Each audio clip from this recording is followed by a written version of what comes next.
The streets are dark, and the sound of ragged breathing can be heard along the empty street. A man with blonde hair runs down the alley and looks back, saying that he shouldn't have gotten into this situation. He stops for a moment and turns around, trying to figure out if he is being followed. Not hearing any footsteps behind him, the man sighs with relief, thinking that he managed to escape. As soon as he finishes speaking, a knife is put to his throat. The pursuer crept up on him silently and caught the man by surprise. Looking at the people passing at the other end of the alley, the blonde man says that he will give all his money if they let him go. However, the pursuer is adamant and orders the man to die. At this point, the unknown person finishes his work. A few hours later, a normal morning arrives. 17-year-old Shinju high school student Kai walks to school and yawns sleepily, saying he wants to sleep. The brunette is a hired killer, so he says that he shouldn't have gone to school right after a night job. However, he cannot go home because the school is already right in front of him. Students were already gathered in his classroom, waiting for classes to start. The boy lazily opens the classroom door. His classmates turn around to look at him, but the boy doesn't pay any attention to it and walks into the classroom without greeting anyone. The class president and soccer club member Mito Shuji approaches Shinjo and says hello. Shinjo briefly responds to the brown-haired man's greeting and sits down in his seat. Mito remains standing with his hand raised next to the brunette who rests his head on his hands. A pink-haired girl named Nagase Reina says that Shinjo is acting very badly as usual. She asks the class president why he is trying to talk to him, and he says that Shinjo, no matter what, remains their classmate. The class president notices that the brunette has already fallen asleep, causing Nagase to say that the guy has no sense of tact. The door to the classroom opens, and a tall, brown-haired man with piercings in his ears enters the room. Nagase turns to him and says that an even worse version of his classmate has arrived. The guy with the piercing is named Arashi Shunsuke, and he is known in the area as the leader of the hooligans. The two boys stand up from their seats and greet Arashi in unison, wishing him good morning. The guy greets them with a smile and starts looking around. He notices Shinjo sleeping at the back of the classroom and can't help but approach. Stopping next to the brunette's desk, he calls him loudly. However, Shinjo doesn't pay attention to him and continues to sleep. Arashi says that the boy should answer when he is called, and if he continues to sleep, he will be in trouble. But despite his words, Shinjo continues to sleep, so Arashi reaches out to him. Before the hand has time to reach its target, another hand intercepts it. Arashi looks ahead in surprise and even a little frightened, and does not understand what happened. Shinjo meanwhile lifts his head from his desk and yawns.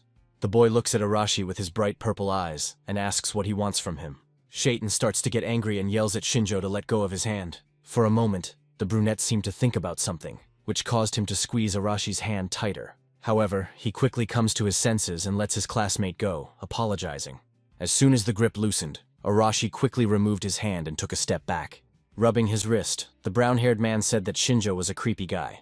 At this time, a girl with blonde hair and green eyes named Kanzaki Rin asks them to be quiet. Arashi turns to her and asks if Kanzaki has decided to be cheeky with him too. However, the path to the first beauty of the class is blocked by another girl with dark hair braided in a high ponytail. The girl's name is Hashimoto Mirei, and she is a member of the disciplinary committee, so she orders Arashi to calm down before he breaks the rules. A blonde guy with piercings named Narumi Raya tells the girl to calm down, because no one will pay attention to her anyway. Shinjo decides not to get involved in this argument, so he lays his head on the desk, falling asleep again. Arashi is angry about the whole situation, but decides not to escalate the situation, so she sits down at her desk, putting her feet up on the table. The students took their seats, and the class fell silent for a while. Kanzaki let out a sigh of relief and turned towards her book. Hashimoto continued to argue with Narumi, who was sitting in front of her.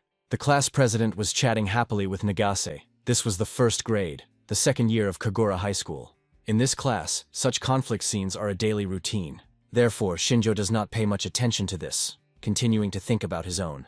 Suddenly, the brunette feels something strange, so he opens his eyes. He sees that a strange spot has appeared under the feet of the headman of Mito. Soon the spot grew in size and turned into a magical pentagram. The light began to fill the classroom, which frightened the students inside. The teenagers looked at the shining floor in horror, trying to understand what was happening. Some students stood up from their seats, but others continued to sit at their desks, afraid to move. Mito looked at the floor and asked his classmates if they knew what was going on. However, as the class president, he decides to sort this out later, so he tells his classmates to leave the classroom immediately. Despite his words, Shinjo does not move from his place, because he understands that they will not have time to leave. The pentagram begins to glow brighter and eventually fills the entire room with its light. The school children lose consciousness and move through space, finding themselves in a large hall with columns. Shinjo is the first to come to his senses and sits up, looking around in an attempt to figure out where they are. They are in a stone building with huge columns for reinforcement, so he only has one guess. As hard as it was to believe, the white light from the pentagram absorbed them and transported them somewhere. At this time, the rest of the guys begin to come to their senses and ask where they ended up. Nagase looks around and asks what that white light was. Mito calls on the guys to calm down. He also doesn't know what happened, but wants to make sure that no one was hurt. Shinjo looks at the headman with approval, thinking that Mito managed to calm even those who were one step away from panic. Arashi, meanwhile, says that he is not going to waste time on such trifles. He is unhappy that the headman does not want to sort out the situation first, so he decides to leave with his friends. Shinjo understands Arashi's zeal, but still asks him to stop. The guy stops and asks what Shinjo wants from him, and he says that there are footsteps outside the door, as if someone is coming towards them. Only after this do classmates actually hear the sound of footsteps and turn their gaze to the door. Shinjo listens to footsteps and realizes that a man and a woman are approaching them. The brunette is interested in what intentions they are coming to them with. And at that moment, the door opens. A gray-haired man with a beard and a young girl with long white hair appear in front of the schoolchildren. The girl says that the guys managed to maintain their composure, which was expected from hero candidates. The schoolchildren are amazed by her beauty and think that the man and girl resemble a knight and princess from the Middle Ages. Shinjo hid behind a pillar and thought that these people weren't cosplayers because there was a strong atmosphere around them. Looking at the girl, the brunette thinks that she is nothing special. The girl says that she is Leonora, Archbishop of the sacred country of Digrest, and the man next to her is her knight guy. Arashi points his finger at the girl and says that she is talking some unimaginable nonsense. The girl continues to smile despite the rudeness and says that she can understand their point of view. Mito steps forward and apologizes, saying that they themselves don't understand how they ended up here, so they are confused. The headman politely asks the strangers to tell them what is going on here. The girl happily announces that she came here precisely for this purpose. The Archbishop decides not to delay, so he answers their question briefly. She says that the boys were summoned to another world because they are humanity's hope that can overthrow the Demon King. Mito says that her words are hard to believe, and Arashi continues to complain that the girl is talking nonsense. The knight begins to get angered by his speech, and he orders Arashi to be silent, because before him is the saint of their country. The brown-haired man tells the old man to shut up, or else he will kill him. The knight takes a fighting stance and replies that the boy will only be able to understand his place after he experiences pain. Leonora asks him to stop, but the man insists that they need to show Arashi where his place is right now. Shinjo watches from behind a column as Arashi charges at the knight. The brunette thinks that the guy has a lot of courage, since he rushed at the man with the sword without thinking. Arashi, meanwhile, is thinking that he has already fought with armed men, so he needs to dodge the first blow and hit from below. Knight guy keeps his eyes on him and prepares to counterattack. In an instant, a flash flashes before Arashi's eyes, causing him to stop. Blood starts to flow from the cut on his forehead, and the knight asks if the boy is going to continue. The class freezes in surprise, as no one had time to notice the movement of the sword in the knight's hands. Leonora sighs and asks if this is enough for the man, and asks him to put away the sword. The girl apologizes for the rude reception and assures the guys that they never wanted to harm them. She looks at the silent schoolchildren and says that she will tell them the reason why they ended up in this world. Leonora says that she will not hide anything from them, and will tell them everything down to the smallest detail. So, to begin with, she asks them to remain silent. Leonora explains that in this world, humanity is experiencing an invasion by the Demon King, and is on the verge of extinction. Their sacred country of Digrest continues to resist. However, despite all their efforts, they are not able to fully resist the invaders. Shinjo listens to the story while standing in the shadow of a pillar, and thinks that the story about the Demon King is standard. For all of humanity, these schoolchildren, who are candidates for heroes, are the last hope. Mito hesitantly asks if they mean they have to defeat the Demon King. Narumi says that's impossible, and Hashimoto adds that they've never fought. The girl looks back and says that not every one of them is capable of simply enduring this situation. Hashimoto looks at one of his classmates who is crying and asking to be taken back to her world. The knight replies that the boys must do it, no matter how impossible it may be. He says that their only way to return home is to defeat the Demon King. His words greatly frighten the schoolchildren, and they say that they cannot believe it. Shinjo doesn't understand whether they are lying or telling the truth, but he guesses that the knight is trying to prepare them for the worst. Despite this, people who have lived their lives carefree will not be ready to commit murder, since this business requires experience and talent. Arashi smirks and says that these people called them to save their lives, but they don't care about their opinion. He asks Leonora and the knight if they really think the boys will silently obey them. Arashi looks at the man angrily and asks why he is looking at him like that. Meanwhile, the knight thinks that the guy is a promising fighter because he has not lost his fighting spirit. The man believes that because of this, Arashi could become a serious threat in the future, so he plans to get rid of him right away. Before the knight can draw his sword from its sheath, Leonora touches Arashi's face. The girl casts a spell, and the wound on the young man's forehead heals.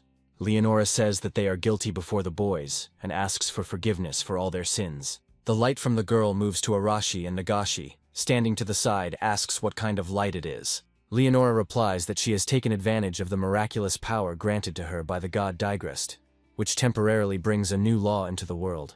Realizing that the school children don't know their world well, the girl says that in their world it's called magic. Her words make Shinjo think that these people are familiar with their culture, so this is not their first call. After finishing healing Arashi, Leonora heads towards Mito. Raising her glowing hand to his head, she says that magic is the main reason they are here. When the hand touches Mito's head, his body seems to shake. Suddenly, the headman's hands begin to glow, causing Nagase, who was standing nearby, to close her eyes. After a few moments, the light coming from Mito's hand turned into a sword with a blade glowing blue.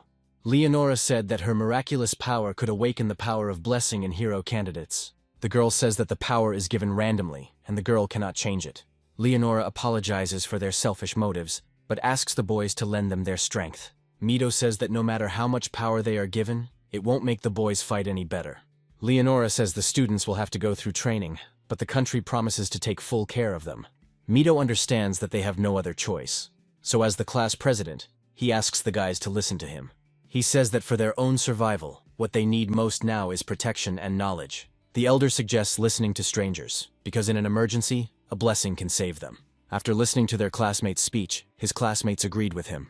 Leonora was pleased with their decision, and with their permission, she began to grant the boys God's blessing.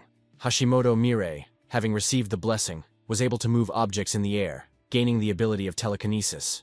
Arashi was very happy with his ability. He began to control the force of the explosion. The students were interested in learning about their newly acquired abilities. Someone could not unravel the secret of his power at first glance. When Leonora finished the blessing, she looked at the school children and asked if all of them had received their gift. At this moment, Shinjo decided to come out of the shadows and raised his hand, saying that he was the only one left.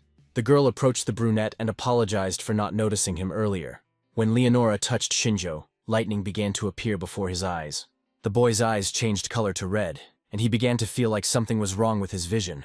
As Shinjo looked at Leonora, a sign appeared in front of his eyes that contained all the information about the girl. At first, the girl did not understand what had happened, but after thinking a little, she assumed that the guy had received the ability to evaluate. Shinjo asked what it meant, and the girl said that with this power, one can find out details about the strength and skills of the chosen target. The guy thought about her words, raised his hand in front of him and looked at her. Shinjo's own ability chart appeared in front of him, and he compared it to the one in the game. Suddenly his gaze was caught by movement from behind. The next second, Arashi landed next to Shinjo and slammed into the ground, causing an explosion. However, the brunette was no longer in his previous place. Feeling threatened, Shinjo jumped to the side. At the sight of the impact, a hole appeared in the stone floor. Arashi raised his fist, which was emitting heat, and asked Shinjo how his new power was. He laughed at the brunette, saying that he had received an ability that allowed him to change the color of his eyes. His classmates liked his joke, so they started laughing at Shinjo together.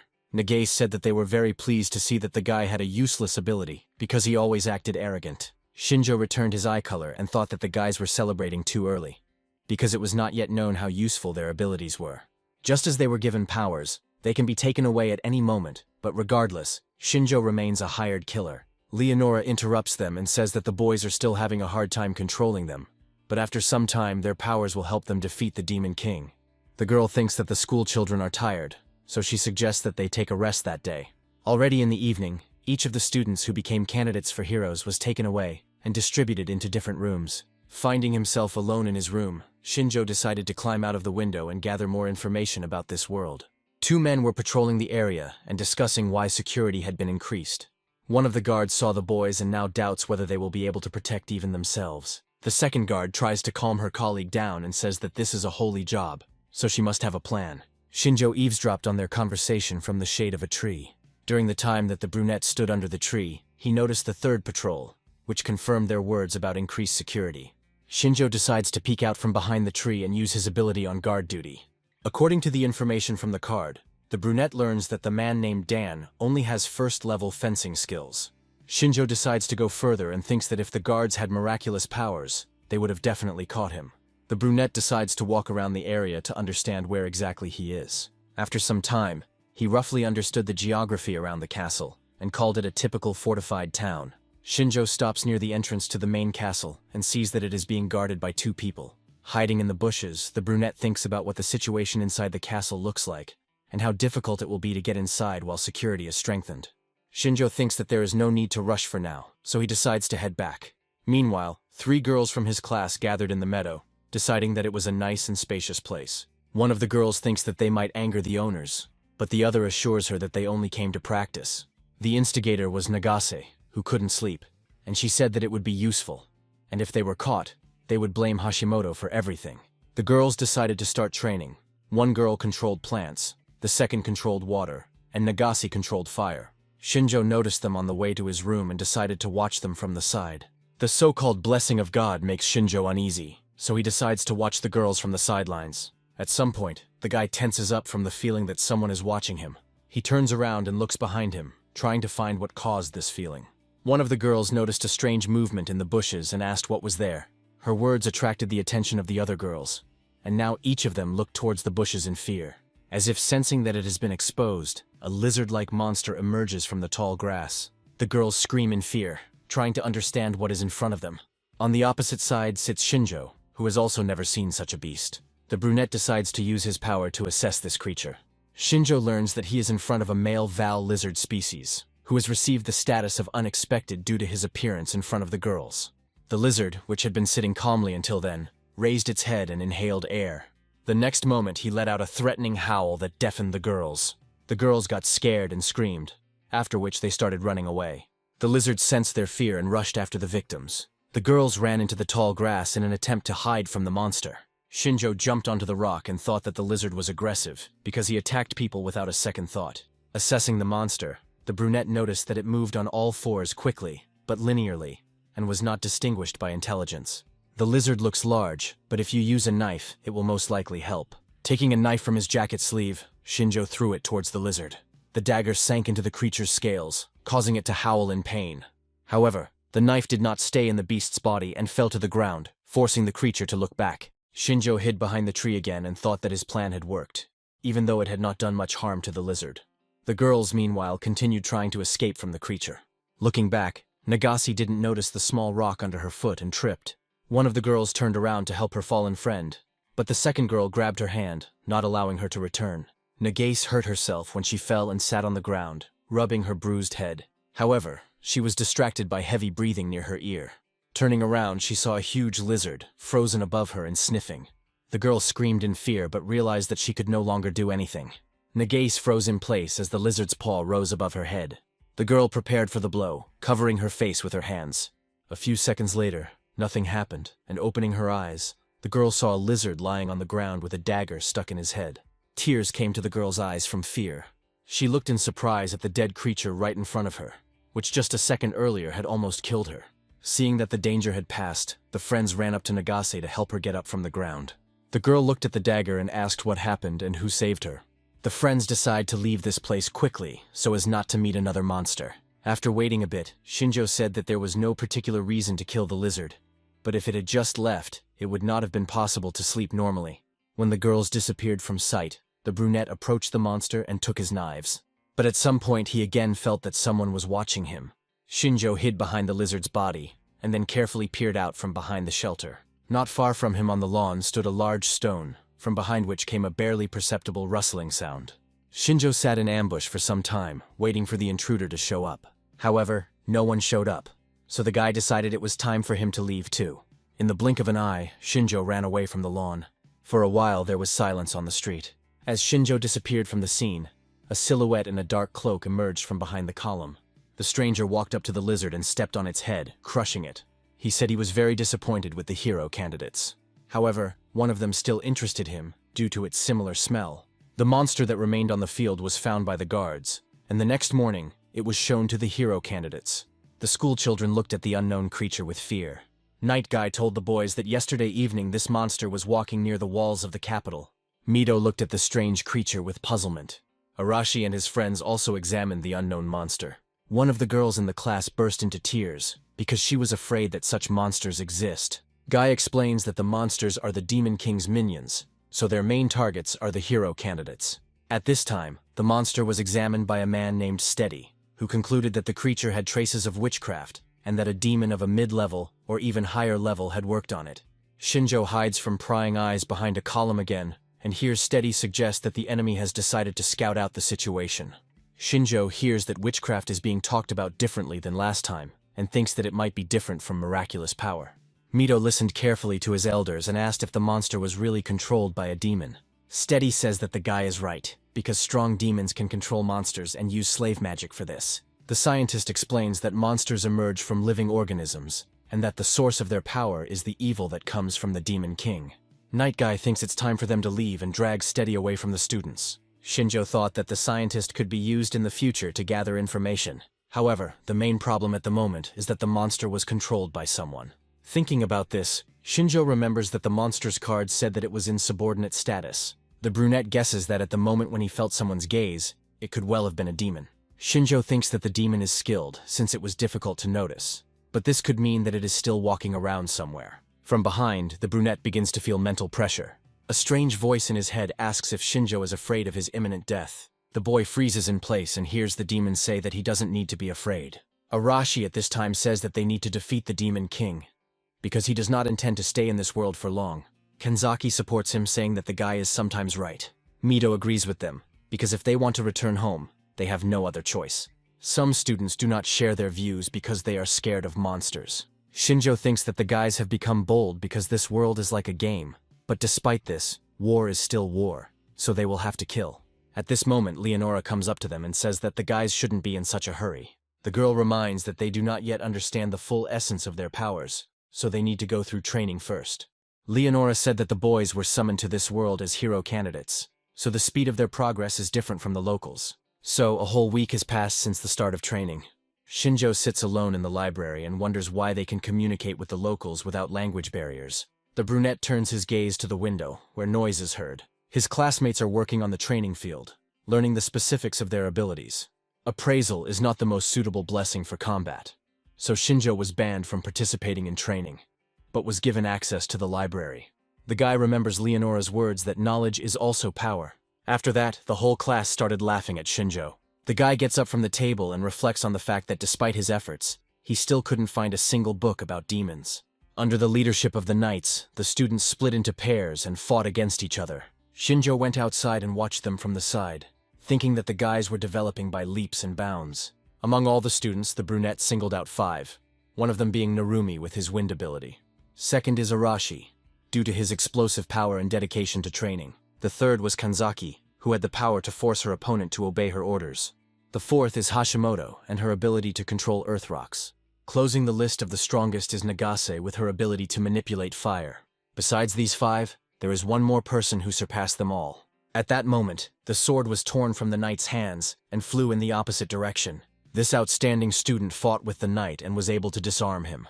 The knight gave in, saying that the guy was truly amazing, as he had already become stronger than him. This outstanding student was the class president, Mito. The boy looked at the knight with a smile and thanked him for his instructions. Shinjo uses his ability on Mito and notices that his strength has increased at an incredible rate.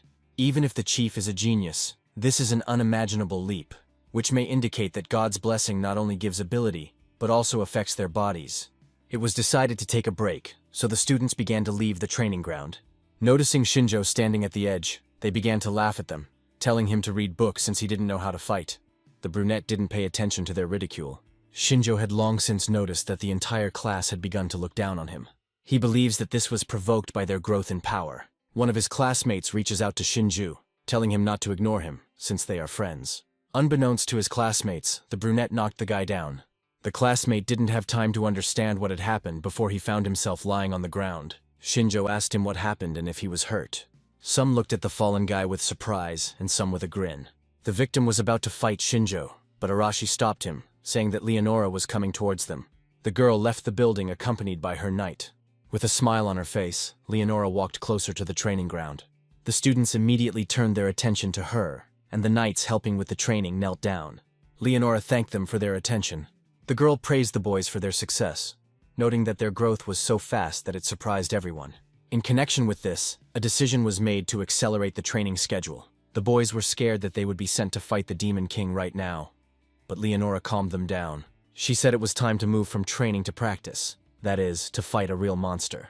The students thought about her words. The girls, who had previously come face to face with the monster, looked scared. A smile blossomed on Shinjo's face at that moment, because he wanted to evaluate his classmates' abilities in action. After some time, a group of students led by Leonora and the knight entered the forest where the practice would take place. Guy said that they couldn't move in a large group because it would only get in the way. He gave the order to split into teams of 2 to 3 people. Nagase took the idea calmly and invited Mido to join her, and another girl also asked to join their team. 2 of his imitators asked to join Arashi's team, under the pretext that the guy was the strongest of them.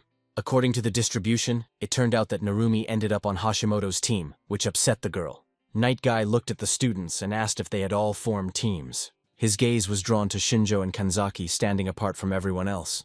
The girl was upset that no one invited her to join their team.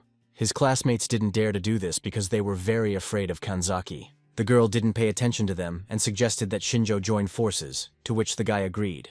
Looking at Kanzaki, the brunette thinks that this girl is very confident and cold-blooded, so she will not let anyone stand in her way. The girl hadn't paid any attention to Shinjo all this time, but feeling his gaze, she turned around. She asked him why he was looking at her so strangely, but Shinjo told her not to worry about it. When the boy turned away, the girl turned her attention to the mentors. Leonora wished everyone good luck and said that the team that defeated the most monsters would receive a special reward from them. At the direction of the mentors, the practice began and the teams went their separate ways. Shinjo and Kanzaki were on the same team, but the boys still preferred to stay a little to the side. The girl said that her blessing was much stronger than the rest of her classmates, so Shinjo shouldn't get in her way.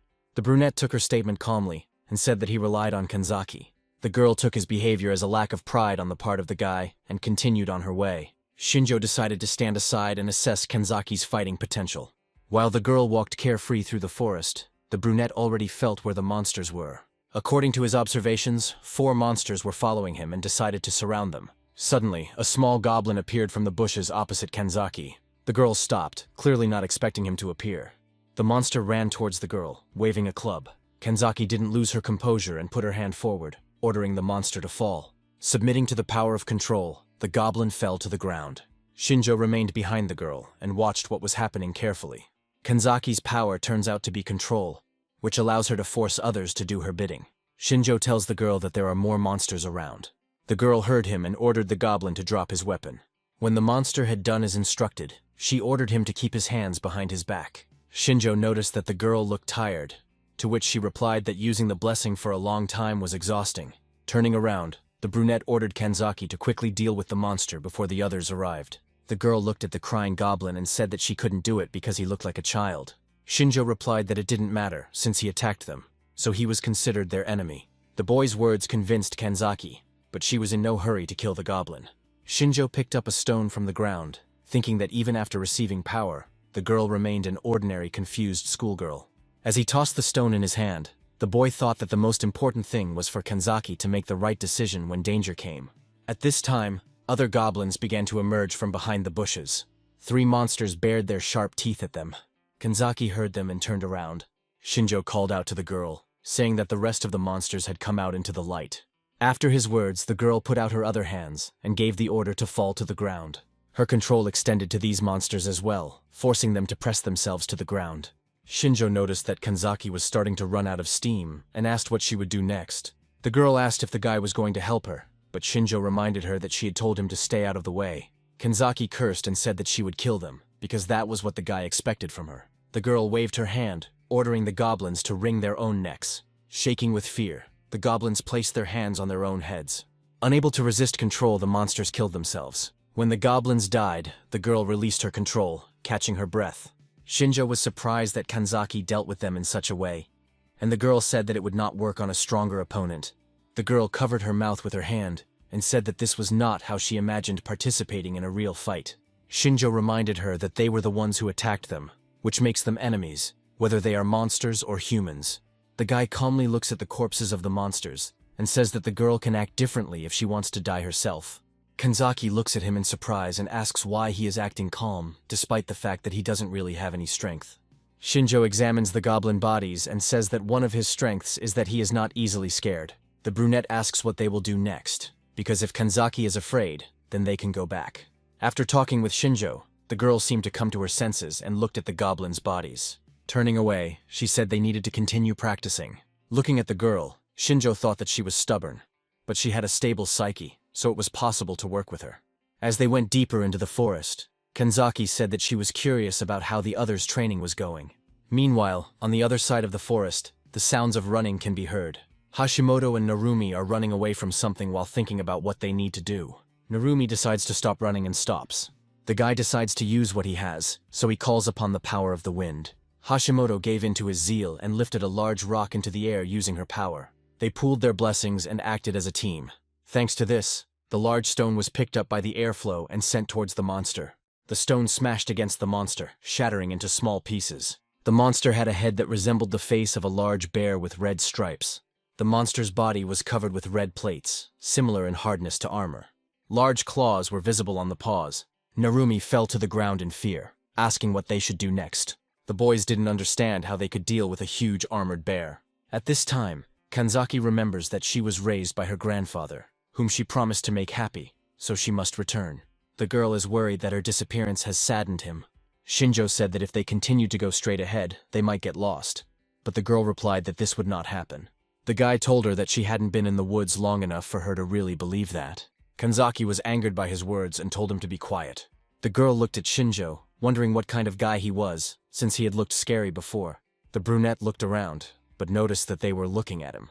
He asked the girl why she was looking at him, and she immediately turned away. Suddenly, a loud female scream echoed through the forest. The team looked in the direction where the sound was coming from, and Kanzaki said it was Hashimoto's voice. Shinjo assumed that the girl was in trouble and asked what they would do. Kanzaki walks towards the noise, saying that they should help and hopes that the girl is not hurt. Shinjo waited for the girl to walk forward and said that she was surprisingly kind. The girl was confused by his words and asked what Shinjo thought about her before. A second later, Kanzaki said it didn't matter and went to the rescue.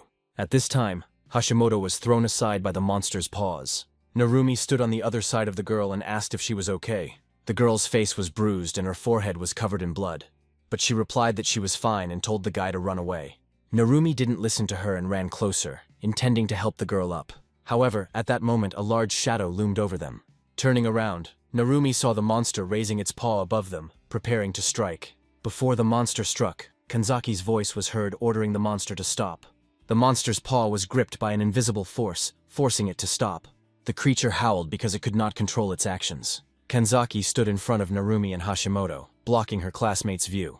The guy thanked the girl for saving him, but she replied that she wouldn't be able to hold him back for long.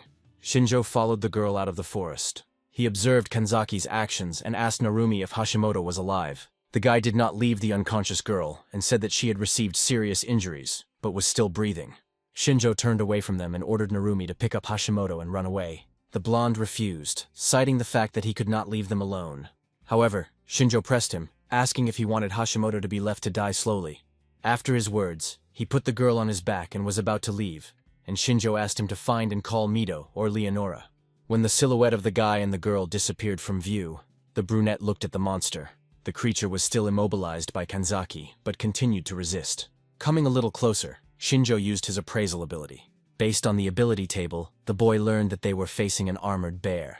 The monster had amazing skills, especially defense, and also had the status of a mutant, which greatly puzzled the brunette. Shinjo examined the bear and realized that he could not penetrate its fur and defense. At that moment, Kanzaki's voice was heard, saying that she could no longer maintain control. The next second, the mutant was able to escape from the girl's control. Shinjo said that they had bought enough time for Narumi and Hashimoto, and now they had to escape themselves. Kanzaki agreed with him and already turned around to run away. However, the next moment she fell to the ground, clearly frightened by something.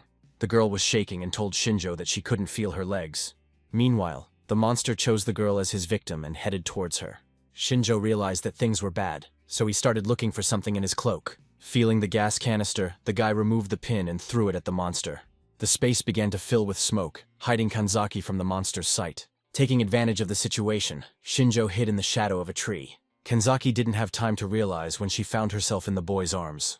She was about to say something, but Shinjo ordered her to remain silent if she didn't want them to be noticed. The brunette lowered the girl to the ground and began to watch the monster. When the mutant had moved a sufficient distance away, Kanzaki asked what that smoke was. Shinjo said it was just a regular smoke bomb he made out of boredom while the boys were training, but that was a lie. The brunette came into this world with his own weapons, namely a smoke bomb, 2 knives and a pistol, but he didn't want to use them again. Kanzaki apologized to Shinjo for wanting to save Narumi and Hashimoto, but in the end, she was the one who had to be saved. The brunette said there was no point in her apologizing, but she could just thank him. The girl agreed with him and thanked him for his help. Shinjo said that if the girl were always so polite, people would be drawn to her. Kanzaki got angry and wanted to say something, but the brunette reminded her that the monster was still nearby. The girl asked what they would do next, and Shinjo replied that there was no point in running away. The monster looked around and turned towards the noise. He finally managed to find people. In front of him stood Mito with his team, who said that he was now his opponent. The elder used his blessing and summoned a sword that protects from evil. Thus began the battle between the mutant with the strongest defense and the best of the hero candidates. The girls from Team Mito remained standing aside. The elder swung his sword and rushed at the monster. The modified bear also began to attack the guy. Mito deftly dodged the first blow and entered the monster's blind spot. Gripping the sword tightly with both hands, Mito put his strength into it. The next second, a barely noticeable bright flash flashed by. Mito struck with great speed and force, injuring the mutant's paw. The blow should have caused more damage, which allowed the elder to assess the strength of the skin. At this time, Nagase covered Mito from behind and told him to step aside. Using her power, the girl sent a fireball towards the mutant. Despite the fact that the monster's fur was durable, it still consisted of flammable material. The girl grinned smugly, saying that she had expected this from the start. Mito jumped away from the monster and praised Nagase for the job he had done. But contrary to their expectations, the fire quickly went out without causing significant damage to the beast. Their actions only made the bear even more angry. The smirk disappeared from Nagase's face, and she now looked scared. Mito ordered the girl to remain calm. The elder noticed that after Nagase's attack, the beast noticeably slowed down. Mito is confident that the 3 of them can defeat him. The main thing is not to rush. His words gave the girls confidence and made them believe in themselves. The boys took turns hitting the beast, exhausting it. At this time, the demon Delphus, who had previously been watching Shinjo, was watching them from the side. He said with a grin that it was only a matter of time before these children died. Delphus understood that the armored bear would not defeat them. He was amazed by the speed of development and the calmness of some of the guys. Mito especially caught his attention. The demon took out a dagger and thought that before he wanted to scout out the situation, but now he decided to kill Mito here and now. Meanwhile, the class leader continued to hit the bear. The mutant was wounded and his movements became constrained. Mito told the girls to finish. The elder dealt the bear the final, crushing blow. The demon thought that the boy should take this lesson with him to the next world. The lesson should be that after killing an enemy, you can't relax. The demon was already preparing to jump out of the bushes and strike Mito in the back, but something made him freeze in place. While the demon was distracted, someone crept up on him unnoticed and put a knife to his throat. Shinjo stood behind Delphus, his eyes glowing red. The demon was confused, and the brunette told him to remember that one should never let down one's guard before killing. Delphus had no choice but to throw the dagger to the ground. The demon raised his hands up, showing that he was surrendering. Delphus looked around, not believing that he could have been caught off guard. He had no intention of giving up and was already thinking about an escape plan. As if reading the demon's intentions, Shinjo stabbed him in the legs. The demon lost the ability to stand on his feet and fell to the ground. He let out a groan of pain, but Shinjo ordered him to be quiet so that Mito and his friends wouldn't notice them. The brunette said that he would let the demon go if he answered all his questions. Delphus was outraged by his words and asked who Shinjo was that he should be obeyed without question. Then the brunette said that he was a shadow from another world. The demon clenched his teeth in anger at himself. He realized that all this time he had been feeling the creepy aura not from Mito, but from this guy. Shinjo said he felt like he was being followed, but he couldn't track down the demon. He said his plan was to use Mito as bait. Shinjo says that he came from another world, so he doesn't know much, which is why he wants Delphus to tell him everything about demons. The demon chuckled and asked if the guy really thought they would tell him everything. After his words, a loud crunch is heard. The demon howled from the pain in his back. Shinjo stood up and said that it would be in the demon's best interest to speak. Otherwise, he promises to give Delphus hell on earth. The demon is suffering from pain, but thinks that the guy should not underestimate him. Delphus understands that he won't get out alive, so he grins, clenching his teeth. Shinjo guesses what the demon is going to do.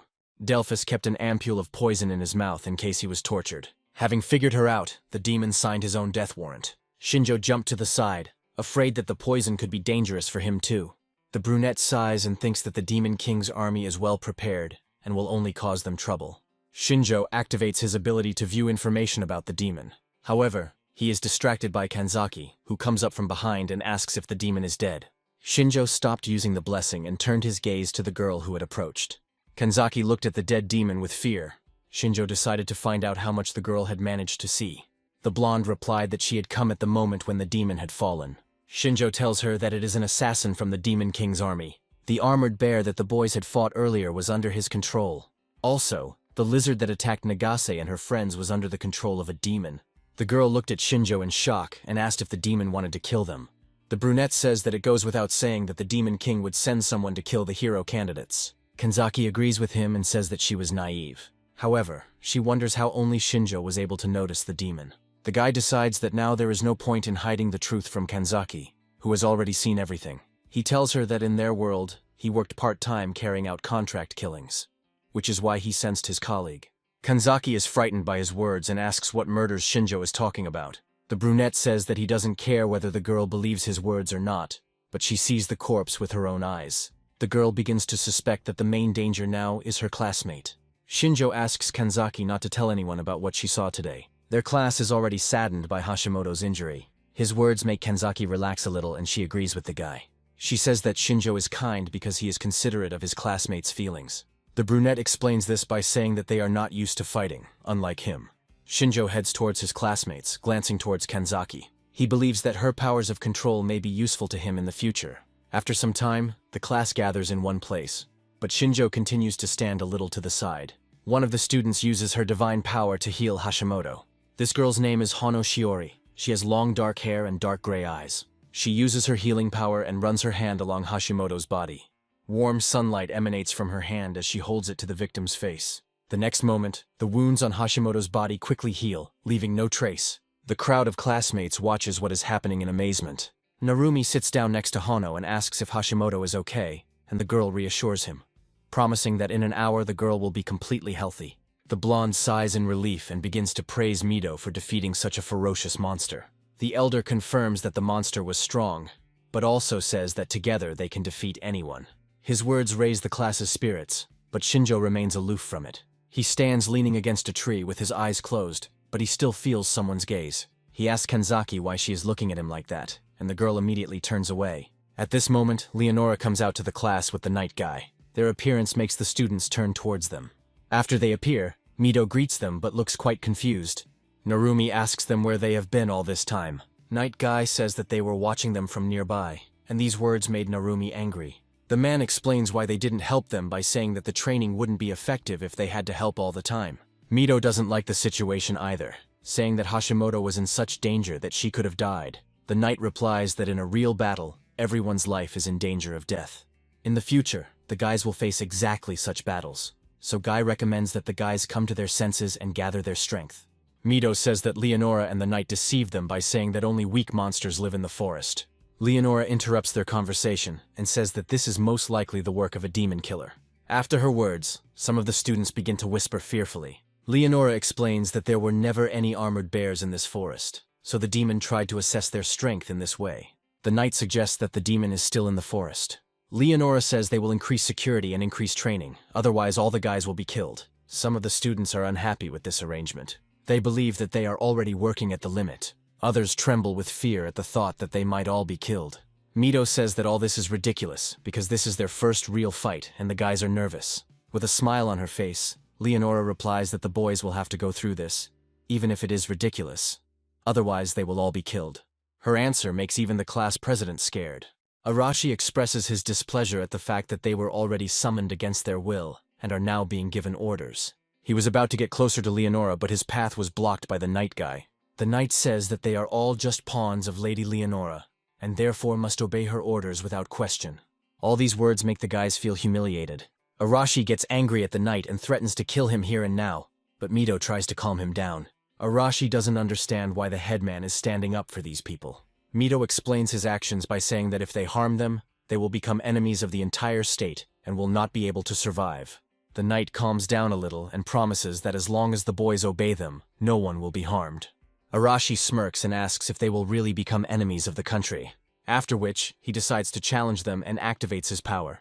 Knight Guy did not expect that Arashi would dare to engage in open combat. He doesn't have time to react to the attack and sees the flash of an explosion approaching him. Arashi's view is blocked by the light from the explosion and a smokescreen. There is no sound because of the smoke. Arashi clenches his hand into a fist and says it was very simple. In an instant, the foggy veil clears and a knight appears before him, surrounded by blue light. Arashi doesn't understand how the man managed to remain unharmed.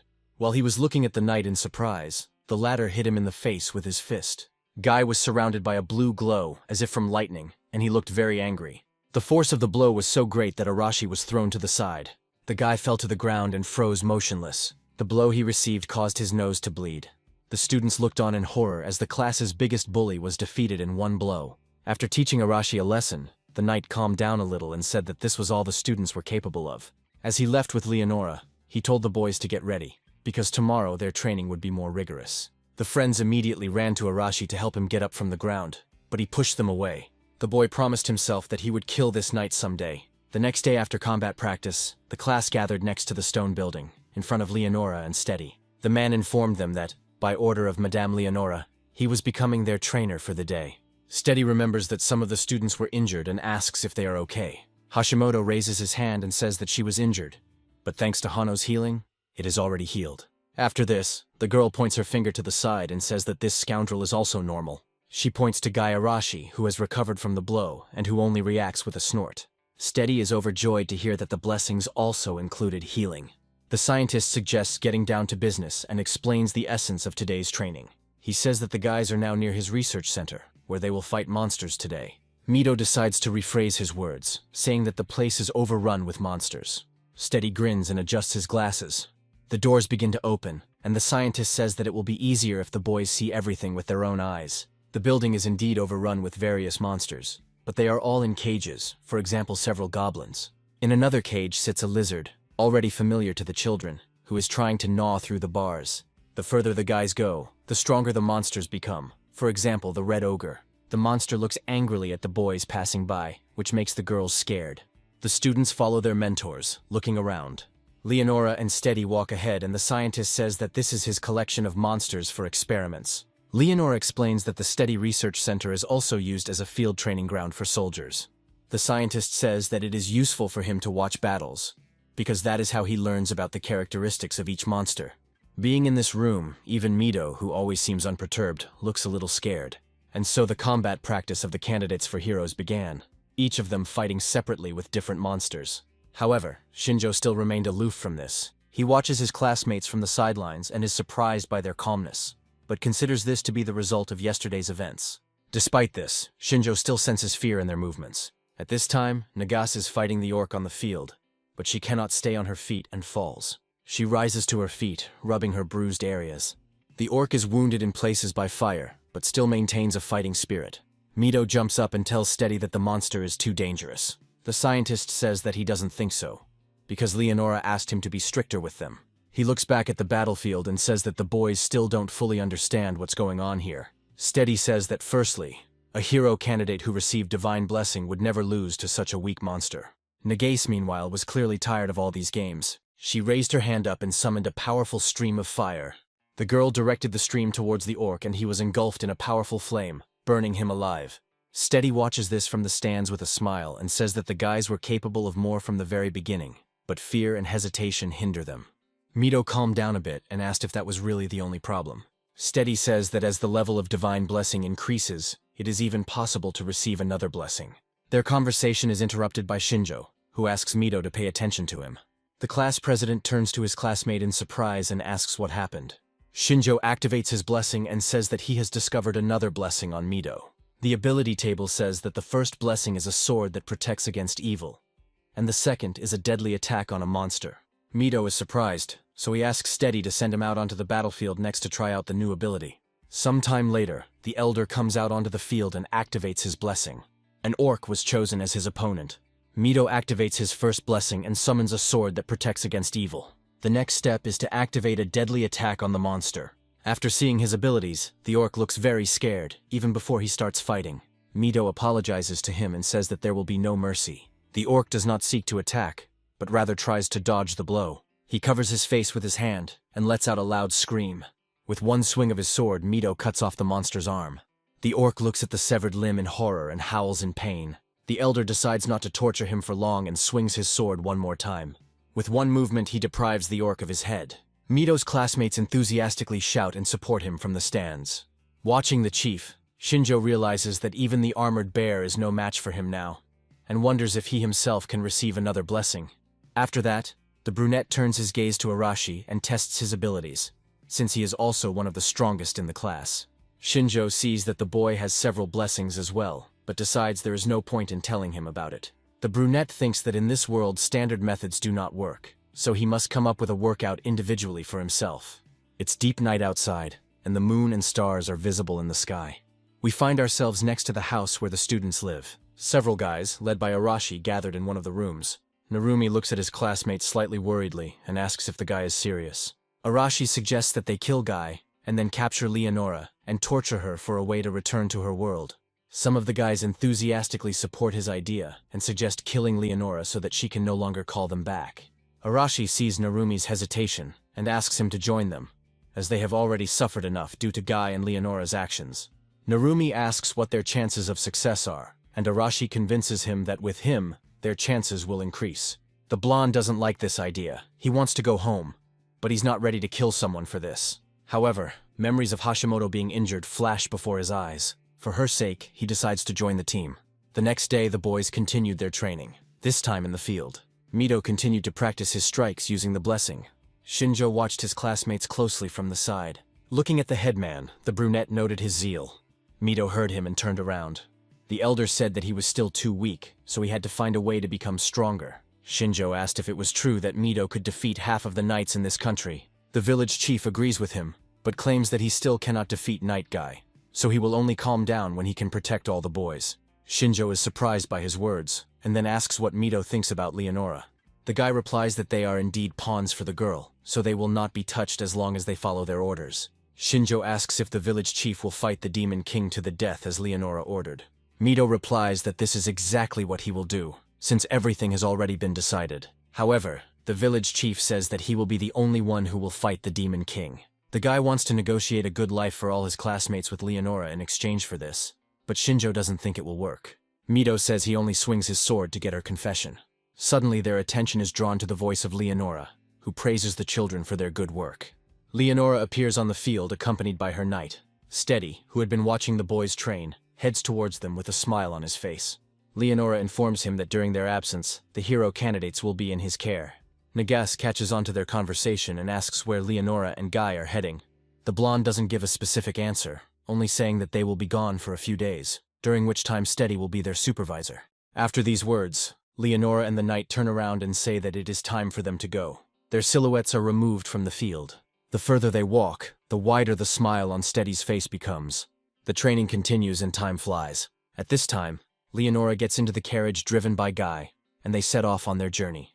On the road, the knight asks the girl if everything will be okay, but she does not understand what he is talking about. Guy asks her to stop pretending because he suspects that Arashi is up to something. The girl calmly continues to drink tea, which makes it clear that she already knows about it. She tells the knight that most likely, Arashi wants to rebel against them. Guy asks how Leonora plans to deal with this situation. The girl replies that she is interested to see what the guy comes up with, so she suggests waiting a little. Guy is not against her idea, but he is afraid of the possibility that the hero candidates might unite. Leonora tries to calm her knight, saying that they will not defeat her in any case. She says it won't happen because it's impossible. Guy knows this, but still doubts it, and then the girl says that it could be beneficial for them. Leonora wanted to gradually begin to show the children where their place is in this world. The girl's eye color changes, and she says that this is a great reason to break the hero's claws. The girl returns to her previous appearance and says that there is another suspicious person, but does not know whether to leave him alone. Night falls outside and a huge moon illuminates the dark forest. Shinjo went out for his usual night walk to practice killing monsters. A lizard ox is chasing the guy, but doesn't manage to reach the brunette. Shinjo turns around and takes out a dagger from under his cloak. Jumping into the air, the guy throws a knife towards the monster. The dagger plunges unhindered into the lizard's head, killing it on the spot. Landing next to the monster, Shinjo is convinced that it is dead. After this, he activates the evaluation ability on himself, saying that he killed this monster in 13 seconds. Shinjo assumes that he leveled up after killing Delphus, but doesn't understand how this can be put into practice. The guy's attention is drawn to a noise behind him, so he turns around. At the last moment, he notices the ogre, who is already raising his hand to strike. The monster hits the ground where the brunette stood just a second ago. Shinjo managed to jump back in time, but he was very surprised by the appearance of this monster. Noticing that the boy had dodged, the ogre rushed towards him with a furious cry. Shinjo didn't hesitate and took out 3 throwing daggers from his cloak. With a wave of his hand, the boy threw the daggers towards the ogre. However, they did not harm the monster, but simply bounced off him. Shinjo looked at the ogre in horror, noting that it was incredibly durable. But the guy quickly came to his senses and decided that this was a unique opportunity for experiments. Dodging the monster's quick strikes, Shinjo activates his ability. Instead of the usual sign, the guy sees a glow in the area of the ogre's back of the head. Shinjo realizes that this is highlighting the monster's weak spot, and then jumps. Finding himself behind the enemy, the brunette takes out another dagger. The weapon pierces right into the illuminated area of the body, causing the monster to let out a cry of pain. Shinjo lands to the side and sees the ogre fall to the ground motionless. Thanks to this incident, the brunette was able to understand how the display of weak points works. Looking at his hand, Shinjo thinks that it is not a bad power, but he will not last long in this world with it. The guy is serious, so he clenches his hand into a fist. Shinjo set himself the goal of becoming stronger as quickly as possible. Several goblins jumped out of the bushes onto Shinjo. The boy turned towards them and took advantage of his blessing. Weak spots on the creatures' bodies instantly glowed red. Without relaxing for a moment, Shinjo took out several throwing daggers and threw them at the targets. The knives unerringly pierced the monster's weak points. With one blow, the brunette managed to kill all the goblins. The guy remained standing in his place with his hand extended to the side. As he expected, the weak points of these creatures were the brain and heart, since they were ordinary monsters. Shinjo thought that he should find other types of monsters to train against. Suddenly, he heard the sounds of footsteps, and apparently the stranger was approaching the brunette. A silhouette with a flashlight in his hands appeared among the trees in the depths of the forest. After a few moments, Shinjo was able to make out Kanzaki's silhouette, who was not very surprised by the meeting. Shinjo, on the other hand, didn't understand what the girl was doing in the forest at such a time, so he asked her directly about it. Kanzaki said that she tried to find the guy in the dorm, but he wasn't there, so she decided to check the forest. Shinjo sighed and told her that the forest wasn't safe at this time, so he asked her to go back to the dorm. The girl was outraged by his words, and she said that these words also applied to him. Shinjo says that he is used to fighting monsters in the dark, but it will be difficult for a girl to cope with this. Kanzaki asks him to stop making excuses and asks why the guy goes out at night.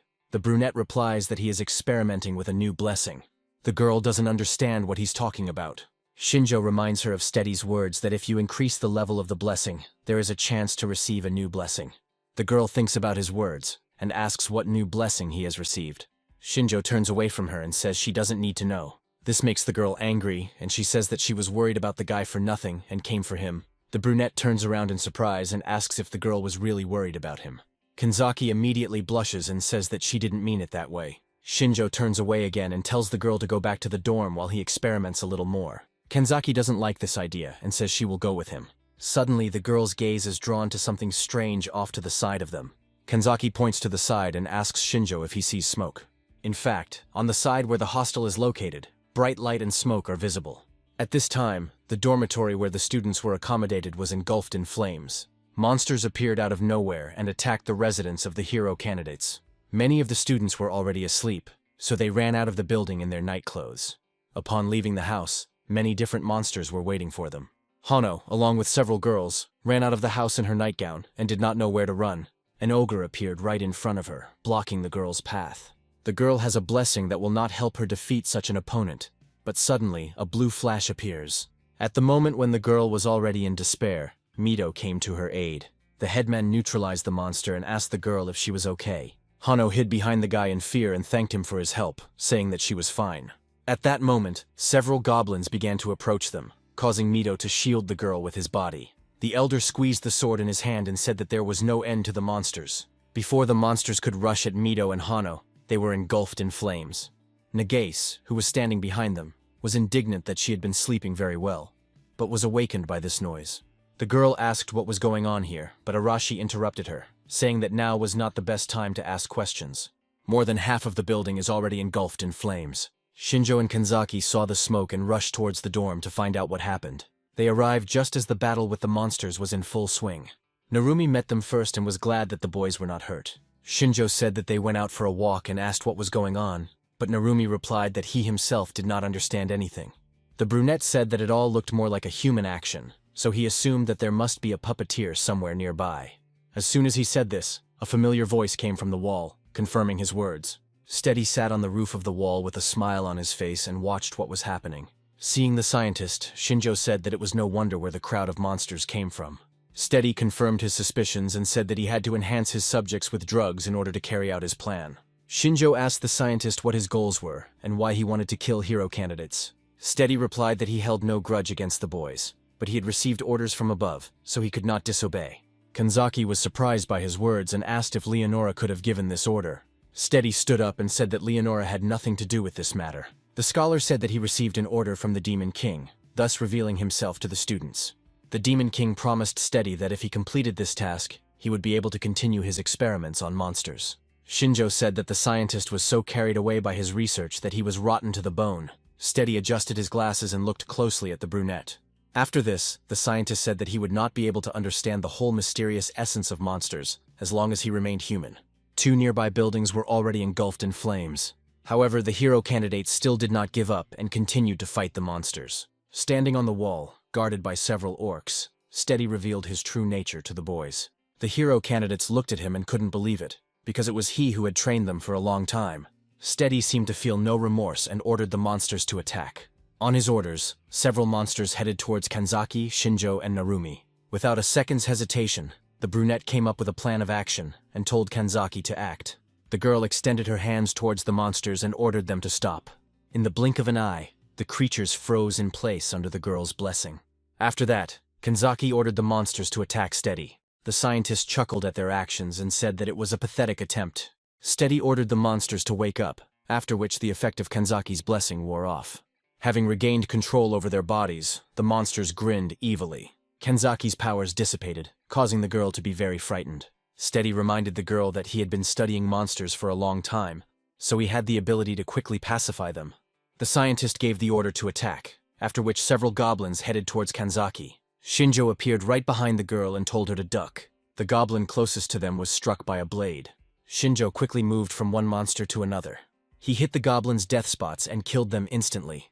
Steady seemed to go crazy and demanded more spectacle from the hero candidates. Under his command, many different monsters attacked Shinjo. However, the guy was not afraid and instantly made a decision, jumping to the side. Starting with the smallest and most agile monsters, Shinjo got rid of the enemies one by one.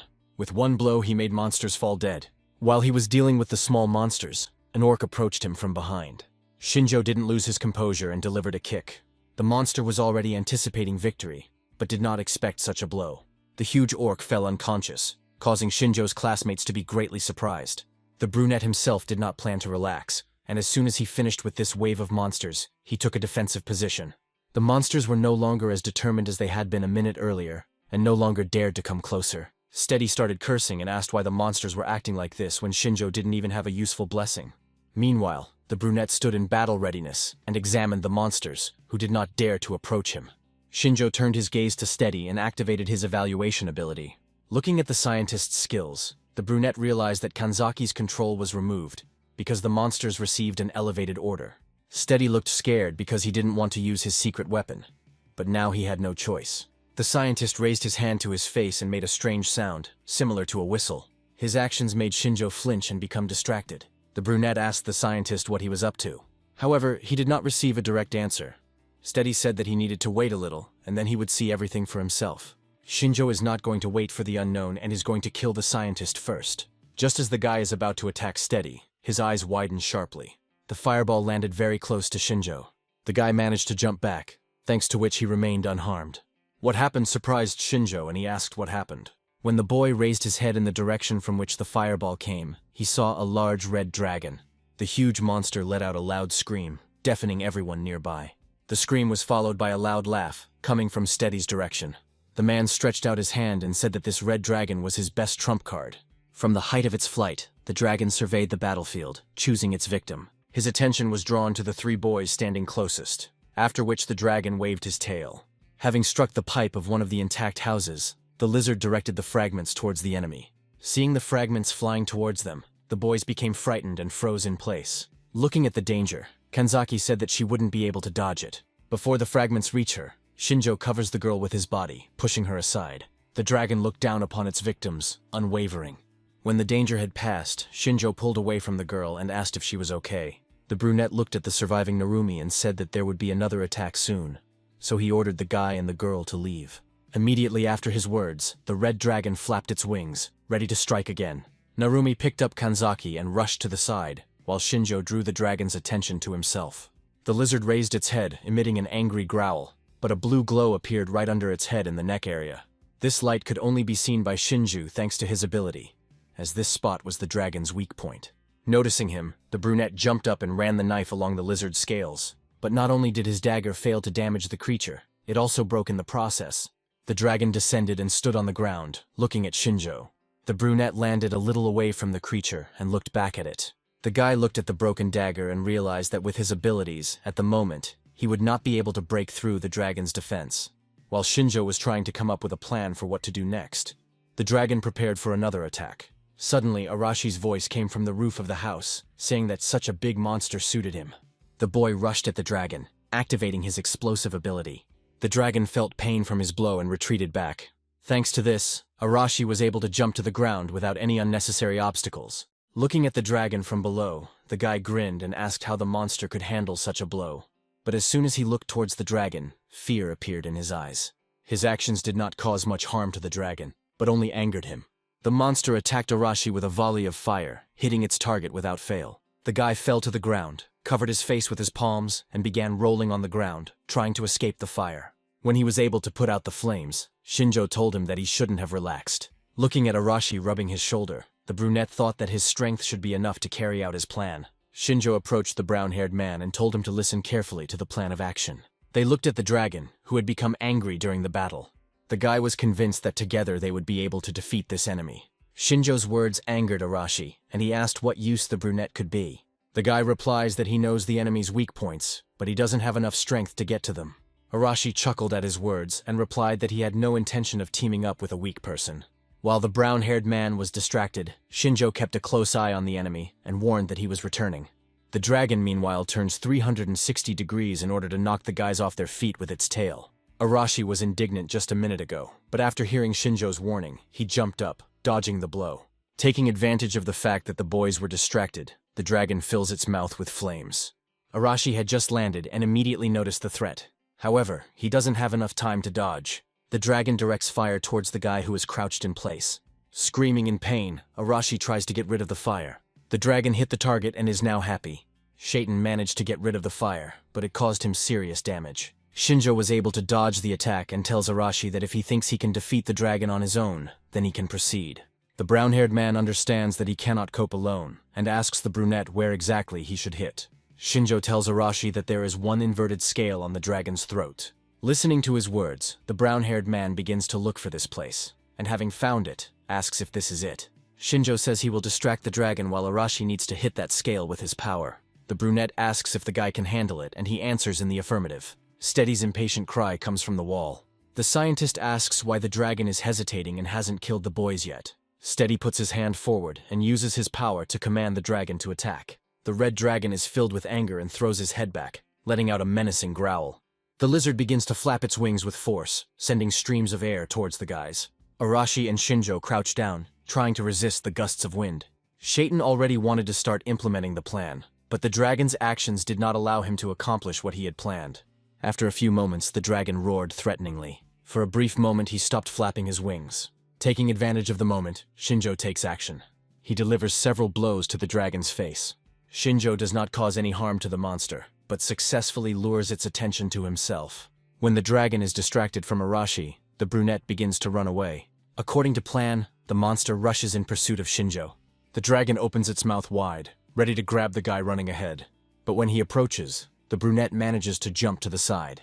Shinjo moves back a little to see the location of the dragon and Arashi. After making sure that the weak spot is open and accessible for attack, the brunette tells Arashi to attack. The brown-haired man runs towards them and climbs under the dragon's neck. which has dropped its head down in an attempt to grab Shinjo. A couple of seconds later, he finds himself right under the vulnerable spot. Without hesitation, Arashi activates her blessing and sends a blast wave towards the inverted scale. The dragon lifts its head up, howling in pain. With a final howl, the lizard falls to the ground. Steady stands on the wall and cannot believe what happened. Arashi approaches the head of the defeated monster and rejoices at his new victory. Shinjo reminds him that the guy himself can barely stand on his feet, but continues to brag. The brunette meanwhile turns to Steady, asking what he will do without his trump card. The scientist starts looking around in panic, saying that he still has many monsters. However, as soon as he saw the whole situation, he froze in place. While Arashi and Shinjo were fighting the dragon, the rest of the boys were tirelessly fighting other monsters. Steady was distracted, and didn't notice that all his monsters were killed by other students. Wiping the blood off his sword, Mito reports that they have already dealt with the rest of the enemies. All the hero candidates stand ready to get rid of Steady. The scientist realizes that he is at a disadvantage, and decides to escape. However, Narumi was already waiting for him behind him, having used his blessing and flown up to the wall in a couple of moments. Steady didn't expect to see an enemy behind him, causing him to stumble. He doesn't have time to understand what happened, but he's already rushing down from the high wall. Steady was already preparing himself to fall to his death, but he lands in a water bubble. He didn't expect to find himself in the water, so he started coughing as soon as he surfaced. But his troubles don't end there. As soon as he opens his eyes, he sees a blade in front of him. Shinjo stands in front of him and says that Steady attacked them in the middle of the night, so he now has a lot of questions for him. The scientist tried to escape from the water bubble, saying that he would tell them everything if they spared him. Before he can say another word, a sharp pain pierces him. The hero candidates look in fear at the man who is groaning in pain. Before they know what happened, Steady is already dead. Mito asked what happened, and Shinjo suggested that it might be some kind of curse technique. The elder suggested that the curse was activated at the moment when Steady wanted to tell them everything. Looking at this, Shinjo said that the threat from the Demon King's army towards the hero candidates will only increase. At this point, the night came to an end. The day after the Steady incident, a fire brigade was sent to deal with the aftermath of the fire. At this time, the hero candidates gathered in the castle to talk with Leonora, who had arrived. The girl couldn't believe that something like this could happen in their absence. Narumi asked if the girl really didn't know about this when she entrusted them to Steady. The girl removed her hand from her face, and everyone could see the smile playing on her lips. Leonora apologized for any misunderstanding that might have arisen between them. She wanted to say that she didn't expect such a big damage from a monster lord of Steady's level. Her words made the boys freeze in amazement. Nagase asked Leonora why she didn't do anything about it despite knowing who Steady was. The girl replied that she had already mentioned earlier that their training would become more rigorous, so this was just the beginning. One of the students exclaimed that some of them could have died because they were sleeping in their rooms at the time of the arson. Night Guy told him not to complain, because they must not let their guard down even at night, otherwise they would die instantly. His words further angered the boys who survived the brutal attack. Shinjo thought that even as a killer, he couldn't immediately notice the horde of monsters. And even more so, this cannot be expected from ordinary school children. Leonora decided to change the subject of the conversation. The girl informed the hero candidates that they would soon be heading to the capital. Mito, as the class president, asked why they needed to leave. Leonora says that hero candidates are the hottest topic in the entire kingdom right now. It was decided to hold a parade to mark their arrival. In this regard, residents will be pleased to see the heroes of the occasion. The detachment accompanying the hero candidates set out on their journey. As night fell, Night Guy gave the order to set up camp, saying that they would set out at dawn. Once the tents were set up and the fires lit, the students huddled in small groups, resting around their fires. Near one of these fires, a group of Arasi settled down, and he said that there were about 30 people in the camp. The boy was warming himself next to the fire and chewing a piece of dried meat. His friends did not understand what he was talking about. And then Arashi explained that he was talking about the guards that had been assigned to them. Looking at the knights, the brown-haired man said that he did not see anyone serious among them. One of the guys said that Arashi could defeat them all with one blow, but he doesn't understand why they need this information. The brunette tells him to turn on his head, as this is a great chance to carry out their plan. Only after this did the guys begin to understand that they really were in a favorable position. Usually they are surrounded by many more soldiers, but this time there are only 30 of them, and all of them are weaker than any student. Arashi takes another bite of meat, and is outraged that they are not being treated as anything. Observing the soldiers' behavior, Arashi concludes that they do not even think about the fact that they can start a riot. Shaitan says that they will make their escape today, and demands that Narumi and the others be called immediately. Shinjo watched their conversation from the shadow of the tent. He also noticed that there was not as much security around them as usual. However, the reason is not that they are not valued, but that Night Guy and Leonora are confident in their own strength. Shinjo needs more time to understand their intentions, so he decides to approach Mito. The brunette asks the headman to step aside for a moment to talk. Some time passes and the camp looks deserted. Only the guards remain on the street. But even in the tents, there are no hero candidates to be seen. A few guys were hiding in the bushes away from the camp. Arashi has gathered his entire team and is preparing to carry out his plan. Shaitan asked if everyone except the guards had fallen asleep. Narumi says that this is most likely the case, and this sounds like a call to action for Arashi. But before they can take a step, Mito shouts at them, ordering them to stop. Arashi and his team of 6 people flinched in surprise and looked at the uninvited guests. Several classmates came with Mito, including Nagase and Hano. The elder came closer to Arashi and asked if he really wanted to kill Leonora and all the soldiers. The brown-haired man is trying to figure out who became a spy and reported everything to the headman. Mito didn't give anyone away, saying that he heard about it himself when he passed by Arashi's tent.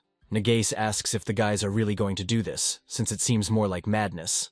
Arashi says that they are the ones who are crazy because they continue to play by this woman's rules.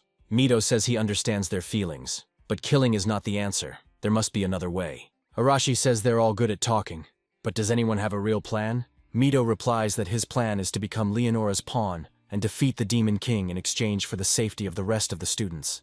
Arashi doesn't like his plan, and asks if the headman is really so naive to think that Leonora would agree. Mito is confident that if he becomes stronger, Leonora will have to listen to him. Arashi spits and says that he doesn't need protection. He can return to his world on his own. The headman expected this outcome, so he gathered students who could stop Arashi. The brown-haired team is also determined. Arashi lunges at Mito, telling him not to regret his words later. The headman manages to block the brown-haired man's blow. However, the force of the blow is enough to knock Mito back. The elder did not expect such speed and strength, and now looks in surprise at his shaking hands. Arashi also looks at Mito in surprise, not understanding how he was able to block his attack. The boys freeze in place when they hear the guard asking what they are doing. Arashi hears the sounds of approaching footsteps and doesn't know what he should do. Mito takes it upon himself and turns to the soldiers, saying that there was a small quarrel between them. After his words, the guards are about to leave, telling the boys that it is too early for them to get up, so they should go to their tents and go to bed. As the soldiers disappear from sight, Mito hears angry sounds coming from Arashi. The brown-haired man turned away from the headman and was about to leave. Mito watches him go, hoping that the boy will give up his attempts to start a rebellion. Arashi says that the softness of their headman is starting to irritate him. Despite his indignation, Arashi did not try to cause chaos for the rest of the journey. The long road to the capital of the sacred kingdom of Digrest is coming to an end. The street was crowded with people, and merchants were standing everywhere, welcoming new people. Narumi looked around with interest and said that the capital really did look amazing. Hashimoto does not share his enthusiasm. The girl does not like crowds of people. Nagase once noted that it was not as bad here as in Tokyo, with which her friend agreed. A crowd of people lined up to let the hero candidates pass. At the head of the procession was a carriage with Leonora, driven by the night guy. Passers-by who have not yet noticed the procession look at what is happening with surprise. While driving the carriage, Guy orders them to make way for Saint Leonora and the heroes. After his words, the crowd grew even larger, because everyone wanted to see with their own eyes the candidates for heroes chosen by God himself.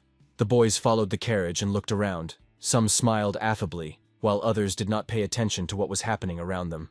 The residents of the capital Digrest joyfully welcomed the heroes. Mito walked ahead of all the students and waved back to people in a friendly manner. At the end of the procession walked Arashi with his friends and looked at the residents with displeasure. Shinjo meanwhile said that Leonora had not lied about the villagers relying on them, but this only made Kanzaki more wary. The brunette looked around, but people didn't interest him. He remembered everything around him.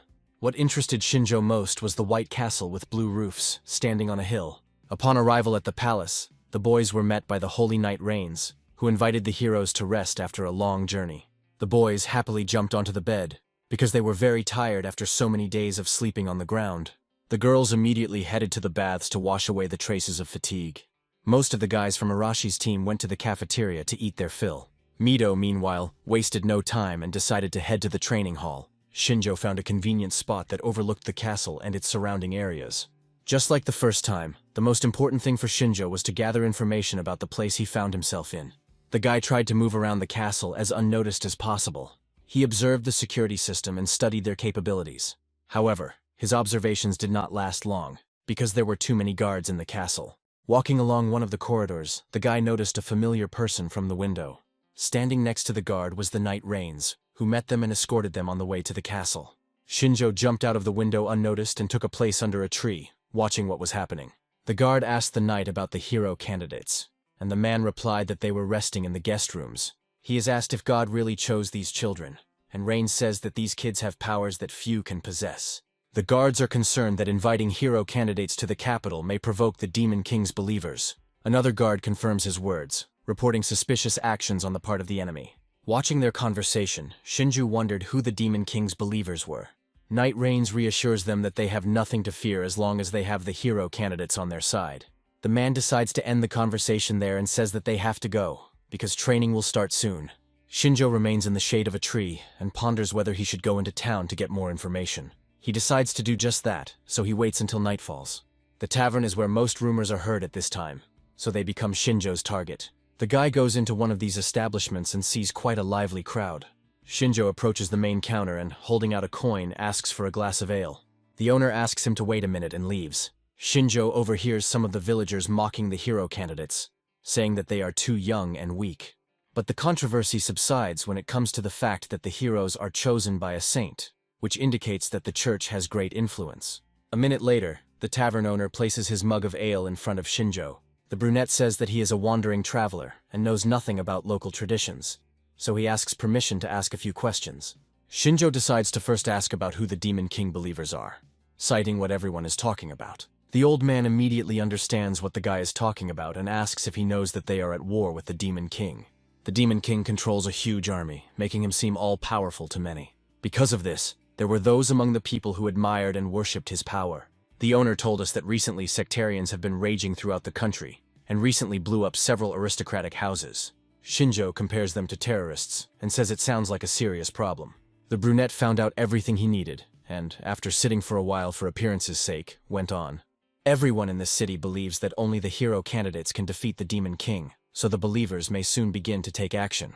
As Shinjo walks down the street lost in his thoughts, he is attracted to Kanzaki, who is walking towards him. The girl said that she had been looking for the guy for a long time, and asked where he had been all this time. Shinjo says that they don't know anything about the capital, so he needed time to gather information. Kanzaki understands him, but thinks that the boy is acting too thoughtlessly by going out alone at night. The girl says that she is ready to help at any moment if Shinjo asks her. The guy doesn't listen to her and says that he can handle it himself, and that the girl shouldn't leave the class. Kanzaki insists that she can be useful, and Shinjo eventually gives in. The brunette tells the girl to gather information by asking local residents. Kanzaki was pleased by his words, and, humming a song, she went off to carry out the assigned task. While talking, the guys don't notice a dark silhouette in the crowd that has been watching them for a long time. The stranger smiles and continues to watch the hero candidates. After walking around the city a little more, Shinjo decides to return back to the castle. In the middle of the night, he climbs through an open window. Throwing off his cloak, the guy thought that he hadn't learned anything useful, but what he had learned would be quite enough. While Shinjo was deep in thought, he heard someone's voices. The boy put his coat back on and walked to the door, listening. Shinjo decides to leave the room and see for himself. In one of the large rooms, his classmates gathered and discussed something. Shinjo came closer and asked what happened, and one of his classmates told him that they couldn't find Kanzaki anywhere. Motono, who lives in the same room with her, noticed that she had not returned, so the boys started looking for her.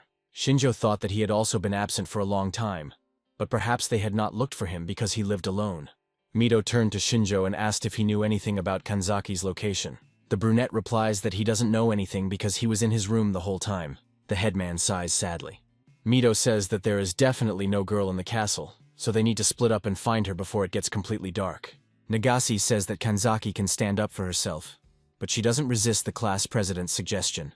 Shinjo thinks that in fact, it is already deep night outside, so all the townspeople are already asleep. The guy decides that he is partly to blame for the girl's disappearance, so he decides to help in the search. He headed out into the city streets alone. He quickly managed to find the place where he and Kanzaki had parted ways. His eye fell on a piece of paper lying in the middle of an empty street. Coming closer, the boy saw that it was Kanzaki's student card.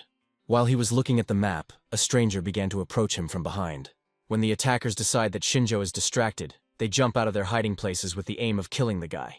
The first person who approaches the brunette misses his target, due to Shinjo blocking his blow with his dagger. The brunette turns back and sees another person. Before he can be hit, Shinjo grabs his attacker's arm. The brunette directs the opponent's hand in the other direction. His actions caused one guy to stick a gun into another. By the time the stranger managed to free his wrist, it was too late, causing him to curse. Shinjo doesn't leave the guy alone and kicks him in the face. The stranger in the cloak falls to the ground, stunned by the blow. His body is pierced by severe pain, which makes it impossible for him to get to his feet. The rest of the strangers stand aside and tremble with fear, afraid to approach the guy who dealt with their acquaintances. Shinjo said that they were all beginners in both swordplay and concealment. After using his blessing, the brunette learns that the attackers are ordinary people, and asks what they are trying to achieve. The stranger is so afraid of Shinjo that he cannot say anything in response. The brunette is not going to back down and begins to approach the guy. Meanwhile, in one of the stone buildings, there is a gathering place for the sectarians. Kanzaki was captured, beaten, and chained, leaving the girl looking angry but scared. She looks at her captors with anger. Two guys, one of whom is holding a whip in his hand, laugh at the girl, saying that they are very scared by her look. Kanzaki says that they can torture her as much as they want, but she won't tell them anything. The kidnappers say they want to know about the hero candidates and nothing more. One of the guys reaches out his hand to the defenseless girl. He grabs her by the collar of her shirt and pulls it hard, ripping the shirt across her chest. The kidnappers laugh at the embarrassed girl and ask how long she can endure this. While the boys are laughing and making fun of the girl, they let their guard down and don't notice Shinjo lurking around the corner. After using the blessing, the brunette learns that the kidnappers are just amateurs, so they couldn't have kidnapped Kanzaki themselves. Not intending to wait any longer, Shinjo throws throwing knives in their direction. Every knife hits the target and kills strangers. Kanzaki doesn't have time to understand what happened. The bodies of her tormentors fell motionless at her feet in an instant. She looked down at them and tried to understand what had happened. Her attention was drawn to Shinjo's voice, asking if the girl was okay. Kanzaki looked at her savior in surprise. While the guy was freeing her from the chains, the girl wanted to tell everything. But Shinjo interrupted her, saying that now was not the best time, and they needed to leave quickly. Having freed himself, Kanzaki thanks the brunette for his help. While Shinjo was looking around the place, something caught his attention. He rose to his feet abruptly and walked closer to Kanzaki. A glow was quickly approaching them from the darkness. A stranger in a blue robe runs towards them and prepares to strike. However, the blow lands on an empty floor without hitting the girl and the guy. Shinjo reacts in time and, picking up the girl in his arms, jumps to the side. The man is surprised that the boys were able to dodge his sword. When the dust settles, we see Night Rain saying that they cannot be left alive. Shinjo unmistakably recognizes the man who greeted them as the Knight. Rains corrects him, introducing himself as the head of the Demon King's church. Shinjo prepares to attack and says that this country does not have much time left if the enemy has crept so close to the top of power. Rains also takes a combative stance, saying that once he kills all the hero candidates, they will be able to bring about the day of destruction. Shinjo let go of Kanzaki so that she wouldn't get caught in the fight. Rains decided that there was no time to waste, otherwise the other hero candidates might expose him.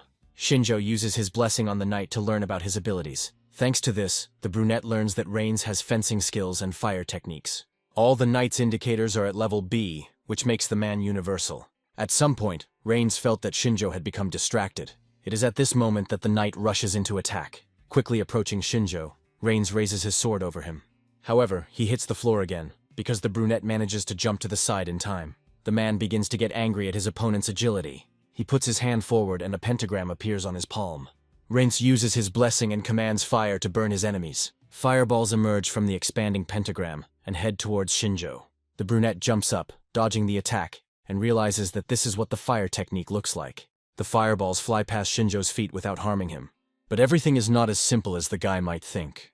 Rains appears next to Shinjo and swings his sword, saying that he won't be able to dodge in midair. The brunette tries to fight back and throws one of the daggers at the knight. Rains easily dodges the weapon and says that all of Shinjo's attempts are useless. At the knight's command, his sword is enveloped in flames. Rains raises his flaming sword and says that this is the end of Shinjo. But before the attack reaches the hero candidate, a gunshot is heard. Sensing that the situation had taken an unfavorable turn, Shinjo pulled out his pistol and fired. The field hit the surprised knight right on the head. Shinjo lands on the floor, still holding the gun in his hand. At this time, Rains falls down dead. Shinjo looks at the pistol in his hand with sadness. As he puts it away in his cloak, the boy thinks that he didn't want to use it because the ammo was limited. Shinjo agrees with Rains that the jump was a bad move and decides that he needs to hone his close combat skills. A surprised Kanzaki peeks out from around the corner and asks if Shinjo really has a gun on him. The brunette says that this will happen naturally because he is a hired killer, to which the girl expresses her dissatisfaction. But despite her words, the girl once again thanks Shinjo for coming to save her. The guy says it's just a coincidence and asks why Kanzaki didn't use her control power. The girl explains that the handcuffs she was handcuffed with are blocking the power of the blessing. The guy thinks about her words and picks up the girl's cape from the floor. Having covered the girl, Shinjo turns towards the exit and says that it is time for them to leave. Kanzaki tells the boy that these people are going to attack their classmates. Shinjo replies that he already knows everything, because the guy who attacked him on the street told him about it. The brunette remembers the guy who begged him for mercy. Stroking the dagger, Shinjo replied that it all depended on how the boy behaved. The guy said that he was ordered to do this, because the very existence of hero candidates is an insult to the Demon King. Holding a knife to the cultist's throat, Shinjo asked what they had done to Kanzaki. The guy replied that the girl was still alive because they planned to use her during the attack on the rest of the heroes. At this point, the interrogation of the sectarian came to an end, and it began to get light outside. Kanzaki and Shinjo walked towards the castle, and the boy said that unlike Steady, the curse did not silence the cultists. This indicates that they do not cooperate with demons. Kanzaki thought that the people in this world were their allies, but everything was not as simple as it seemed at first glance. Shinjo tells the girl not to relax, because that's what those sextants were able to handcuff her for. Kanzaki replied that they were polite at first, but Shinjo reminded her that enemies could be humans as well as demons. The girl turns away, saying that she will not be so naive again. While they were talking, Mito's voice was heard. Turning around, the girl saw the headman waving his hand and pointing in their direction. The guy was very happy that they managed to find Kanzaki.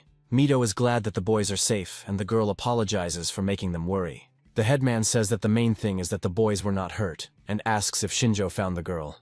The brunette replies that this is true, and asks Mito to step aside and talk. According to him, the headman understands that something did happen. While the villagers were still asleep, Shinjo told Mito what he had learned about the Demon King's church. It tells the story of a group of fanatics who believe in the omnipotence of the Demon King and want to kill the hero candidates. Mito thinks that, unlike monsters, people will be much more difficult to detect. Shinjo agrees with him and says that they need to warn the rest of their classmates about the danger. The headman thinks that they should tell Leonora about this, so that they can have more security assigned to them.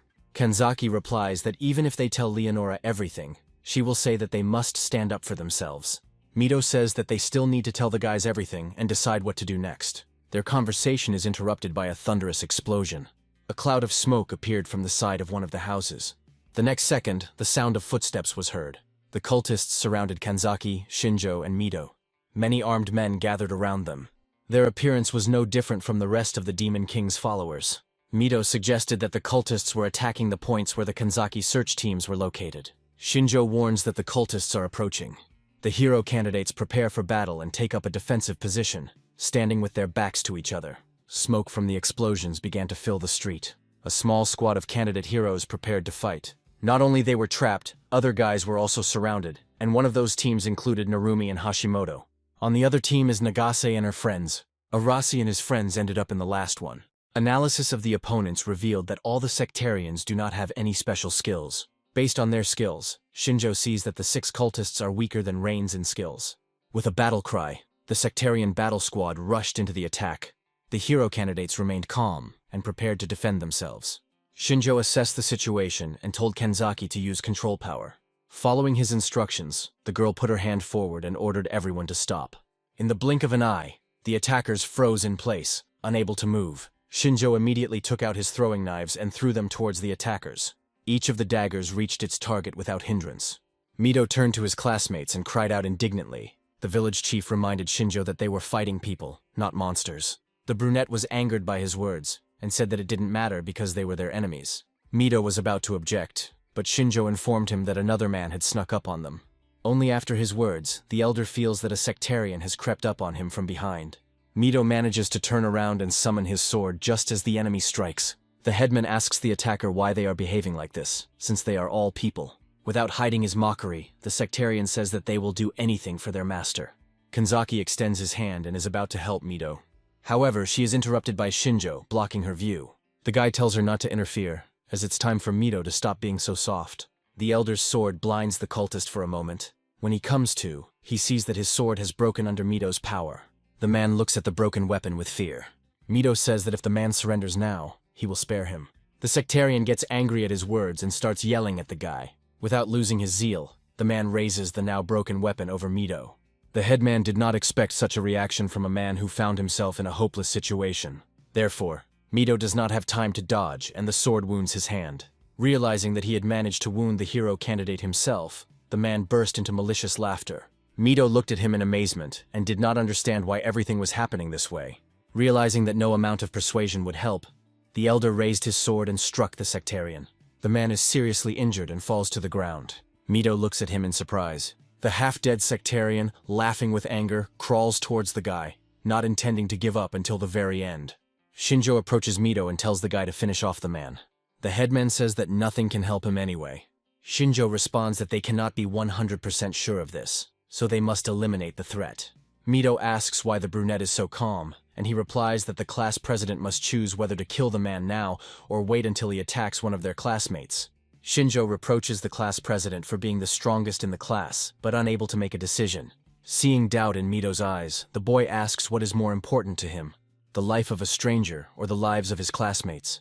The headman is silent for a few seconds, after which he says that he understands everything. Mito moves towards the man and delivers the finishing blow. Having finished, the headman turned to the boys and told them to help the others. Meanwhile, we are transported to one of the city streets. This group of cultists had the misfortune of encountering Arashi's team. The guy is already holding the last surviving person by the neck. He can't say anything to the hero candidate because he's suffocating. Arashi looks at the suffering man with an evil smile on his face. The guy clenches his hand into a fist and builds up the force of the explosion. The next moment, he points his fist towards the cultist. Arashi seems to be happy to have the opportunity to fight someone. At this time, the man, who was burned by the explosion, falls to the ground. His classmates turn around and smile, saying that the guy is merciless. The other team is also doing quite well on offense. Nagase uses his firepower to help the others. One swing of her hand is enough to burn several opponents to ashes. However, the sectarians continue to arrive time after time. Nagase turns to her friends and asks why they aren't fighting. The girls answer that they were taught to fight monsters, but in front of them are people. Nagase brings them to their senses by telling them that if they don't kill them, they will die at their hands. At that moment, an opponent approached one of the girls and kicked her. Taking advantage of the moment, another sectarian attacked the second girl. Nagase looked at what was happening in shock and didn't know how she could cope on her own. Leonora, meanwhile, asks how she should evaluate the children's abilities. At some point, because some of the girls refuse to fight with people, they find themselves trapped. It is now that Leonora appears on the battlefield. The sectarians turn around and look at the saint with horror. Some of the Demon King's followers are starting to get angry. With a smile on her face, Leonora says that the hero candidates are under her command, so it is not surprising that she helps them in times of danger. The cultists began to surround the girl, saying that she could not do anything without the knights. The girl replies with a smile that they are all just a group of amateurs, so they are not her opponents. One man can't take it anymore and attacks Leonora, ordering her to shut up. Several sectarians rush at the motionless girl from all sides. However, Leonora doesn't seem to be planning to defend herself. The smile never leaves her face for a second. At the very last moment, the girl says only one phrase: "Fall on your face." Divine power causes all opponents to fall to the ground in the blink of an eye. The entire area is filled with sunshine. Enveloped in divine power, the sectarians are unable to move. It was as if they were pressed to the ground by heavy stones, immobilizing them. Nagase watched from the side and realized that Leonora's divine blessing was very similar to Kanzaki's power. As Leonora walked closer to the hero candidates, she asked them not to compare her strength to anything like that. The girl said that her strength, area, and enslavement technique surpassed Kanzaki's in all aspects. Nagase asks Leonora why she decided to help them. The girl replied that she was assessing their abilities, but if possible, she did not want to interfere in this fight. Nagase says that in that case, they should thank her for her help. The saint asks not to thank her, because directing subordinates is part of her job. The girl's attention is drawn to the voice of one of the sectarians. Lying on the ground, the man turns to Leonora. He demands that the saint not ignore them and tell them what will happen to them. The girl looked at him with a smile and apologized, saying that she forgot that they were still alive. Leonora uses her power and orders the hero candidates to kill all the cultists. The sun's rays envelop the girls' bodies and make them obey. The girls, trembling with fear, hold weapons in their hands and look frightened. While raising her sword over the cultist, one of the girls asks Leonora to stop. The man over whom she raised her sword begs for mercy. Tears welled up in the schoolgirl's eyes. She struck with a loud scream, trembling with fear. Their bodies are unable to resist Leonora's control. Shinjo and Kanzaki are watching all this from the roof of a neighboring building. They see Leonora standing still and watching as the hero candidates, driven by her control, kill the unresisting cultists. Shinjo realizes that this is exactly what her third-level enslavement technique looks like. Kanzaki says that Leonora's power far exceeds her own, as she was able to control a huge number of people. Watching everything that was happening in the square, something was bothering Shinjo. He thought that they definitely needed to figure out how to resist Leonora. All teams coped with the attack. After this, it was decided to return back to the castle. Half a day has passed since the attack of the Demon King's believers. All the guys gathered in the large hall discussing what happened. At that moment, Nagase entered. Hashimoto approached the girl and asked how the others were feeling. Nagase shook her head and said that the guys were not feeling well because this situation was a big shock for each of them. Hashimoto sighs sadly. She is genuinely worried about her classmates. Narumi said that he couldn't forgive Leonora for controlling them like puppets, killing people. The guy asked Nagase how she felt, since her body was also controlled. The girl replies that she doesn't care about it, but she is irritated by the situation. Mito clenches his fists and says that it is all his fault because he did not have time to come to the rescue. Classmates begin to calm the class leader down because he managed to help many people. Kanzaki said that everything could have changed if they had made it in time. However, she is interrupted by Shinjo, who says that their arrival would not have changed anything. After defeating the believers, Shinjo and Mito split up to help more people. They managed to protect several groups, but none of them managed to reach Nagase's group. Shinjo thought that the Demon King cult would go quiet for a while because he killed their leader, Reigns. Now Shinjo is worried about something else, so he calls Kanzaki. The guy is about to leave the room and asks the girl to step aside for a conversation. Kanzaki agrees and leaves after Shinjo. The boy and girl enter Shinjo's bedroom and close the door behind them. Kanzaki immediately asks the guy what he has in mind. The brunette says he has a plan to counter Leonora's enslavement technology. However, to do this, he will need the help of someone with similar strength, that is, the help of Kanzaki. The girl is embarrassed, but replies that she doesn't see any problems with his proposal. Kanzaki asks what she needs to do. Shinjo turns to face the girl and tells her to use the control technique on him. The girl looks at the guy in horror, not understanding how this can help. The day after the victory over the Demon King's sect, a grand parade was held to celebrate the appearance of the hero candidates. The procession passed through all the main streets of the capital. People watched the hero candidates with smiles on their faces. The battle with the cult showed the townspeople how strong the candidates were. Thanks to their victory, the guys were able to win people's hearts. The candidates rode on horseback and waved greetings to the townspeople. Some were worried because they had never ridden a horse, while others were relaxed. Kanzaki and Shinjo walked next to each other, and the girl looked worried. All Shinjo could think about at that moment was whether Leonora could have planned all of this from the very beginning. If this turns out to be true, the girl will become an extremely dangerous opponent. The parade ends near the main gate leading to the castle. All the boys gather in front of Leonora and the night guy. The saint says that their work is now finished, and they can head back to the temple city of Alpha. Kanzaki doesn't understand what this place is, and then Shinjo assumes that it is the city where they were summoned. Mito asks Leonora in surprise if she is going to return with them. The girl said that she still needed to deal with the aftermath of the incident, so Guy would accompany the guys. Nagase jokes that their dorm also burned down at one time, so this is a favorite maneuver of demons. However, few people laugh at the joke, which makes the girl turn her attention back. Her friends have not yet recovered from the incident in which Leonora took part, so they look tired and depressed. Nagase approaches a girl named Naomi and asks if she is okay. With tears in her eyes, the girl replies that she is fine and asks not to pay attention to her. Suddenly, a smiling Leonora appears next to Naomi and asks if the girls are doing well. The blonde is so frightened by the appearance of the saint that she screams. She steps back but trips over her own feet. Nagase manages to run up and supports the girl, saving her from falling to the ground. Naomi says haltingly that she is fine. Leonora says that since nothing terrible has happened, she will leave them. Nagase angrily shouts at Leonora, who pretends not to understand anything. The saint was already leaving at that moment, but after the girl's words, she stopped. Naomi felt sick and lay down on Nagase's lap, asking the girl to stop. A smile blossomed on Leonora's face again. After that, she continued on her way, saying that they would see each other again. All the students saw the saint off with angry expressions on their faces. Even Mito was no exception. Shinjo watched silently from the sidelines.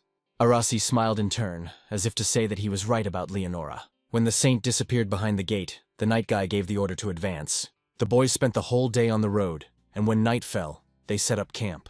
This time there was no trace left of the previous fun. After waiting until it got dark, Arashi got up and went towards the forest. His team followed him. This time, Shinjo did not react to their actions in any way. However, from their behavior, The brunette realized that they were prepared.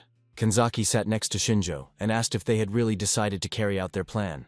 The guy says that they decided to do this because Leonora is not around and only 30 people are guarding them. Even Shinjo thinks that this is the most opportune moment to kill Guy. And given all the circumstances, the guy is not going to stop this spectacle. At this time, the guys began to carry out their plan. Narumi lured the night guy into the forest under the pretext of seeing a dragon-like monster. The guy assures the knight that the lizard was recently right in the place where they are. Guy looks around and says that they are near the main road to the capital, so they should inform the tamers about the monster so that no one gets hurt. Suddenly, Narumi screams as if he was scared of something. The guy points to the side, saying that the monster is there, to which Guy takes a fighting stance. However, at that very moment, Arashi approaches him from behind, catching the knight off guard. Without hesitation, Arashi casts her blessing and causes a massive explosion. Narumi manages to fly into the air and says that it was dangerous because he could have been hit too. The explosion fails to kill Guy, and he jumps out of the dust that rises into the air. Due to the unexpected moment, the knight was seriously injured. His body was scorched by fire, and blood was running down his face. The man turned back and called out to Arashi in anger. The guy stood at the site of the explosion and shook himself off, saying that he hit with all his might, but the knight still did not die. Arashi smiles and says that the man is really cool. However, Guy shouldn't be so confident in himself. Arashi reports that the man is on his territory. Traps are set all over the clearing and Night Guy steps into one of them. The man doesn't have time to jump back and is hit by another powerful explosion. Arashi reminds that it was they who brought him here. The guys set up traps in this place in advance. Having been hit by another explosion, the man knelt down and tried to catch his breath. Even though the knight protected himself with his blessing, he still got hit. Guy says that a surprise attack is a sign of cowardice and not what he expected from Arashi. The guy says that he doesn't care what methods he uses, as long as they help him defeat Guy. The rest of Arashi's team is already approaching the knight from behind. Noticing this, Guy rises to his feet and takes a defensive position. Arashi gives the command to attack and orders to kill the knight at any cost. The man puts his hand in the inside pocket of his jacket and says he has to stop this. The knight takes a blue sphere from his bosom and throws it high into the air. The hero candidates freeze in place, not understanding what is happening. However, the next moment, the sphere explodes in the air. It lights up high in the sky like a signal fire. Its light attracts Mito's attention. Kanzaki was still outside and also saw the signal. Shinjo stood up from his seat and looked up at the sky. The guy looked at the signal fire with a hopeless expression and said that Arashi had failed. The flash lit up the sky like the sun during the day. The soldiers saw it and doubted whether they were really seeing a distress signal. The guards look around and say that the night guy has not been seen for a long time and wonder if someone could have attacked him. One of the soldiers says that they don't have time to figure this out. They urgently need to run to the signal. However, as soon as he finishes speaking, a dagger is stabbed into his throat. Shinjo stands behind him with a bloody dagger. The soldiers look at what is happening in shock. Shinjo jumps to the next soldier without hesitation. He says he has nothing against the man, but he must die. In one move, Shinjo kills the frozen man. After this, the guards come to their senses and rush towards the guy. However, he dexterously dodges their attacks. Dodging the blows, Shinjo strikes himself, and each time they become fatal. The guy acts coolly with a blank expression on his face. Shinjo throws the dead guard onto another man. The guard thrusts his spear forward, slowing the body flying towards him. Shinjo takes advantage of the man's distraction. Jumping up to the guard from the side, the brunette plunges a dagger into him. Shinjo had already managed to deal with half of the people. The remaining people look at the guy in shock and ask why the hero candidate is doing this to them. Shinjo jumps up to him and asks if he heard his words. It doesn't take the guy long to kill all the remaining guards. Meanwhile, the battle between Arashi's team and Night Guy continues. The students attack Guy from behind. Two guys try to attack the knight, striking from different sides. However, the man grabs one guy by the arm without any problems and blocks the second guy's blow with his sword. Narumi doesn't lag behind and raises his hand, gathering the power of the wind. He concentrates energy into the spear. The boy rises into the air and throws a wind spear at the knight. Another guy calls for a blessing of support. Thanks to him, the spear begins to glow red and is filled with more energy. Guy notices the impending threat in time. The man jumps to the side, thereby avoiding the blow. However, he was not paying enough attention and ended up being hit by one of the guys. The knight hits the guy with his sword, saying that he is too weak. However, the next second his eyes widen. The boy used the blessing of steel, thereby protecting his hands from the sword, which cracked from the collision. The knight realized that luck was not on his side and jumped aside, saying that the guys had inconvenient blessings. Guy tried to look in all directions, which helped him notice the approaching danger. Taking advantage of the pause, Arashi prepared to strike. The guy caused another powerful explosion, directing it towards Guy. The man called upon his blessing, defending himself from the blow. However, he was too weakened by everything that was happening, so he received more serious injuries. In an attempt to stay on his feet, Guy thrust his sword into the ground. The force of the explosion tore off the knight's left arm. Arashi laughed at him, saying that the man was too stubborn. Narumi said that most likely Guy had signaled for backup, so the guy decided to try to buy time. The knight stopped them, saying that none of this mattered now. Leonora was approaching them from the forest, and she grinned at the fact that the boys had managed to corner Guy. Even Arashi looked scared by Leonora's sudden appearance. Meanwhile, the surviving soldiers in the camp were already tied up. Mito and the other guys came up and asked Kanzaki what was going on. The girl controlled one of the guards, forcing him to tie up his colleagues. Kanzaki chuckled, saying that she was just following orders. Mito didn't understand what she was talking about, because he didn't know who the girl was subordinate to. Nagase was amazed that Kanzaki was the type to follow other people's orders. Shinjo came out of the forest and apologized to Mito, saying that it was he who gave the order. The class leader looked questioningly at his classmate. Kanzaki told the brunette that she had caught about 7 people, but the rest had managed to escape. Shinjo approaches the girl and tells her not to worry, as he has already dealt with the others. Mito asks worriedly what the guy did to them, and Shinjo replies that he killed them all. Kanzaki looked at the boy with concern and said that he was as merciless as always. Mito asked Shinjo why he did this. The brunette said that he decided to deal with them while Arashi was fighting Guy. Mito realizes that this is why he couldn't find Arashi anywhere. Nagase thought that the boys still hadn't decided to carry out their plan. Shinjo asked if the girl still had doubts. He pointed to the tied-up soldiers and said they were living proof. Mito asked if Shinjo had joined Arashi's team, since before that, he thought that the brunette was on their side. Shinjo interrupts him and says that he has always been only on his own side. The brunette reminded the headman that he was not the priority right now, so he should direct his anger at Arashi. Mito realizes that Shinjo is right, so he steps away, saying that he will deal with him later. The class president leads the rest of his classmates away. Now their main goal is to establish Arashi. Leonora appears in the clearing next to Guy and smirks at the man being cornered. The knight looks at the girl with joy and says that old age is taking its toll. Narumi looks at all this from above and asks Arashi what they will do next. The rest of the students froze in place, waiting for the command from Arashi. The guy says they have no choice but to see things through. The boys began to doubt this idea because they knew they would not be able to resist Leonora's control. The girl confirms their words, but says that the effect of her blessing works weaker on strong people. However, she says that all the hero candidates are like children compared to her unrivaled technique. Arashi says that Leonora was a coward because she would never win in a fair fight. The girl thinks for a moment, then smirks. She says that Arashi resorted to a cheap provocation, but she decided to give in to it and break all the guy's claws. Guy says that he expected this from Leonora, but tries to convince the girl otherwise. The girl interrupts him and asks if the knight remembers that she is a saint. Leonora reminds that God loves her more than anyone else present here.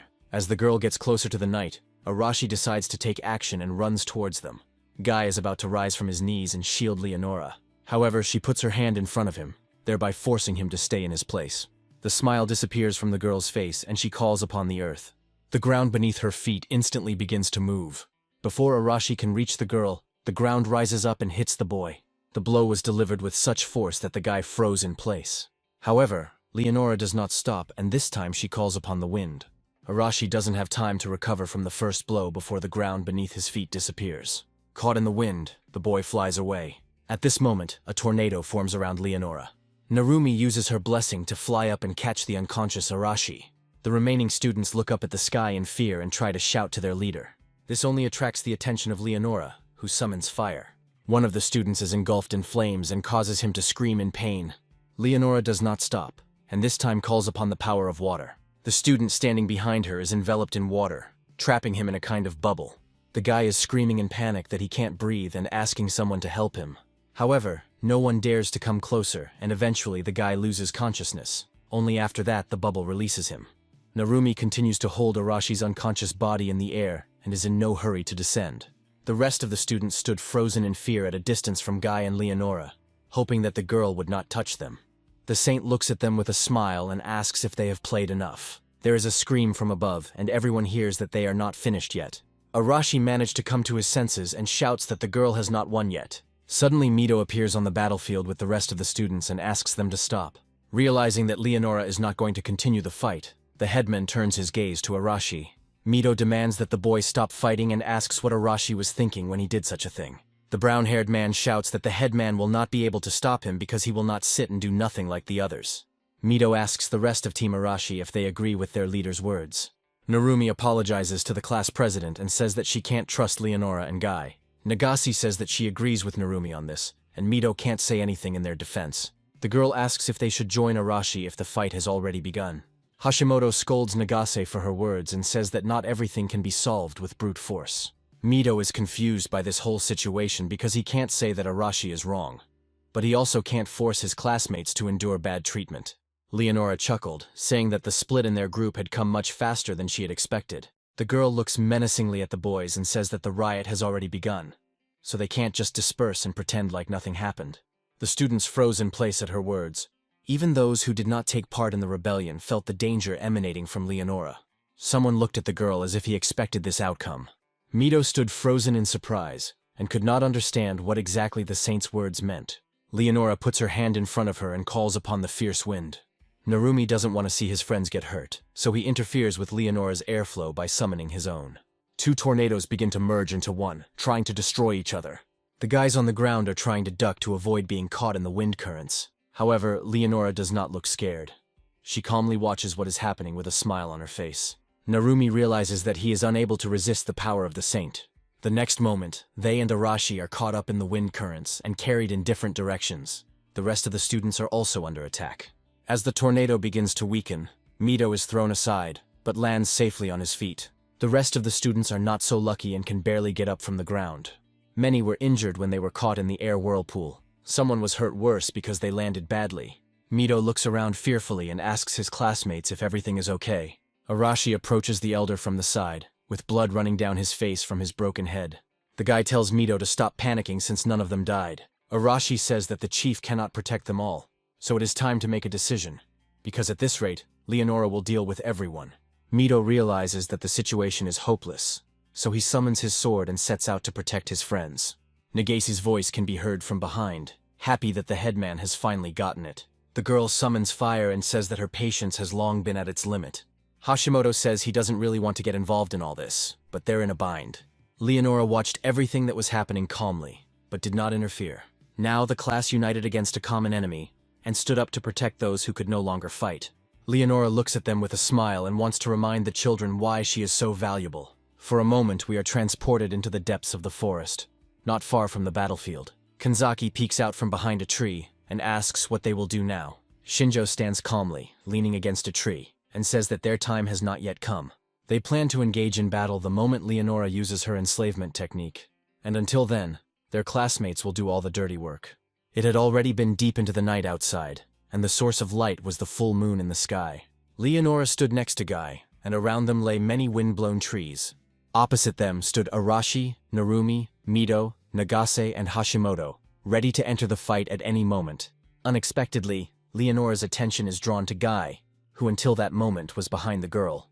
The man rises from his knees and walks around the girl, asking permission to enter the fight first. The girl agrees with him and, stretching out her hand forward, uses force, saying that she must help the knight with his wounds. Guy freezes in place, feeling Leonora's divine power fill and envelop his body. The arm that was torn off by Arashi's blow begins to recover.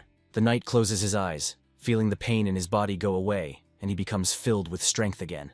When the divine power ends, Guy grabs the hilt of the sword with both hands. The man has fully recovered, and is now ready to once again fight against the hero candidates. The 5 students prepared to fight the strongest knight. Guy's sword did not waver, and he took his position. Narumi looked at the recovered knight with disappointment, and said that they had spent a lot of effort to defeat him. Nagase says that they too have more strength now that they are united and fighting together. Leonora spreads her arms and tells the children to start whenever it is convenient for them, because this will be a great test for them. The girl also reminds that if the guys cannot defeat them, then they will no longer be able to become heroes. Mito decides to attack first and asks the others to cover him. The swords of the elder and the knight guy meet, causing sparks to appear around. The swords crossed, and looking closely, the knight saw that Mito had almost cut his sword. Guy looks at the result of one blow from the guy in fear. The man decides to jump to the side. Looking at the damaged sword, Guy realizes that he won't be able to simply block Mito's attacks. Leonora summons ice and commands it to take on a new form and pierce her target. The ice takes the form of icicles and rushes towards Mito. Nagase summons fire and directs it towards the danger, saying it will melt them. When ice meets a blast of fire, it actually turns into water. However, Leonora is not so simple and asks if the girl can repeat her actions. Immediately after the melted icicles, a new wave appears. Mito tries to fight off this attack on his own, but not everything goes well, and several icicles manage to hit him. Narumi screams in fear, standing behind the headman, and asks how he is. At this moment, several large boulders are lifted into the air. Hashimoto asks Leonora how dare she do this to their leader. Narumi is also not going to stand aside and calls upon the wind, turning it into cutters. The boy and girl team up and direct their attacks towards Leonora. Contrary to their expectations, the girl doesn't even try to dodge the attack. Narumi freezes in place, not understanding why the girl doesn't defend herself. Hashimoto watches closely to see what happens next. They soon realize why Leonora didn't try to dodge. There was already a barrier around her. The attacks crash against the invisible dome, and the stones, breaking into small fragments, fall at the girl's feet. Hashimoto looks at what is happening in shock. Narumi can't say a word. Leonora says that she is God's favorite, so witchcraft and blessings do not work on her. Shinjo lurks unnoticed behind one of the trees, wondering if this is a blessing from the saint. The guy uses his ability and sees all of the girl's skills, and notices that the girl's defense indicators are low, although she doesn't need them. A normal physical attack should work on her, but Guy protects Leonora from it. Arashi is not going to stand aside and also enters the fight. He decides to attack Night Guy and kicks him. The man notices that Arashi didn't use the explosive force this time and assumes that the guy is simply out of breath. The guy smirks and replies that he can defeat the old man without his blessing. Arashi stretches his arms and tells Mito that he will take on Guy. Arashi instructs the class leader and his classmates to deal with Leonora. Mito agrees with the brown-haired man and begins to think about how to defeat the saint. The girl is not affected by the blessing, which means Mito's sword will be of no use either. Suddenly, an ordinary sword flies from the side of the elder. The classmate who couldn't fight realized the situation and decided to give Mito his sword. The elder takes his sword out of its sheath and thanks the guy for his help. Leonora says that Mito is a joy to behold, as he has finally shown the determination to fight. Remembering Shinjo, the village chief says that someone put his brains back in place, so the guy is determined to cut off the girl's head. The guy jumps up and runs towards Leonora. The girl remains in place but summons air boomerangs. Mito jumps to the side, trying to avoid colliding with the obstacle. It's not possible to simply dodge, so the guy starts fighting back with his sword. Nagase and Narumi are unable to help either Arashi or Narumi at the moment, so they are waiting for the right moment. Hashimoto says all they can do is watch them and stay out of the way. The girl leaves Mito with Narumi and Nagase, and she carefully watches the fight between the Night Guy and Arashi. Guy and Arashi do not use their blessings and fight in close combat. The guy is about to strike the knight in the face, but he successfully dodges the attack. As Guy tries to find his balance after dodging, Arashi crouches down and knocks the man down. The knight looks at what is happening in shock. Arashi stabs the confused knight in the stomach. The man flies to the side but stays on his feet. Arashi tells the knight that even though his wounds were healed, it did not give him any strength. Guy smirks at his words and turns the tables, saying that the guy himself cannot use his blessing.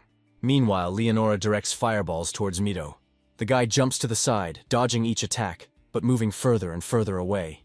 Mito understands that the girl is trying to get rid of the guy with such actions before he can get to her.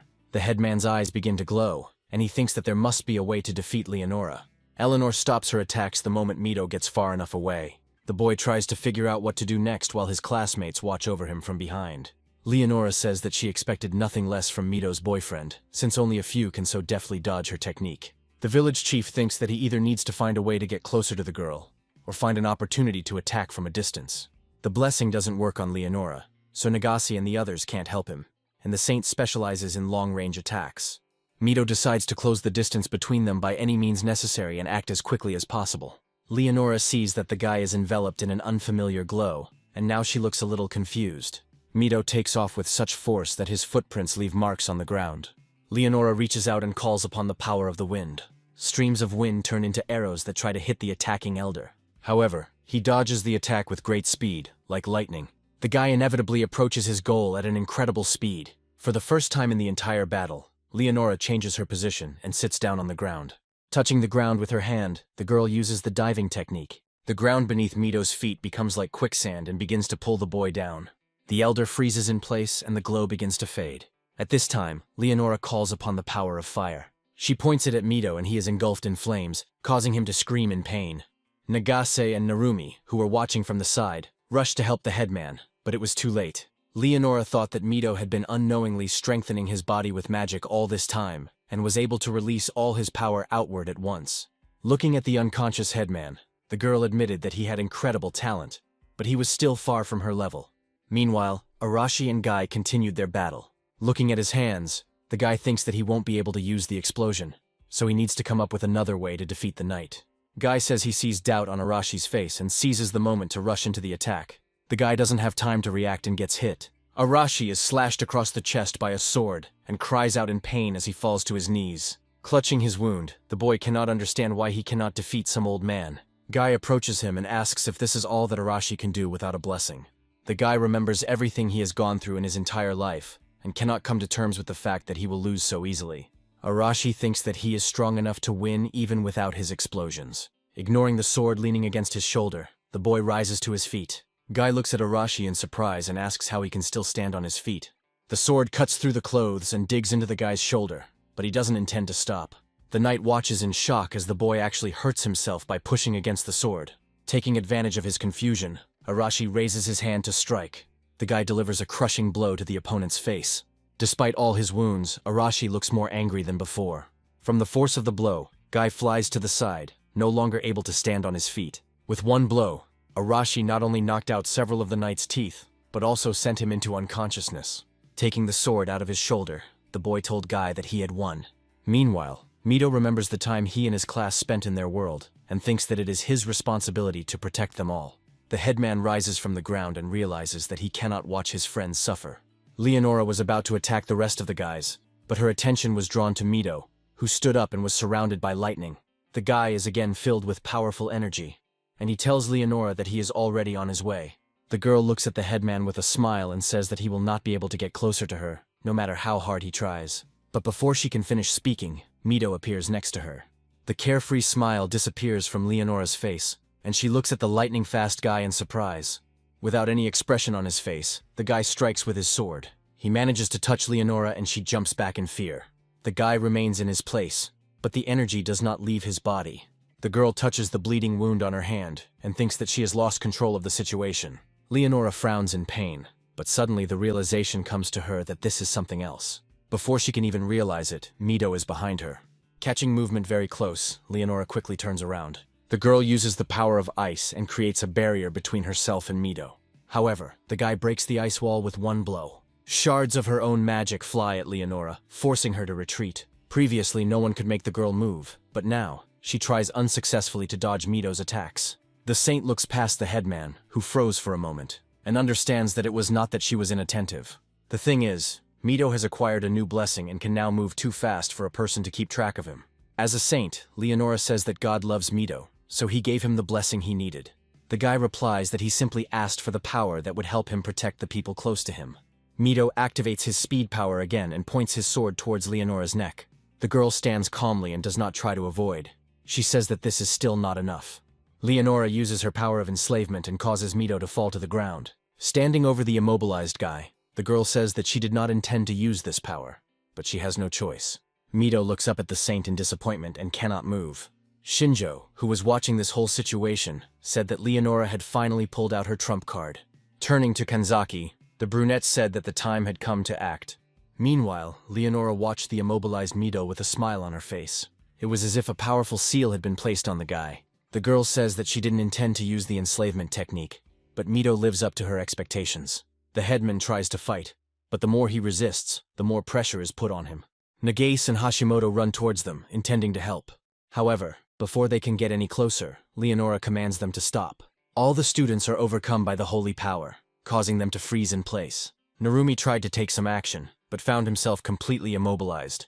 Leonora says that all the boys worked well, so she will consider them to have passed the test. The girl looks around in search of her knight. Having found him, Leonora says that she did not predict Guy's defeat, but there is nothing to worry about, because you can always find a new knight. The girl is convinced that any problem can be solved if the hero candidates are under her control. Narumi says that they really got into a fight that they initially had no chance of winning.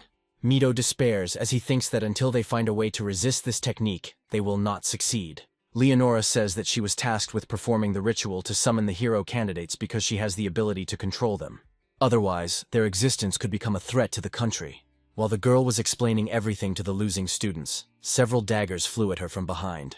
The girl called upon the power of the earth and it rose up, shielding the girl from the weapon. As the ground crumbles beneath her feet, Leonora sees weapons she has never seen before on a hero candidate. Leonora realizes that Shinjo attacked her and says that she was wondering where the guy hid after he killed her people. Shinjo was approaching her from the side with a leisurely pace. Coming closer, the guy says that he is surprised that a simple guy like him was honored with the attention of a saint. Leonora says that the guy seemed strange to her from the very beginning, because after receiving a useless blessing, he did not react in any way. The girl says that she is disappointed in him, because the guy got into a fight that was initially a losing one. Shinjo replies that it will be him who decides whether the fight is lost or not. Leonora smiles and asks the guy to prove the truth of his words. The girl orders Shinjo to freeze and he obeys, overcome by the enslavement technique. The guy seems to be trying out what this technique is. His hands are enveloped in a glow that looks like many golden ropes. Shinjo tries to move and feels resistance. The girl says that by now the guy should have realized that as long as she has this technique, she is invincible. However, before she can finish speaking, a bullet hits her shoulder, causing her to recoil and scream. Smoke is still coming out of the barrel of the gun. Shinjo managed to free himself from the control and says that Leonora managed to cover the vital points, which is what the guy expected. Clutching the wound, the girl asked why he could move, since they had used the enslavement technique on him. The guy doesn't answer her question and takes aim again, firing another shot. This time, the bullet hits the girl in the thigh. The girl has never seen a gun, so she asks what kind of weapon Shinjo has that her defense can't keep up with. Shinjo replies that it is one of the most deadly weapons from his world, but he rarely uses it because the ammo is limited. Leonora tells herself to calm down. She doesn't know why her technique doesn't work on the guy, but that's not the most important thing right now. The girl calls upon the power of fire and directs it towards the guy. The last thing the girl sees is the guy trying to cover his face with his hands. Deciding that the attack had hit its target, the girl says that Shinjo let his guard down too early. However, the next moment her face looks surprised. In the place where the guy had just stood, only a burning cloak remained. Leonora doesn't understand where the guy managed to go, because just a second ago she saw the fire approaching him. The girl hears a click behind her and realizes that Shinjo is already standing behind her and has cocked the trigger. Shinjo says that from her fight with Mito, the guy realized that she is not strong in close-range combat, and the girl's technique does not work on him. Leonora frowns in pain and asks why her technique doesn't work only on Shinjo. The guy grins and says that he doesn't understand it himself, but it was his plan, but he wasn't sure that it would work. Shinjo remembers the night he called Kanzaki into his room and asked him to use control on him. The girl then stood frightened and pressed herself against the door, not understanding why the guy needed this. Kanzaki blushed and looked at Shinjo with confusion, saying that she wasn't into that kind of thing. The guy didn't understand what the girl was talking about and asked again.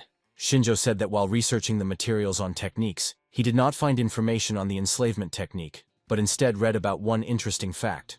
The guy explains that if two subjugation-type techniques are applied to a person, the technique that was applied first takes priority.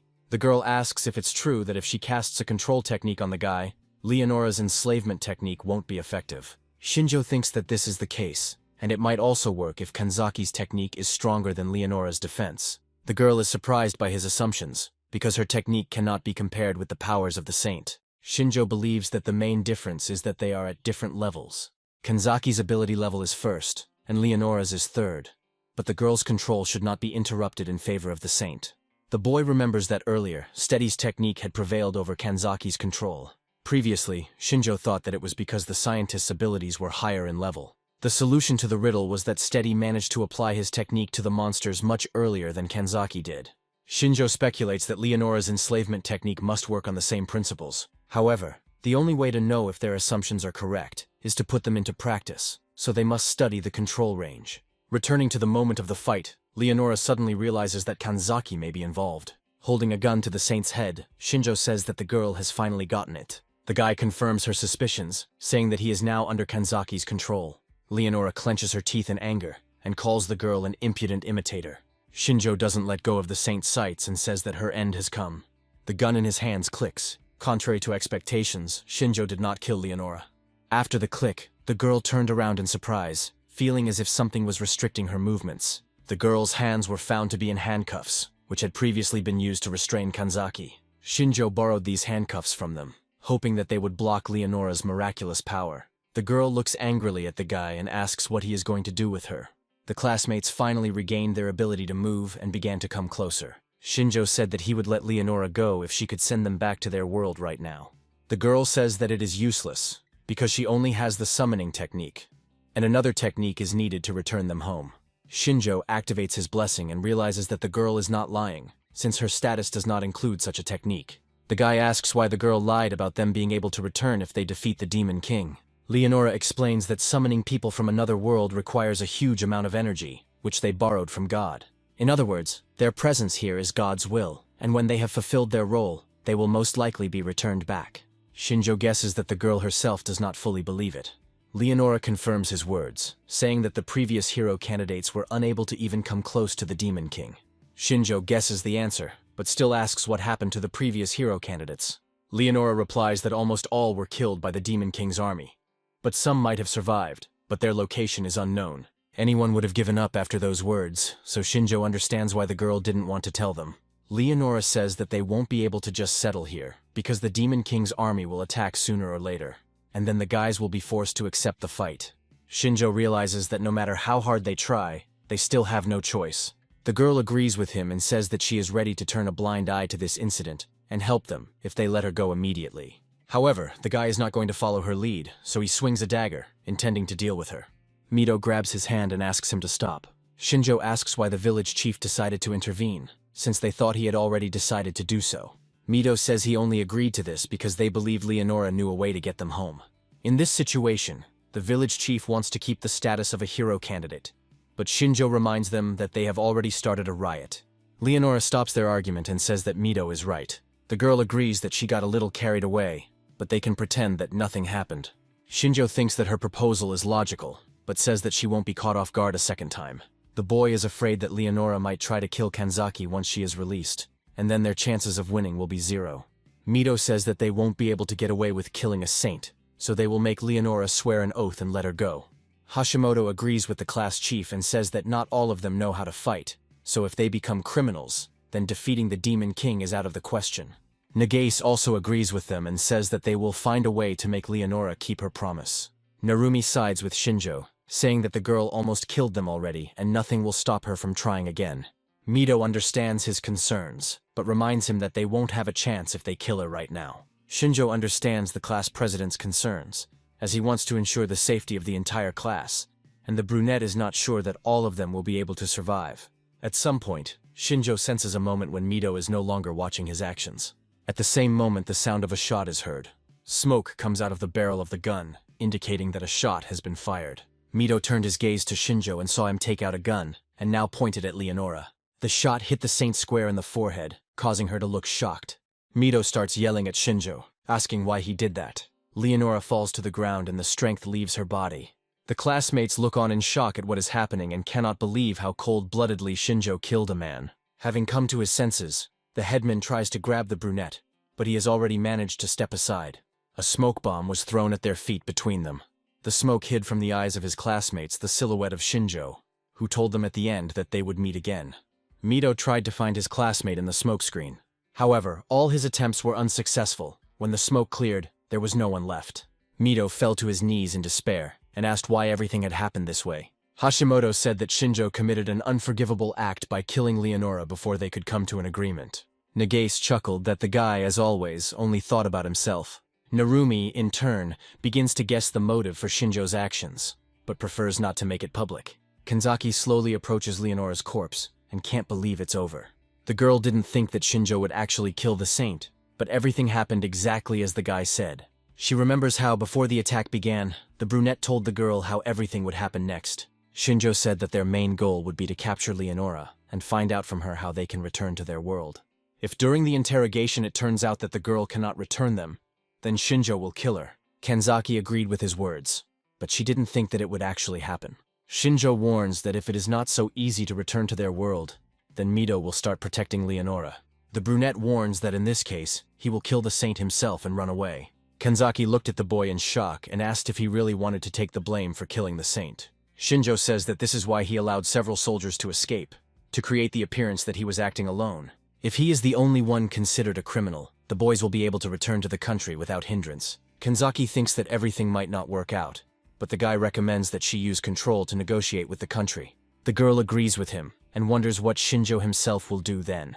Then the guy replied that he could handle everything himself, so there was no need to worry about him. Kanzaki understands that everything went according to plan, but she is tormented by a feeling of guilt. She looks up at the dark sky and worries about what will happen to Shinjo now.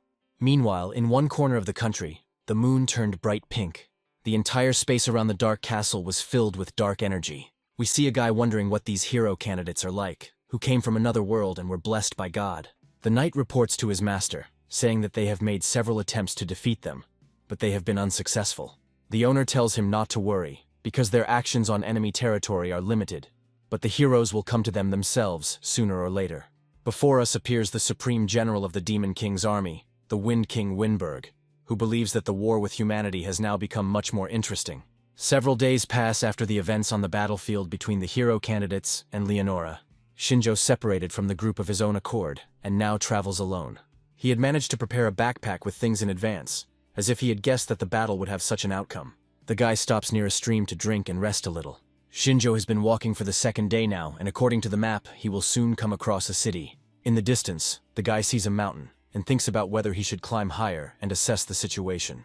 He thinks that it is worth getting to know the city from afar in case he has to retreat urgently. Having climbed high enough, the guy sees a small town surrounded by high walls, and realizes that it takes half a day to get there. Shinjo reaches the city when it is already dark outside. Walking through the thickets near the walls, the guy thinks that this outcome is to his advantage. Shinjo doubts that he, as the killer of the saint, will be allowed through the main gate. He does not know what they can do to him. Taking advantage of the fact that there was no movement visible on the wall, Shinjo throws a hook with a rope. Not forgetting to look around, the guy quickly climbs up. After some time, Shinjo successfully climbs over the wall and finds himself on the main street. Looking around, the guy thinks that he should first get some money. A couple of minutes later, the guy comes with a bag of money that he borrowed from the dead soldiers. Walking down the street, his attention is drawn to noise in one of the houses. Shinjo stops near a bar and thinks that this is the best place to gather information. The guy goes inside and sees a lot of people who are already tipsy. The man behind the bar sees the new arrival, greets him and asks what he would like to order. Shinjo calmly walks up and sits down at the bar, leaving his luggage aside. The boy lowers his head and asks for some ale and something to eat. A clearly drunk man sitting next to him says he has never seen the guy before and asks if he is a traveler. Shinjo replies that he had to flee his hometown and is now looking for a way to make a living. The man assumes that the boy's hometown was attacked by the Demon King's army and says that it is a big disaster. Shinjo is glad that the man made up the story himself and asks if he knows where they hire undocumented refugees. The owner of the establishment serves the guy some ale and says that in that case, he should become an adventurer. Shinjo accepts the mug and asks what this organization does. The man explains that it is a guild that gives its workers various requests, mainly to kill monsters. The visitor says that this is not a job for weaklings, so the guy can get killed there. But the owner assures that the guy is not as simple as he seems. The visitor asks if the owner is right, but he himself confirms his words, remembering that the guy is traveling alone. Shinjo is quite happy with this proposal and asks how he can become an adventurer. The owner says that the guy just needs to register at the guild in the city center. They accept everyone, since there are not enough hands. Shinjo asks how the man knows so much and learns that the owner himself used to be an adventurer, but retired due to an injury. After a few moments, the man places plates of food in front of the brunette. Shinjo had a hearty dinner and found a place to spend the night, where he spent the rest of the night. When sunlight began to penetrate through the window, the boy woke up. Shinjo slowly packs up and leaves, planning to visit the guild today. On the first floor, the guy meets the girl and thanks her for allowing him to spend the night there, and says that he will stay with them for some time.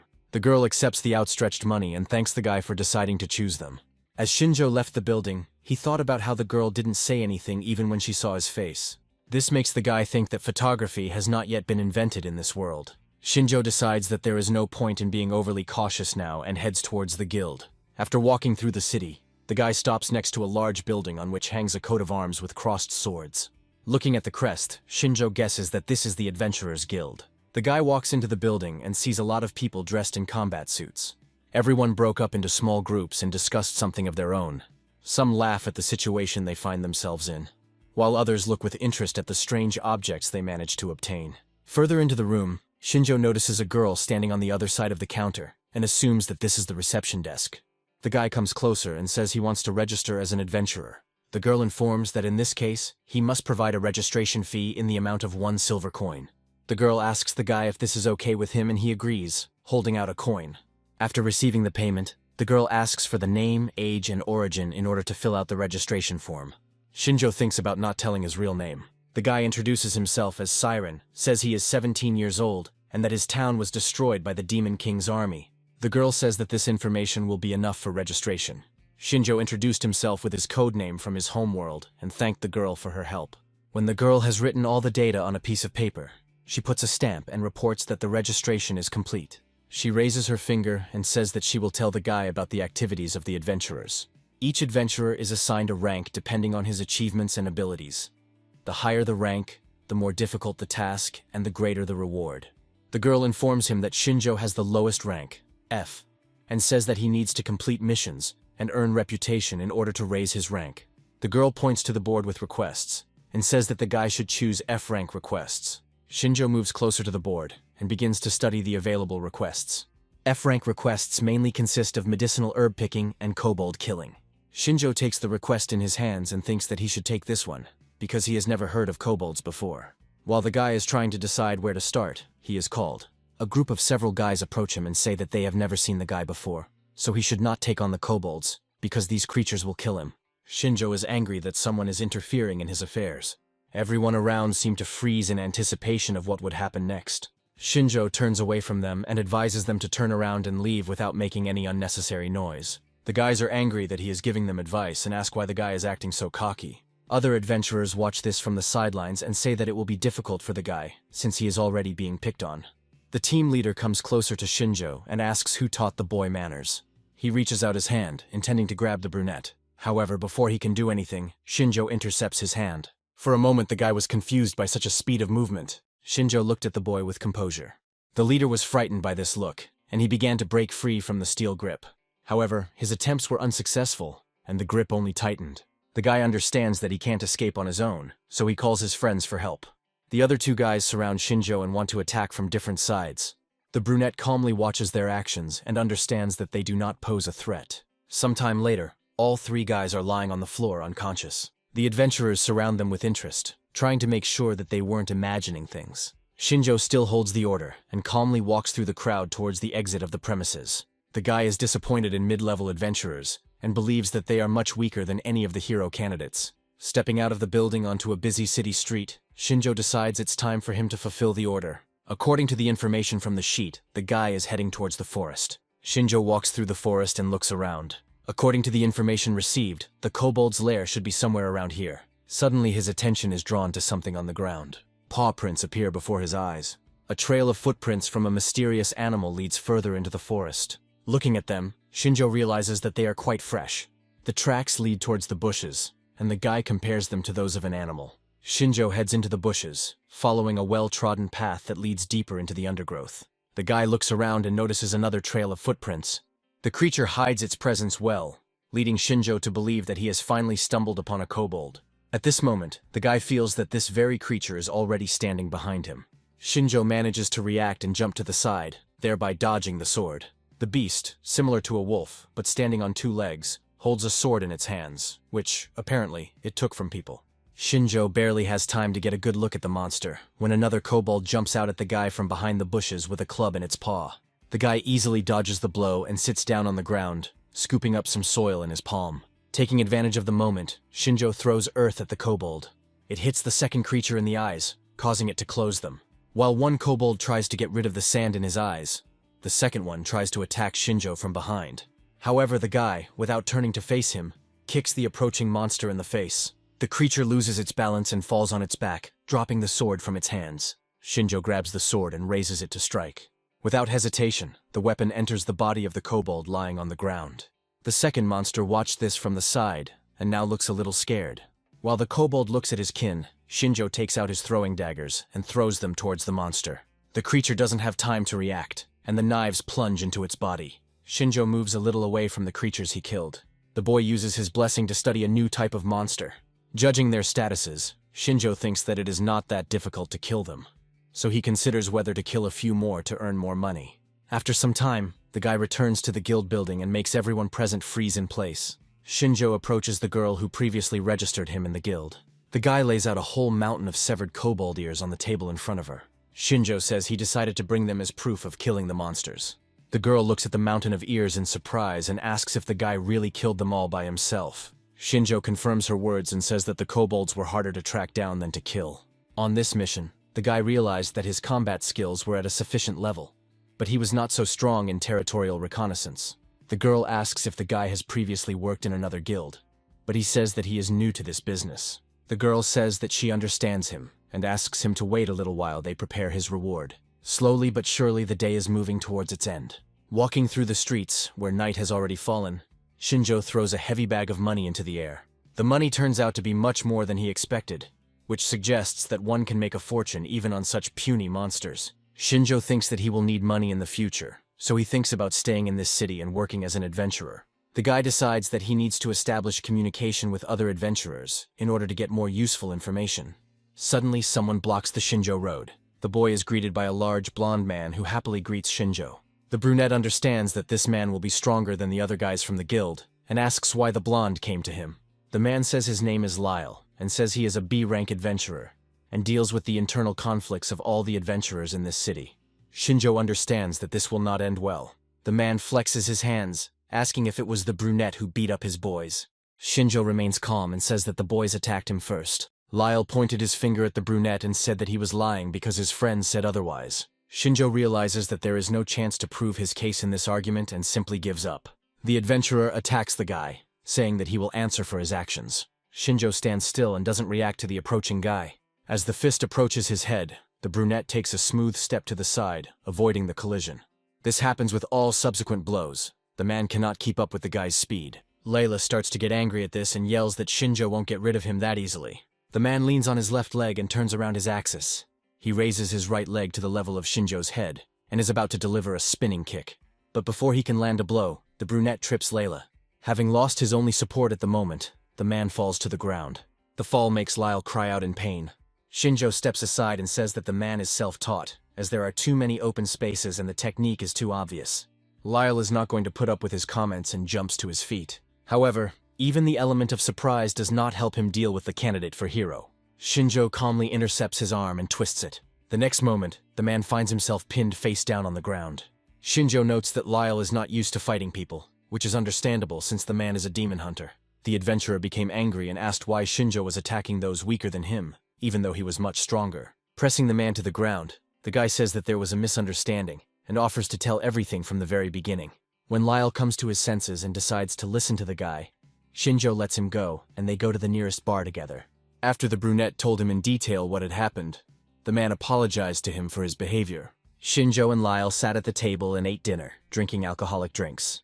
At some point, the adventurer turns his gaze to the side and says that he is guilty of taking the guys at their word. Looking at the battered trio kneeling next to their table, Lyle admits that he should have checked everything before attacking. The man orders the boys to sit still and think about their behavior. The adventurers first apologize to the boss, and then apologize to Shinjo himself for their behavior. The brunette changes the subject, saying that if they've already sorted out this situation, then he wants to ask Lyle a few questions. The man says that he is guilty before the guy, so he will answer any of his questions. Pulling his mug of drink closer, Shinjo says that he is a traveler. He joined the adventurers in order to save money for the journey, but he has another reason. Lyle says the guy already has a lot of strength, so it's clearly not a matter of finding a companion. Shinjo takes a leisurely sip from his mug. After this, the guy says that he is looking for a way to move to another world. His words make both Lyle and his subordinates cry out in surprise. The guys start whispering about the fact that the movement most likely exists, because it was from another world that the candidates for heroes came to them. Shinjo confirms their words and says that he needs to get to where the candidates came from. Lyle thinks about it and says that this requires special equipment, but they are not experts in this matter. Shinjo knows that this isn't something that can be easily discovered, but he'll need any clue he can get. Lyle suggests that the guy turn to the sage Elbin, since he is a very knowledgeable person in this matter. His words interested Shinjo, and he asked who this sage was. Lyle is surprised by his words, because he is talking about an elf, the king's advisor. Shinjo says he heard about him, but didn't think he actually existed. When the boy was studying books in the library, he saw many references to the elf sage. Elves are long-lived creatures who live deep in the forest, and there are so few of them left that they have almost become a legend. Lyle says that the sage is over 100 years old, so he knows a lot and is also a talented magician. Shinjo reflects on the fact that elves are unique and that they borrow the powers of spirits to use magic. Even if the sage doesn't know about the technique of returning, his magic will be able to return Shinju home. One of Lyle's protégés intervenes in the conversation and asks if the sage is even alive, since there has been no news from him lately. Lyle laughs at his words and says that he himself does not know more information. The man apologizes for not being able to help Shinjo, but Shinjo says that they shared useful information with him. Finishing his drink, the guy says that this information is more than enough. Shinjo gets up from the table and apologizes, saying that it is late and he is going to go back to his room.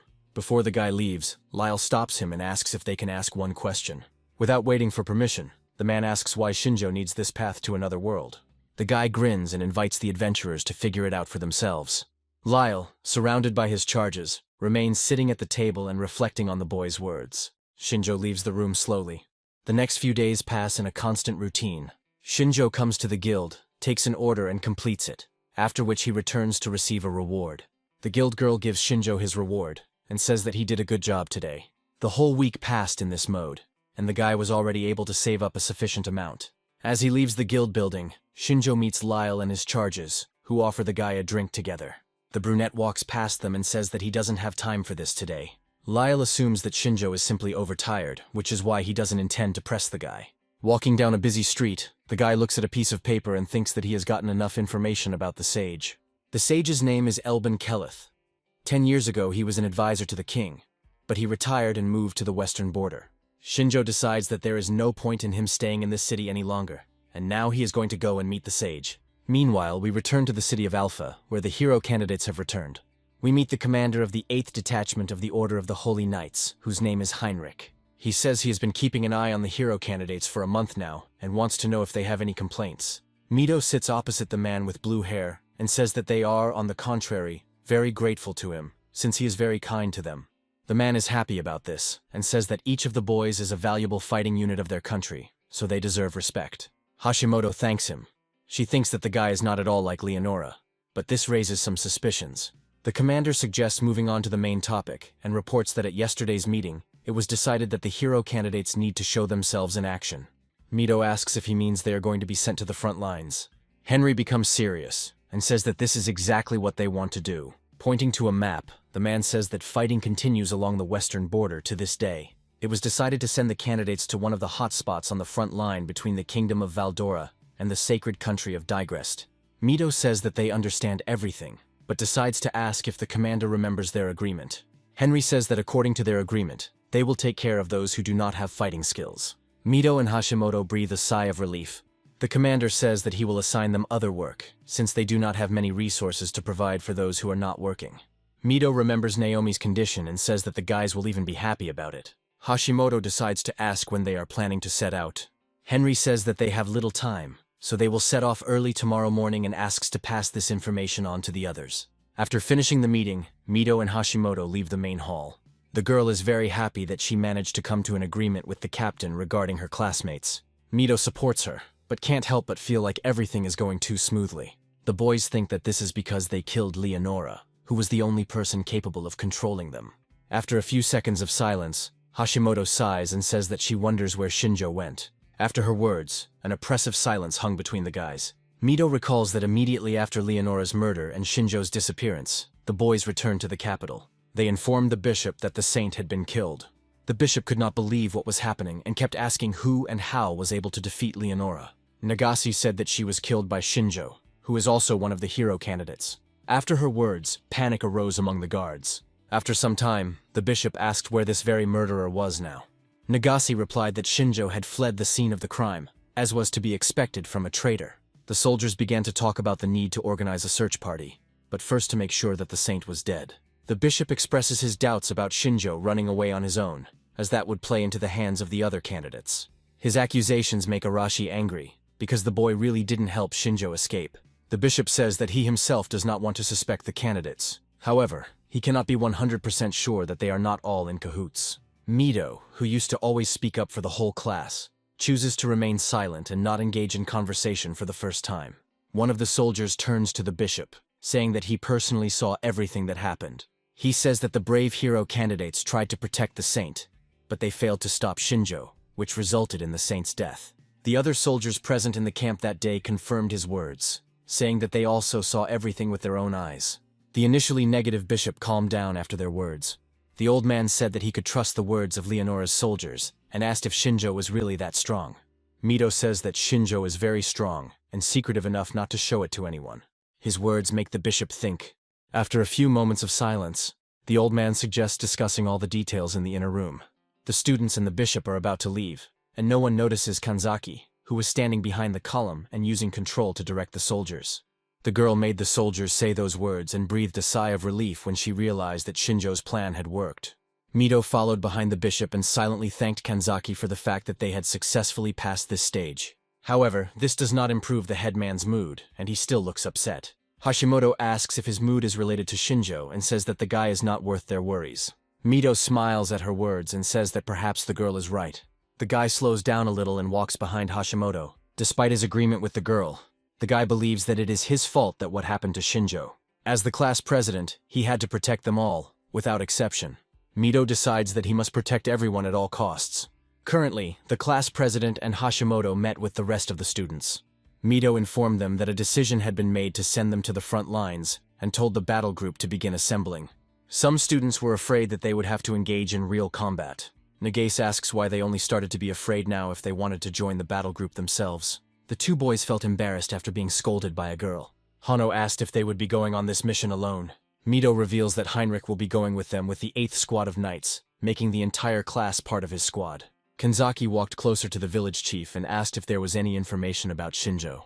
Mito says there's a bounty on the guy's head and they're actively looking for him. But there are no leads yet. Kanzaki looks upset. On one hand, she is worried about the lack of news, but she understands that if there is news, it will mean that the guy is in danger. Mito senses the girl's mood and asks if she is truly worried about the traitor. Nagase summons fire and says that if they meet Shinjo, she will personally burn him to the ground.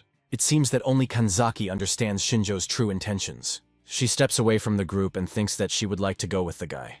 As had been decided, the 8th detachment, under the command of Henry and the candidates for heroes, set out at dawn. Some rode horses, some walked. All the soldiers surrounded the food carts in case they had to defend themselves. The soldiers of the 8th detachment wore a white uniform that was different from the other soldiers in the country. The formation moved in complete silence, broken only by the clatter of the horses' hooves. The cavalry marched in front of the entire procession, while the candidates for heroism walked almost at the very end. Arasi, riding on a horse, was clearly dissatisfied with something, but remained silent. One of the girls walking said that she was tired and asked when there would be a rest stop. Hashimoto, who was walking ahead, turned to her and replied that they had stopped for lunch not long ago, so they would now walk until nightfall. Many of the boys didn't get horses, and now they complain that they are tired and wish they had a car. Suddenly everyone hears Arashi demanding that they stop. The guys freeze in anticipation, and a couple of seconds later, they ask the guy what happened. Arashi points to the bushes to the side and says that there are monsters in them. After his words, all the students tensed up in anticipation of the battle. At that moment, one of the members of the 8th squad began to approach them and ask why the guys had stopped. Mito apologized and said that there was a group of monsters hiding nearby. The soldier began to look around, but not finding anything, he said that the guys had been given an order, so they had no right to stop without permission. All this time, Arashi was tense, and now the current situation made him angry. The boy brought his horse a little closer and grabbed the soldier by the throat. The man didn't have time to understand when his horse, frightened, ran away, and he himself was left hanging in the air. This attracted even more people, and then Mito ordered Arashi to stop. Holding the soldier in the air, the boy asked why he should listen to someone so insignificant. However, the situation quickly changed when huge claws flew right next to the boys. Arashi managed to dodge the blow and looked towards the bushes from which he had been distracted. Not wanting to deal with the soldier any further, the boy let the man go. The soldier fell to the ground and cried out in pain. The arriving soldier distracted attention to himself, and the boys forgot about Arashi's words about monsters for a while. Taking advantage of everyone's distraction, monsters that resembled giant rabbits with long, sharp claws emerged from the bushes. Seeing the monsters, the soldiers became alarmed and began to prepare to attack the enemy. However, the rabbit claws were not going to wait and rushed to attack. The monsters deftly jumped from one side to the other, dodging the blows. The monster got too close to one of the soldiers. With one blow, the rabbit claw knocked the sword out of the soldier's hands. The weapon flew to the side and stuck into the ground a few meters from the man. The monster managed to disarm the enemy, and now he was getting closer and closer. The soldier looked at his approaching death in despair and could not utter a word. Before the monster can strike, it is blown away by the blast wave. As soon as the monsters appeared on the battlefield, Arashi rushed into combat with them. The guy kicked the monster away from the soldier. Dismounting from his horse during the attack, Arashi walked up to the rabbit claw and crushed its head. The soldier looked in shock at the act of his savior. Seeing what had happened to their fellow, the other monsters did not dare to come closer. At some point, the soldier came to his senses and thanked Arashi for saving him. The guy didn't react to his words. He just rubbed his neck and told the soldier not to get in the way. Arashi was the first to rush into battle, striking at the monsters. One by one, the rabbit claws were killed by the angry guy. It was as if all this time there was energy building up in Arashi that was trying to get out. The guy got really worked up, trying to relieve the tension, and found the battle an opportunity to vent his anger. His classmates just watched him from the sidelines, noting that the boy's explosions became even stronger. When there were no monsters left, Arashi walked past their bodies and thought that this was not enough. The guy believes that with such success, he will never be able to catch up with one person. Arashi remembers standing there, unable to move, as Shinjo held the gun to Leonora's head. Shaitan himself wanted to deal with the saint, but Shinjo did not leave him this opportunity. Looking at the brunette at that moment, Arashi thought that he had been acting very strange from the very beginning. Back in their world, Shinjo never paid attention to anything the brown-haired man said. Looking back, Arashi realized that the boy hadn't cared about what was going on around him from the very beginning. During their last squabble in the classroom, the brown-haired man already felt something strange. Despite his behavior and appearance, Shinjo was not a weakling. Arashi was glad to have received the blessing of the explosion. He then thought that he would be able to surpass Shinjo because he did not receive outstanding power. But this did not happen. Mito approached the thoughtful Arashi and asked why the guy was always in a bad mood lately. The brown-haired man approached his horse and climbed onto it, replying that nothing had happened to him. Continuing to move forward, Arashi said he doesn't like it when pathetic people tell him what to do. Some time later, the detachment successfully reached the western border of the sacred country of Digrest and stopped at Fort Traz. The border consisted of a huge castle fortress and a high wall. The border was always under control, so soldiers were constantly on duty on the wall. Guards are stationed around the entire perimeter and closely monitor the situation. At the border, the squad was met by a blonde girl named Amelia, who is the commander of the 4th Squad of the Order of the Holy Knights. The girl introduces herself and says that she was recently appointed as a front commander.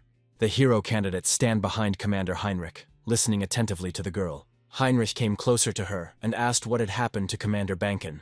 The girl reports that the commander died a week ago, and her words make the guys shudder. Amelia says she would really like the boys to rest after the trip, but now is not the time. Before the girl can finish speaking, there is a noise behind her. Soldiers burst into the room and report that the Demon King's army is attacking. Amelia tells the hero candidates that they don't have time to rest, so she hopes they will help. Mito understands that the situation is urgent and agrees to help. Turning to the class, he, as a leader, orders the boys to prepare for battle. Arashi is clearly pleased with this outcome and is ready to enter the battle. A bell rang out from the fortress's bell tower, signaling the advance of the Demon King's army.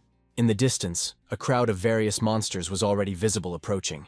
The hero candidates had never encountered such sights before. Seeing the number of enemies from the wall, the school children fell into a stupor and trembled with fear. Henry gave the order to open fire in order to reduce the enemies' numbers before they could get closer to the front. A squad of archers took up positions and prepared to fire. The members of the Holy Knights began to call upon the blessings of fire in order to burn away the demons. On a single command, the stares and fireballs were released towards the advancing army. The front ranks of demons were the main target. However, even the arrows pierced into the demons' bodies did not make them stop. Mito looks at what is happening in horror and says that the enemy does not even try to retreat after this attack. Amelia mounted her horse and said that this would not kill the demons. She explains to Mito that demons are more resilient than humans, so what works on a human won't work against them. The headman asks what they should do then. Amelia says she will lead the 4th Squad, while the hero candidates will join Heinrich, who leads the raider attack. The man comes closer and says that he was going to offer to rely on him for everything, but he notices that someone is eager to join the fight. Mito freezes for a second, not understanding what is being said. Nagase makes him pay attention to the battlefield and says that some guys went down ahead of everyone else. At this moment, sounds of explosions begin to be heard from the direction of the battle. This made the monsters and demons freeze in place, trying to understand what was happening. When the smoke from the explosions clears a little, a guy stands on a mountain of bodies. Arashi turns towards them and greets the new arrivals kindly. The demons see that several young guys have descended before everyone else and have already entered the battle. Arashi looks at his enemies without a shadow of fear, as if he was just going out for a warm-up. The demons call the guys stupid. They can't believe that the hero candidates decided to come out of hiding on their own. After his words, a powerful explosion is heard. Arashi stretches his arms and says that he doesn't care who is in front of him, monsters or demons. He orders them to come up to him all at once because he hopes it will help him have some fun. However, Arashi and his team alone are not enough to completely protect the wall from enemies. Some of the demons broke through to the wall and made a passage in it. Regular soldiers are much weaker than demons, so one hit is enough to knock back several people. One of the monsters swings an axe at a fallen soldier. However, before he can strike, a blue flash flashes through the air. The monster falls dead to the ground in front of the soldier. The guy looks up and can't believe his luck. Mido managed to climb down from the wall and neutralize the enemy before he dealt the decisive blow. However, many more demons have penetrated the walls and are now heading towards the headman. The guy turns around on the spot and calls the sword to stretch, after which the weapon increases significantly in size. From using the blessing, Mido's eyes begin to glow. Thanks to the extended sword, the elder only needs one blow to neutralize several monsters. The guy wasn't entirely sure that he would succeed. But looking at his new sword, Mido is convinced that his strength continues to grow. The class president turns to his classmates and says that they are capable of defeating their enemies and asks them not to be afraid to challenge them. Mido showed by personal example that they were capable of fighting, so the boys were charged with his energy. The guy understands that now is the moment when he cannot hesitate, so he rushes into the thick of the battle. Mido can't afford to make a mistake, because if he gets scared, his classmates will get scared too, because he is the leader of the class. The guy remembers how it all ended when he gave in and relied on naive thoughts, and he won't let that happen again. Hashimoto joins the fight using his telekinesis and says that they will not abandon the village chief and will fight alongside him. Nagase also engages the enemy using the blessing of fire. Kanzaki stays a little behind and uses his control on the monsters that break through the defense. The whole class began to work in a coordinated manner, energized by each other. Under such pressure, the monsters begin to flee from the battlefield. The soldiers watch in shock as the hero candidates fight, and realize that their strength is so great that they have begun to push back the Demon King's army. Henry also takes part in the battle and orders the boys not to retreat and to fight to the last. The man himself, accompanied by his knights, sets off to catch up with the retreating monsters. A lot of time has passed since the beginning of hostilities. Now only the Digrist army and the hero candidates remained on the battlefield. Even Arashi looks exhausted, but is clearly pleased to have been able to release his energy. Mido and the rest of the guys look at the bodies of the defeated monsters and catch their breath. Amelia raises her sword up and shouts that the Demon King's army has retreated and victory is theirs. The soldiers begin to shout joyfully. The sun had already begun to disappear behind the horizon, as if to indicate that their fight was over for today. Mido didn't look inspired and looked thoughtfully into the distance. Heinrich approached the elder and asked how he was enjoying his first combat experience. Mido says he's still not that good at fighting crowds because he forgets to give commands. The commander pats the guy on the shoulder reassuringly and praises him for the work he has done, saying that they could not have done it without his help. Henry warns them to be careful because today they fought with middle and lower class demons. The man says that there are not many higher demons, but their power is terrifying. Mido keeps his eyes on the horizon. He says they will be ready for anything. We are transported to the enemy's lair and find ourselves next to the tower. The enemy army's camp was located around it. The demon responsible for the attack reports to his superior and apologizes for failing to fulfill his duty. The main demon clenches his teeth with force from the anger that overwhelms him. The demon is called Earth Elemental Strongman. He is the commander of the Demon King's army and one of the 4 heavenly kings. At this time we are transported to the west of the sacred country of Digrist. To the west there is a great forest. Shinjo finished all his business in the small town and set out on his journey. The guy thinks that the exit from the forest is very close, which means that the house of the great sage is not far away. As Shinjo walked along the path, he had the feeling that someone was watching him. It was at that moment that strange tentacles rushed towards the guy from the bushes.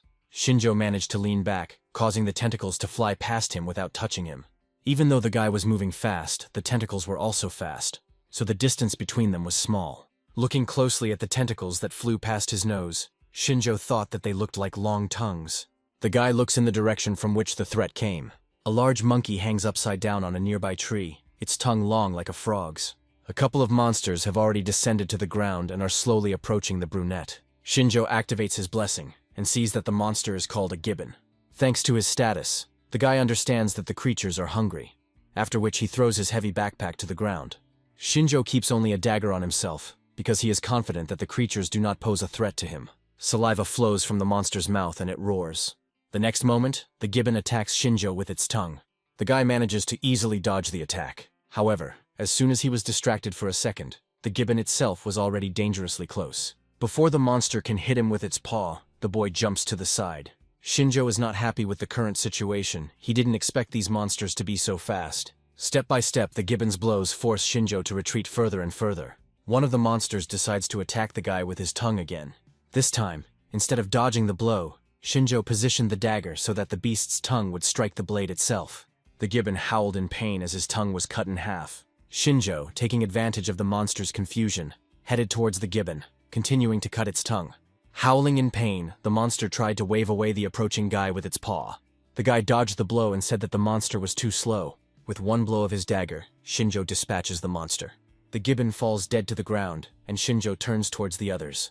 The monsters stopped their attack in horror and looked at the guy with apprehension. Shinjo asks why they are frozen in place and if he should approach them himself. After some time, the forest falls silent. Shinjo dealt with all the monsters and thought that each time he came across more and more dangerous creatures. The guy thinks that it might be because the Demon King's lands are already close, or because there is no city with adventurers nearby. The brunette continues on his way, and remembering the abilities of the monsters, he realizes that they are no longer young, so there is no stronger hunter in this area. Finally, Shinjo emerges from the forest and stops in front of a cliff. Before his eyes, the Urkano Mountains appear, a natural barrier protecting the country from a full-scale invasion by the Demon King. The highest mountain is called Deathwolf Mountain. According to rumors, it is in this place, at the very top of the mountain, that a sage lives. Shinjo descends down to reach the foot of the mountain, where rumors say there should be a village. As the street is illuminated by a scarlet sunset, the boy approaches the village. However, what appeared before the guy made him tense up. The village that once stood at the foot of the mountain is now engulfed in flames. Shinjo thinks they are being attacked by the Demon King's army and rushes to help. The guy runs into the village and looks around. After some time, Shinjo notices a small squad of demons. They bent over the murdered villager. Shinjo watches everything from the roof of one of the houses and thinks that he underestimated the enemy. The demons turn to their leader and ask what they should do next, suggesting that they kill all the villagers. A demon named Hector orders them to stop, as humans can be used as slaves. Instead, the commander asks if they managed to find out anything about Eleban. One of the demons says that according to the locals, Eleban lives on top of Deathwolf Mountain. Apparently they knew about it before, but decided to check. So Hector said that they were wasting their time. Looking towards the mountain, the commander said that their priority objective was to capture Eleban Kellet, known as the Sage. Hector orders a halt for the night so that they can set out at dawn. One of the demons became frightened and said that deadly wolves lived on this mountain. The demon says that it will not be possible to subdue them, so you will have to kill every single one of them to rise to the top. These wolves have a highly developed intellect, which is why their magic doesn't work on them. The demons say that the 4 heavenly kings can even subjugate a dragon, but they are no match for them. Hector says that he is not strong in magic either, so there is no point in this conversation, so they will kill these wolves if they cannot subdue them. The demons shout enthusiastically after his words and are about to settle down for the night. Shinjo analyzes the enemies and thinks that the enemy is quite organized, and assumes that they are part of the Demon King's elite army. The guy finds out that their leader is a higher demon and thinks that there are only 10 higher demons in the enemy army, and attacking them head-on is a bad idea. Shinjo had relaxed completely, so Hector was able to notice that someone was watching them. However, when the leader turns his gaze to the house, the guy is no longer on its roof. Hector is confident, so he orders the demons to search the entire village and find the spy. Shinjo jumps off the roof thinking that the demon is very smart. The demons shout at the man to come out and roam the city. Meanwhile, the brunette closes himself onto another roof and thinks that they are unlucky because hiding is his profile. As Shinjo moves through the village looking for cover, his gaze catches on something off to the side. Among the crowd of monsters sit several tied-up villagers, including children. Shinjo turns away from them and pretends not to notice anything. The guy jumps over the fence and lands on the ground. The brunette feels sorry for the villagers, but saving them is pointless, because his goal is to find the sage before the demons. The only chance to do this is to climb the mountain earlier, and in this he will be helped by the fact that the demons stayed in the village for the night. Night fell, and Shinjo continued his ascent to the highest and most dangerous of the Urkano Mountains. Because the wall is very steep, at some points the guy has to climb the walls. Periodically, Shinjo turns around and looks back to make sure he is not being followed. However, behind the guy there is only a sheer wall. Looking ahead, Shinjo says that he most likely won't find a beaten path, so he'll have to follow the tracks of the animals. Visibility is poor, the ground is loose, so the guy can't speed up, as this is a place where you have to be extremely careful. As Shinjo walks through the forest, he begins to notice the presence of strangers. The guy barely noticed them, so he decided that he had stumbled upon the deadly wolfen wolves. With every step, Shinjo notices that there are more and more wolves. But despite this, they leave almost no traces. They have everything under complete control. Suddenly, the howl of the pack leader echoes across the mountain. As if on command, wolves jump out of the bushes, ready to tear Shinjo apart at any moment. The boy jumps up, dodging the wolf's sharp teeth. Shinjo jumps up into a tree, hoping to buy time to assess the situation. He met in person the creatures after whom the mountain is named Death Wolf Mountain, and now understands why most of those who risked climbing the mountain never returned. Taking a comfortable position, Shinjo activates the blessing of appraisal. He scans the hungry pack of wolves, trying to find the leader. The ability table indicates that wolves have the ability to work together. One of the wolves decides that he can't wait any longer and rushes towards the tree where Shinjo is sitting. The monster crashes into it with its head, breaking the tree trunk. The tree leans dangerously and Shinjo with it. A guy catches a leaf flying past. He decides to strengthen it with the help of miraculous power. When Shinjo is dangerously close to the monster's mouth, he throws a reinforced leaf towards the wolf. The little leaf became so saturated with power that it was able to cut off the beast's head. After that, a white glow began to emanate from Shinjo. The creature fell dead behind the guy. The other wolves were already prepared for the attack and decided to attack from different sides. Shinjo strikes an approaching monster, sending it flying away. On the other side of the guy, the wolf sees this and tries to slow down. However, it is too late, so his comrade crashes into him. With one blow, Shinjo was able to neutralize two wolves. They lie unconscious on the ground with blood flowing from their mouths. The rest of the pack does not dare to approach the stranger so thoughtlessly. Shinjo looks at his hand and thinks that he didn't expect the effect of the enhancement to be so great. He recalls Leonora's words about how hero candidates rely on blessings and know nothing about miraculous power. That's why she could control them all at once, thanks to her enslavement technique. While dodging the attack, Shinjo thinks about how he needs to control his miraculous power and improve his physical abilities to withstand his opponent's magical attacks. This power is not as impressive as a blessing, but it is one of the ways to become stronger in this world, and therefore the time will not be wasted. Another wolf that attacked him was stabbed in the torso with a dagger. Shinjo thinks that he can practice miraculous power while he reaches the top. Fighting off the wolves, the boy finally found what he was looking for. With lightning speed, Shinjo approached his target, passing the other wolves. Stopping next to the largest wolf, Shinjo realized that he was the leader of the pack. The other wolves began to turn their heads in different directions, trying to find where the boy had gone. The leader of the pack did not wait for his relatives and rushed to attack.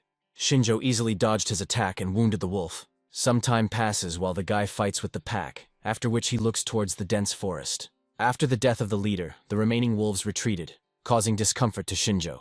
Wiping the blood off his dagger, the boy thought that they had become good targets for practice. Shinjo rushed in pursuit of the wolves, and in the blink of an eye caught up with the remaining pack. While using his blessing, the brunette realized that the wolves were moving in a strange way. Shinjo seems to see the wolf's intangible spirit changing its trajectory. The guy dodges the phantom and sees one of the wolves moving exactly along the phantom's route. It seems as if the wolf is following its own shadow, which is a few moments ahead of it, while Shinjo watches his movements. Another phantom appears on the other side. The guy turns around, increasing the distance between them. Shinjo holds the dagger to the phantom's mouth and waits. Just a second later, a wolf appears in that very place and runs into the weapon. The wolf does not have time to change the direction of movement and finds his own death. After this, Shinjo becomes convinced that he can foresee all of their actions 1 second in advance. The remaining pack no longer wants to attack the brunette. They want to hide and survive. However, the guy clutches a dagger in his hands and orders them to stop. With his eyes shining, Shinjo walks towards them and suggests that they train some more. After some time, night gives way to day. Shinjo walks away from the place where he brutally dealt with every wolf in the pack. After a successful training, the guy decides to use a blessing to evaluate his abilities. The guy received a display of his weaknesses with an increase in the assessment level, and this time, the same thing happened. The guy understands that all his abilities are, one way or another, connected with vision. Shinjo sits down on the ground and thinks that he is tired after all, and decides to take a rest, since the summit is already close. Suddenly, a rumble echoes across the mountain, causing the boy to shudder. He guesses that the Demon King's army is already close. After picking up his things from the ground, Shinjo sets off on his way, because he has no time left to rest. Meanwhile, a battle is unfolding at the foot of Deathwolf Mountain. Hector looks at the girl who is standing up to the entire squad, and says that the elf is very tenacious. But he is not surprised, because the girl with white hair calls herself the sage's disciple. The elf is wounded, but does not lose her fighting spirit. Hector says it's time to end it, so he orders the demons to kill her. The girl with different eyes, one green, the other blue, clenches her teeth and says that she can't stand it at this rate. One of the demons approaches her and is about to deliver a crushing blow. The girl is so weak that she is unable to fend off the blow, so she closes her eyes. However, the blow never happens, as Shinjo arrived in time and, lifting the girl in his arms, jumped to the side. The elf didn't have time to understand how this happened, and now looks at her savior with surprise. Shinjo remains silent and assesses the situation, while the girl notices that he is human. The demons look at the guy and don't know who he is, assuming that reinforcements have arrived. Shinjo looks around the squad, trying to decide what to do in this situation. The squad consists of 10 soldiers from the Demon King's army and 1 high demon, their commander. Shinjo lets the girl go and she asks him why he saved her. The brunette moves her behind him and asks if the girl is a student of the sage Elaban. The girl says, embarrassed, that this is exactly how it is. Shinjo says that this is the reason for his help, because he has business with the sage. The guy turns his gaze to the girl and manages to assess her abilities. She is a half-elf, and her skills include magic. Hector says he doesn't care about the guy, because all people are their enemies. He orders his subordinates to act without change and kill them all. Shinjo thinks that in order to gain the sage's favor, he must save this girl. The guy takes out his dagger and prepares to fight a dozen demons. The enemies are surrounding them, and are targeting Shinjo first. A white glow appears around the brunette again. The guy decides to train his ability to foresee. At that very moment, a phantom appears in front of the guy. Shinjo jumps to the side and already sees another shadow approaching from the opposite direction. Just as effectively, the guy dodges the spear strike. Another phantom appears from behind, about to strike with a mace. As the monster follows the phantom's trajectory, Shinju inserts his hand and stops the strike. The guy grabbed the monster by the wrist, causing it to freeze. The demons that attacked the boy earlier don't understand what's happening. All their attacks are useless, because the guy anticipates them before they can get close to him. Shinjo tells the demon that the mace is a good weapon, but it should not be used against humans. With a few quick blows, the guy kills 3 demons standing nearby. The rest of the squad watches everything from the side and cannot move from their place. Thanks to his foresight, Shinjo will not lose in close combat, but he does not know how long the effect will last and how much time he has left. Hector orders his subordinates not to approach the guy, but to attack him with magic. The demons begin to form pentagrams, as per the leader's order. They activate the magic bullets, and dark bolts of energy emerge from the pentagrams, heading towards Shinjo. The brunette understands that he has no defense against such an attack, since it is a magical technique. Suddenly the elf's voice is heard behind him, ordering the bullets to disperse. She summons Sylph, the spirit of air, after which a wind wall appears in front of the boy and girl. The tornado swirls around Shinjo and the elf, protecting them from attacks from any direction. Some time passes and the magic dissipates. Shinjo speculates that this technique is only known to elves and borrows the power of spirits. The guy asks if this is magic, and the girl thanks him for buying time to restore the power of her spirits. Hector loses patience and draws his sword from its sheath, saying that he will deal with them himself. Shinjo finally waited for the big boss to come out, which is why he calls the elf. The girl comes closer and asks what he has in mind. Shinjo asks her to deal with the small fry so that he can kill their commander himself. The girl says she can handle it, but asks him to stop calling her that because she has a name. Shinjo agrees with her and throws his bags off his shoulders. In one jump, the guy moves closer to Hector and says that he trusts the girl. Shinjo activates his blessing and prepares to get rid of the greater demon. The girl shouts after him that the guy is again addressing her incorrectly, because the girl's name is Maya. A moment later, there is a loud clash of metal. Hector blocked Shinjo's strike with ease. Pushing off the large sword with his foot, the guy jumps to the side. Landing on the ground, Shinjo begins to analyze the situation. However, Hector is not going to wait, so he raises his sword over the guy again. Blow after blow, they repel each other's attacks. The demon is angry, so he takes the dominant position, pushing Shinjo aside. The brunette feels that he can't cope with the attacks and begins to panic. Once again, dodging the attack, he opens himself up, giving the demon an opening. Shinjo himself understands this, but unfortunately, it is already too late. Hector raises his sword over him and strikes. Shinjo tried to dodge to minimize the damage. The demon said that he didn't expect such a quick reaction from the guy. But despite this, he still managed to hit Shinjo and wound him in the side. Finally, the guy understands what the higher demons are, because without foresight, he would have already died. Rubbing his chin, Hector says that he is sorry, because if the guy was not human, he would have a chance to defeat him. Despite being wounded, Shinjo has no intention of retreating. Assessing Hector's abilities, the boy realizes that he is too strong to attack him head-on.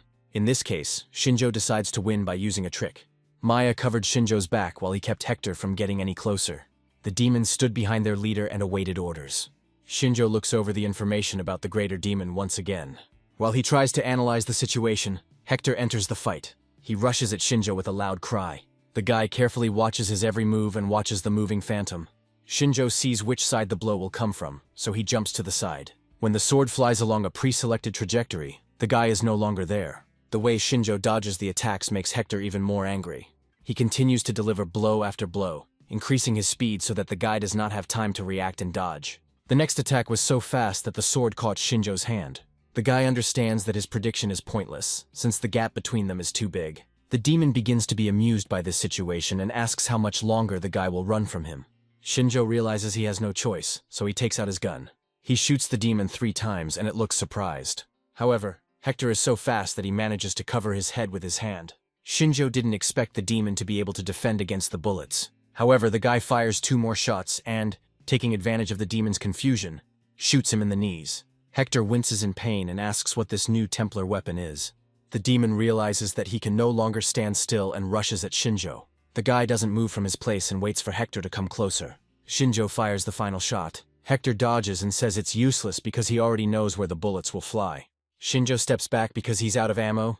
He takes out throwing knives from his cloak and launches them towards Hector. The demon manages to deflect the attack with a swing of his sword. When Hector turns his gaze to Shinjo, he notices the boy throwing something strange in his direction. The demon does not have time to recognize the mysterious thing. The only thing he can do is freeze in anticipation of what will happen next. Shinjo wants to take advantage of Hector's ignorance of things from his world. The demon takes a step to the side, avoiding a collision with the unknown. The can falls to the ground next to his feet. The next second, there is a powerful explosion that engulfs Hector in flames. The demons begin to call out to their captain in alarm. However, they are stopped by Maya, who orders them not to move. The girl is determined to help Shinjo, because not only her life depends on it. However, the girl still has doubts about who the guy really is. Despite the fact that the guy is a human, he is able to fight a higher demon. Shinjo gets a better grip on the dagger. There were no more bullets, and this was his last grenade. When the smoke clears, we see an angry Hector, who was not badly hurt by the explosion. The demon's skin was only slightly scorched, so he said that Shinjo had a strange weapon. With an angry cry, Hector rushes at Shinjo. In the blink of an eye, he disappears from his previous place. Shinjo spins around him and tries to dodge his attacks. The guy understands that he has no other choice but to use all his abilities to the maximum. Shinjo uses his abilities to the maximum and focuses on the enemy's movements. This time he seems to see several phantoms. They repeat each other's movements, uniting into a clearer figure. Shinjo activates his weakness display ability. A beam appears right in front of his eyes, indicating the phantom's weak spot. This line is centered on the neck of the greater demon. Shinjo has seized the opportunity and is about to attack.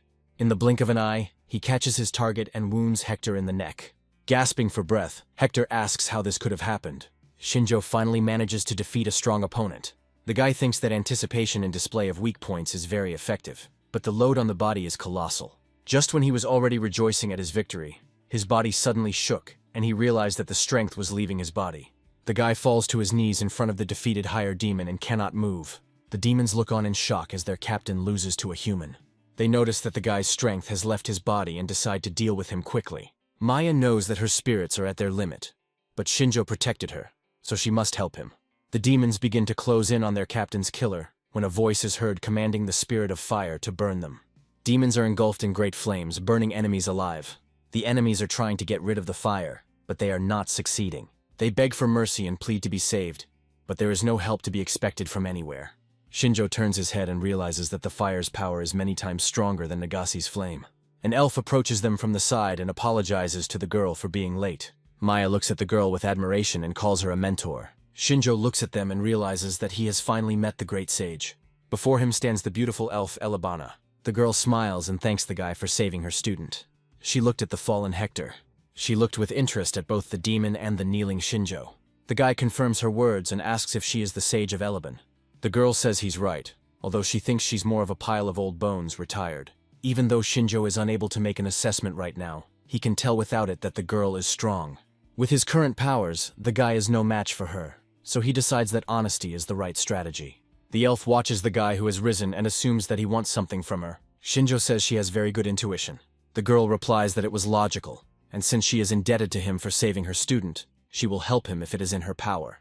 Maya suggests getting to the house first, because this place is permeated with the smell of blood. so the Wolfen won't keep you waiting long.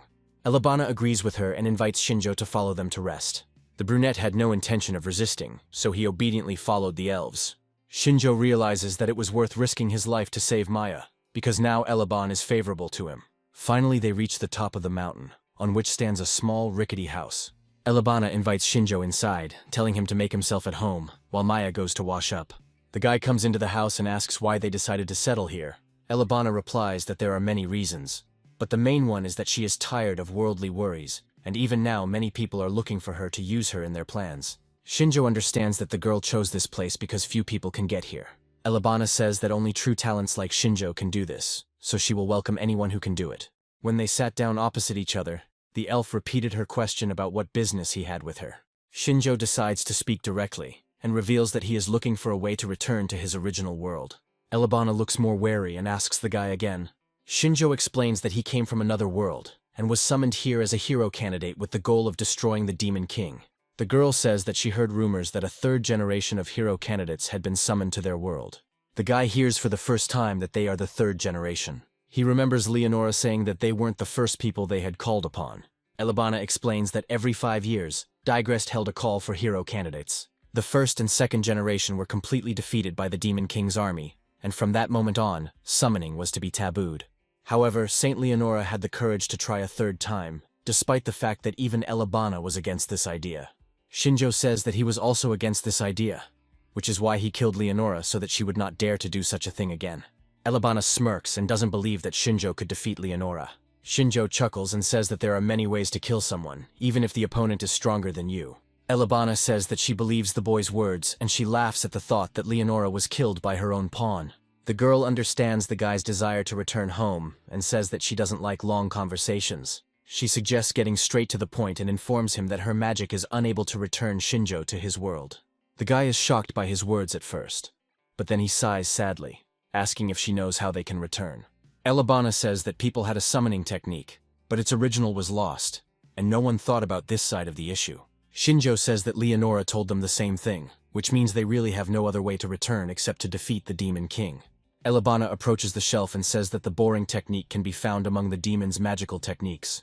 The guy finishes his drink and says that he has now set his sights on his next goal. The girl regrets that she couldn't help the guy, but she promises that she will try to think of something. However, Elabana says that in her opinion, the boy has every chance of defeating the Demon King. Shinjo sighs and says that it is too much trouble to take on.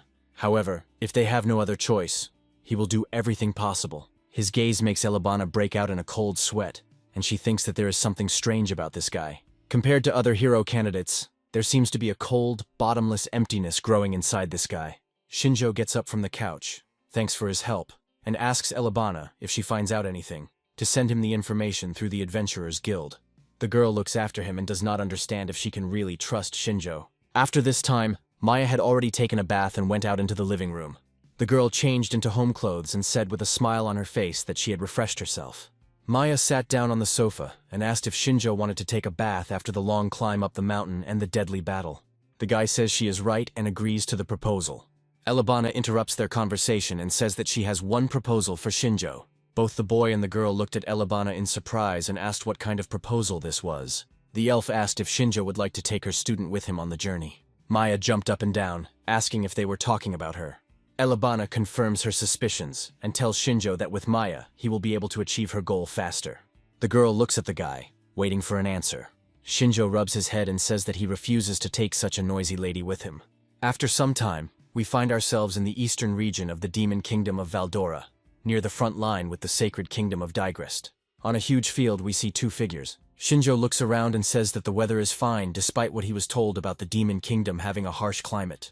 Maya says that these lands used to belong to a sacred kingdom, but the deeper they go, the worse the climate will become. Shinjo speculates that these lands may have been occupied by the Demon King's army. The girl says that originally on the western slope of Mount Urkeon there was a large city, Neutrat, but now the city is occupied by demons. They are heading to this very city, and they will get there in about 2 days. Shinjo guesses the answer, but still asks what happened to the people of Neutrath City. Maya says that half were killed and the other half were made slaves, but some managed to cross the mountains and escape. Shinjo understands that the girl is very upset about this topic, so he decides to end the conversation. Looking at the girl, The guy understands that it was not in vain that he took her with him, because she was able to tell him a lot. He recalls how he refused Maya's company at the mountaintop cabin. The girl then became very angry and said that she didn't need him either. Elebana laughed at their squabble and said that Shinjo was refusing too early, since he had not been in their world for long, and Maya knew a lot. The guy said that even if it was true, he didn't understand what benefit she would get from going with him.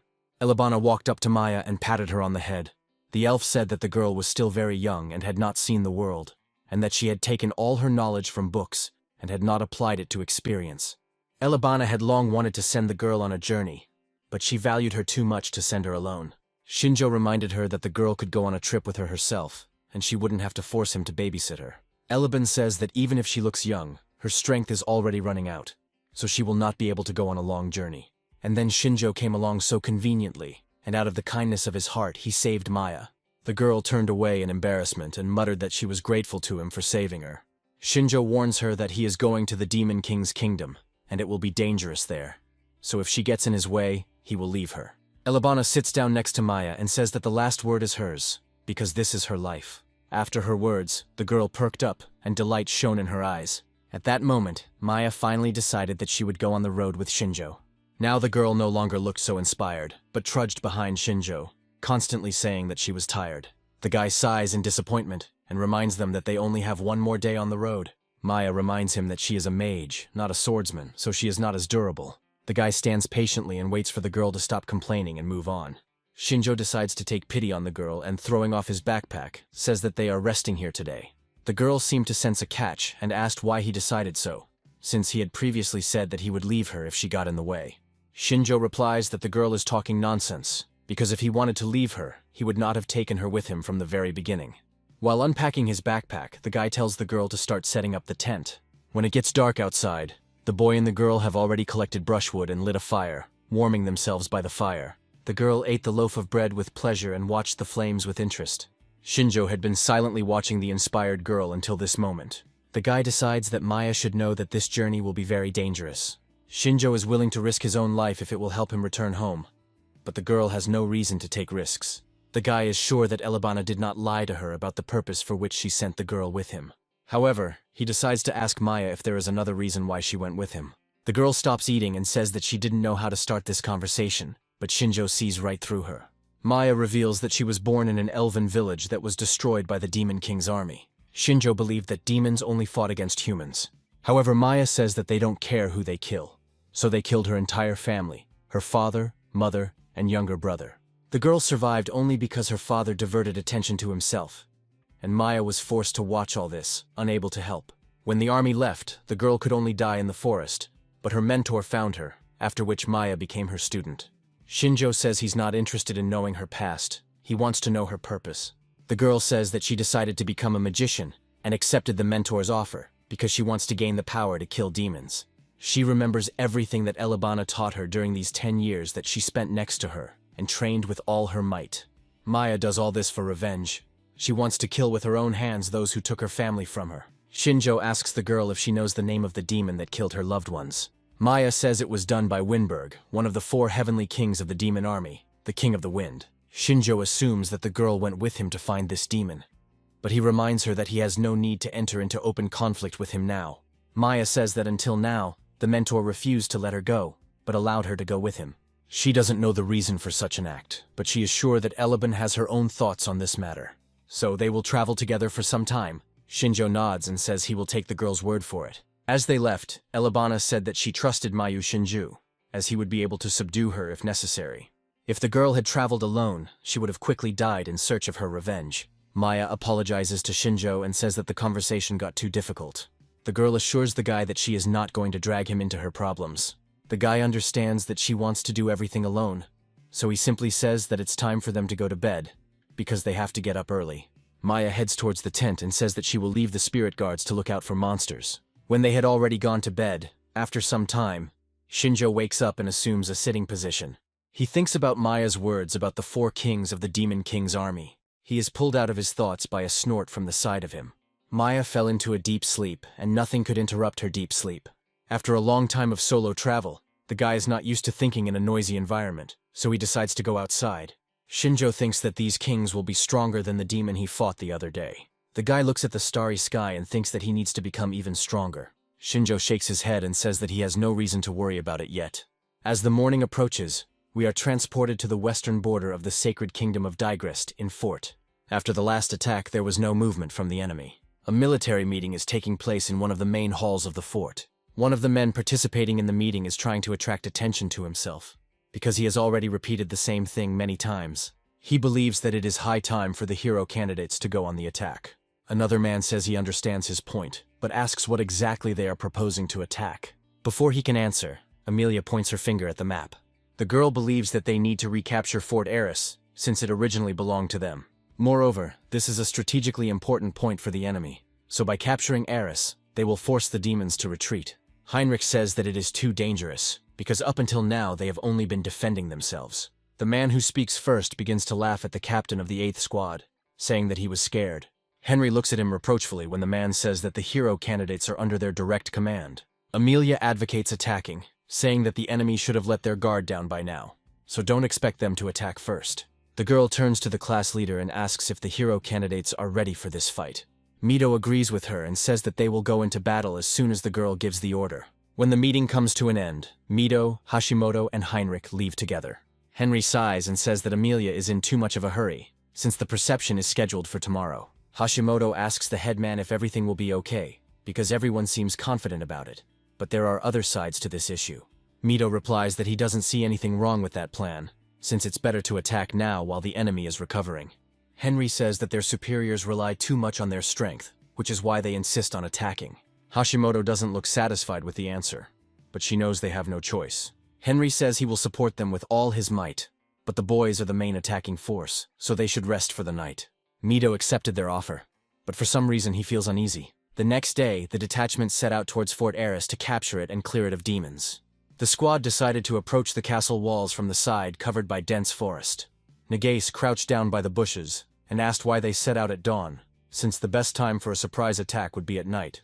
Henry explains that demons have well-developed night vision, so only humans will be at a disadvantage. Mito suggests going through the plan again.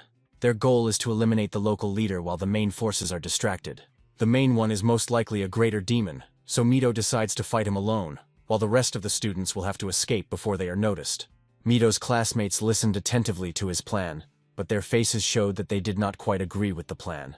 A soldier approaches Heinrich and informs him that a message has arrived from the main detachment that it is time to begin the operation. After listening to him, the commander agrees and orders to begin. At his command, the hero candidates began to approach the walls of the fort. The main part of the detachment, consisting of soldiers and knights, entered from the central side. They penetrated the walls of the fort unhindered, taking advantage of the fact that the gates were open. The demons became alarmed and, grabbing their weapons, prepared for battle. This part of the squad is led by Amelia, who is the first to rush into battle and shout that they need to destroy the demonic army. From the central tower, through the window, all this is observed. Stongaya, one of the 4 heavenly kings, the king of the earth, watches the battle closely. Meanwhile, a squad of hero candidates successfully manages to get inside the fort from the other side and enter the premises. The demons did not expect the appearance of people, so they turned around in surprise, asking who they were. Mito was ahead of everyone, so he was the first to enter the battle, clearing the obstacle with a few blows. The classmates running behind praised the class president, saying that he can always be relied upon. Heinrich asks Mito not to lose his vigilance, because the enemy leader is most likely in the next room. At the end of the tunnel, they see several more demons who are already ready to attack. It is at this moment that the voices of demons are also heard from the other end of the tunnel. The hero candidates begin to look around and ask Mito how they can get out of this trap. Heinrich says that the 8th squad will cover the rear, while the hero candidates continue to move forward. Mito agrees with the captain and asks him to rely on them. The village chief calls Nagase, but the girl is already about to clear the way for them and says that she already knows what to do. The girl calls upon the blessing of flame and directs it towards the demons. The rest of the guys also don't stand aside and help fight back. Blow by blow, they make their way. Mito moves in the center of the column and helps clear the way of demons. Hero candidates with the least favorable tunnel combat blessings take the back and middle positions. The strongest guys surround them from the sides and move ahead of everyone. Finally, they manage to get to the gate leading to the demon commander. The boys open the gate and go inside a large room. Mito freezes in place when he sees what they are about to face. In front of him in the center of the hall stands a huge demon, who is unlike anyone he has seen before. The demon stands motionless and says nothing. as if he already knew that guests would soon come to him. Having made their way into the hall, the students all gathered together, with Arashi and Mito standing in front of them. One of the hero candidates asked who was standing in front of them. Arashi decided to address the demon directly and asked if he was the boss in this fort. The demon introduces himself as Stogai, the king of the earth, and says that he is one of the 4 heavenly kings of the Demon King's army. Kanzaki tries to understand what his words mean, and Hashimoto says that it is just a title. Mito, meanwhile, stands silently because he feels the incredible pressure emanating from this demon. Striking the floor with his sword, Stogai asks if they are candidates for heroes. He's ready for battle and tells the boys to show him what they're made of. Mito also takes out his sword and orders the boys to be ready. The headman tries to calm himself down, because if they lose, then all the participants in the operation will die. Thus began the battle between Stogai, the king of the land, and the candidates for heroes. The battle begins, and Mito jumps to the side to divert Stogai's attack from the boys. However, the balls from the ground move at such a speed that even the headman cannot avoid them. At the very last moment, he only manages to cover himself with his hands. Classmates scream in horror and call out for Mito, asking if he is okay. The headman falls to one knee and tries to recover from the strong blow. Without looking up at the boys, he reassures them that he is okay. Arashi decides to take advantage of the general confusion and attacks Stogai from behind. Approaching from behind, the boy thanks the headman for the opportunity provided.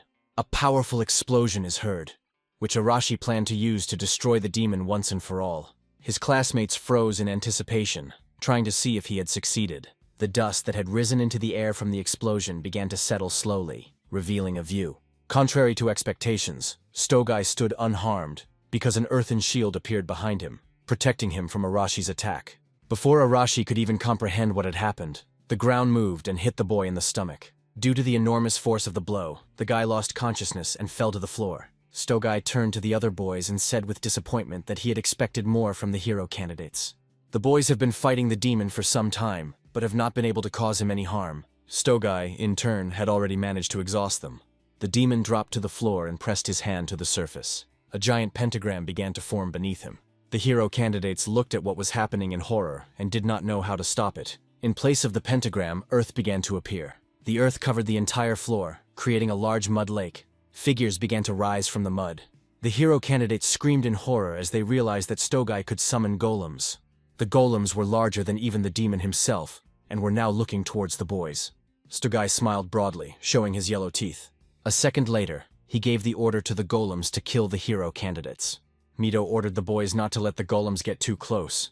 Narumi jumped to the side and with the help of the wind blessing, summoned wind cutters. They proved to be quite effective against monsters and dealt them a lot of damage. Wind cutters easily chopped off the golems' limbs. However, the cutters were not large enough to completely deal with the monsters. Arashi had already managed to come to his senses, and without delay entered into battle with the golems. The guy dealt one powerful blow with an explosion to the nearest monster. From the force of the blow, the golem crumbled into small pieces. Arashi chuckled and asked what use these slow stone monsters were. Stogai seemed to think about his words for a second, but did not answer. The next moment, the fragments of the defeated golems began to glow and tremble. Slowly, they began to be drawn towards each other, uniting into one whole. A few moments later, the hero candidates looked at what had happened in shock. All the golems they had defeated were now back together in pieces and ready to fight again. Only now did Arashi realize that the point of monsters was not their strength, but that they could not be killed. While he was analyzing the situation, the golem next to him raised its hand to strike. Arashi didn't lose control, so he jumped to the side, dodging the blow. With renewed vigor, the hero candidates entered the battle. They dealt more and more damage to the golems. The guys tried to deal with the monsters as quickly as possible. They cut off their limbs before they had time to grow back completely. One of the guys successfully cut off the monster's left arm, but the golem had already swung its right limb at him. The guy froze in place, realizing that he would no longer have time to dodge. Before the golem could harm him, Kanzaki used control on the monster, forcing it to stop. The girl's ability worked on this low-level monster. Another classmate decided to take advantage of this chance. The guy thrusts a spear into the golem's torso. He shouts enthusiastically and is happy that he managed to reach the golem. But he rejoices too soon, because due to his actions, Kanzaki's control has been destroyed. The golem regained the ability to move and hit the guy. The force of the blow sent the hero candidate flying to the side. Hashimoto couldn't watch it anymore and used her telekinesis on the shards of earth. She directed these particles towards the golem. In an instant, the monster crumbled into tiny pieces, falling at the feet of her classmates. The girl froze in place, watching what would happen next. However, not even a couple of seconds passed before the golem began to recover and acquire its original form. Arashi looks at this and rubs his neck thoughtfully. Suddenly a voice is heard behind them, saying that he read about this in a manga. Arashi and Mito turn around to see Narumi, who says that in that case, the only way out is to defeat the mage who created the golems. The blonde has no problem dealing with the monsters thanks to his ranged attacks, so he decides to take them on himself. Arashi and Mito agree with him and decide to fight the demon together. The elder uses his new abilities to quickly get through all the golems. Stogai sighs and says that the guys are seriously underestimating him. The demon touches the floor again and pentagrams appear on it again, but of a smaller diameter. Stones begin to emerge from each pentagram. The more time passes, the more stones appear. When there are enough of them, Stogai directs them towards the approaching Mito. The guy remembers the previous demon attack that he suffered from, and understands that this time, there is no room for error. While Mito is fighting one of the 4 heavenly kings, Shinjo arrives at the city of Neutrath, which has been captured by the Demon King's army. To get inside the protective walls, the boy and girl found a passage underground. Maya has summoned the spirit of fire, and now it lights their way. They walk through a large tunnel, and the girl holds her nose with her hand. She had no idea that they would have to go down into the sewers to get into the city. Shinjo tells the girl to be patient, because they should already be under Neutrath. The guy says that there is only a field around the city and the demons can see in the dark, so they couldn't go straight ahead. Approaching the ladder, Shinjo grabs it and says that they will soon get to the surface. A couple of minutes later, the guy and the girl find themselves on the deserted streets of the city. Maya still can't get rid of the smell and says that they have finally arrived. As Shinjo looked around, he heard the sound of approaching footsteps. The guy pointed to the barrel and told Maya to hide there. Even the most remote streets of the city were periodically patrolled by demons, but they found this a very boring matter.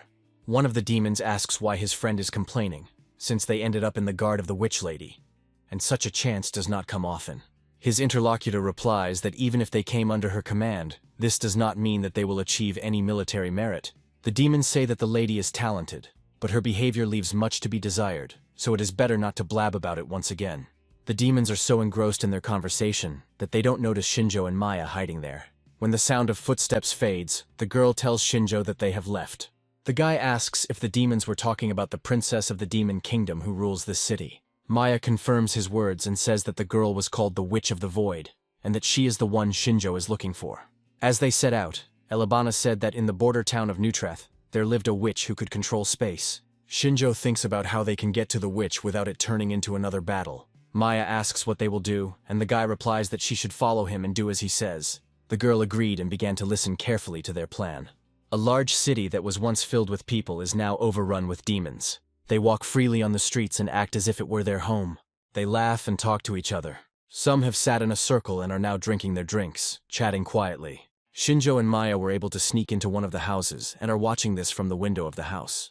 Looking closely at the monsters, the girl says that they lead the most ordinary life, so Maya is a little disappointed. Shinjo says that they have sufficient intelligence to understand human speech, so their habits will be human. The guy points at something, causing Maya to turn back to the window. The boy points to a cart being unloaded by people in chains. The demon hits one of the people on the back and orders him to carry the things faster. Maya screams in horror when she realizes that these are people who have been taken into slavery. Shinjo asks why the girl is so surprised. Watching the man being beaten, the guy reminds her that the girl had known about it for a long time. The girl agrees with this, but knowing and seeing in real life are completely different things. Demons mock the man, beat him and laugh at his helplessness. Maya grits her teeth in anger and says that she didn't think demons were so twisted. Shinjo looks at the girl and realizes that she is starting to lose control of herself. Before he can distract the girl, he hears a noise from behind. Behind them stands a girl with black hair and says that they are not demons. Shinjo is scared that even he couldn't hear her footsteps. The guy takes out a dagger and thinks about how the girl was able to approach them so unnoticed. The stranger says that there is no need for a weapon, because she did not come here to start a fight. Shinjo asks what her intentions are and how she knew they were here. Looking at the girl yawning from boredom, the guy thought that some kind of magical technique or some other trick was involved. The girl said that strangers had passed through her barrier, so she went to look for them. Maya asks what barrier they are talking about, because during the entire journey, the girl did not notice anything strange. The brunette explains this by the fact that no one is able to detect her spatial technique. After her words, some guesses come to Shinju's mind, causing him to activate his blessing of appraisal. The guy learns information about her, but she introduces herself as Isabel, the 5th princess of the demon kingdom of Wardor. She says that if the boy and the girl do not answer her questions immediately, she will call the soldiers. Isabel asks what the human and the elf needed in this city, because they do not look like scouts. Shinjo doubts that they will be able to survive the fight with the demoness, so he replies that he would be happy to tell, but it is a long story. The girl sits down on one of the boxes and says that she is here anyway to pass the time. Some time passes and Shinjo tells the girl about the purpose of his journey. She says she understood what the guy was talking about. Shinjo was told that spatial technology could help him move. Isabel says that he was not lied to, and that she can indeed transport him back to her world. Shinjo asks hopefully if this is true. The guy couldn't even imagine that he could communicate so easily with this witch, and unlike other demons, she doesn't show any hatred towards people. Isabel says that in order to move him to the original world, the guy must tell her the exact coordinates. Shinjo only had time to rejoice at the news when, after the girl's words, he froze in place. The witch says that there is no difficulty in the transfer spell, but without the coordinates, she will not be able to move him. All of Shinjo's hopes seem to have been dashed in an instant. The boy activated his blessing again and his eyes turned red. He asked the demoness how he could find out the coordinates. Isabel replies that there are countless worlds, and finding one specific one is very difficult. Shinjo uses a new truth assessment technique on the girl and is convinced that she is not lying. Isabel says that it would be possible to use Shinjo's body as a navigator, but it has the blessing of the creator god, so it won't work. Looking at Shinjo, the girl says that her technique won't be able to penetrate the blessing. The guy says that in that case, he has no choice but to follow the will of God and kill the Demon King. Isabel shrugs and replies that she can't say there is no other way. Shinjo is upset that the easy way was not found, so he will have to take the hard way. The only way out of this situation is to kill the Demon King. Isabel sighs and says that the guy has probably already made his decision. Shinjo says that he originally planned to return home using a magical technique, but it didn't work out. Maya asks why the girl, being the princess of the Demon Kingdom, is so willing to help them. Isabel replies that the Demon Kingdom is not eternal either, so she has her own interests. As a black hole begins to appear next to the girl, Maya and Shinjo prepare to attack. However, Isabel had no intention of harming them and entered the dark space, wishing the boys good luck. She disappears from the room, saying at the end that it will be difficult for them to escape from this world. The black hole closes and Maya and Shinjo are left alone in the room again. The elf clutched her heart and said that she was very scared and thought that the demoness would kill them. Shinjo assumes that Isabel is the Demon King's daughter and says that they wouldn't be able to defeat her. Contrary to their expectations, the girl turned out to be kind to them and helped them a lot. Shinjo agrees with Maya, but also says that such luck usually comes at a price. The girl shudders and asks the guy not to scare her. Their attention is drawn to the increasing noise coming from the street. The demons in the streets were alarmed when they received news that human scouts had entered the city. Maya looks out the window in surprise and asks how they were discovered.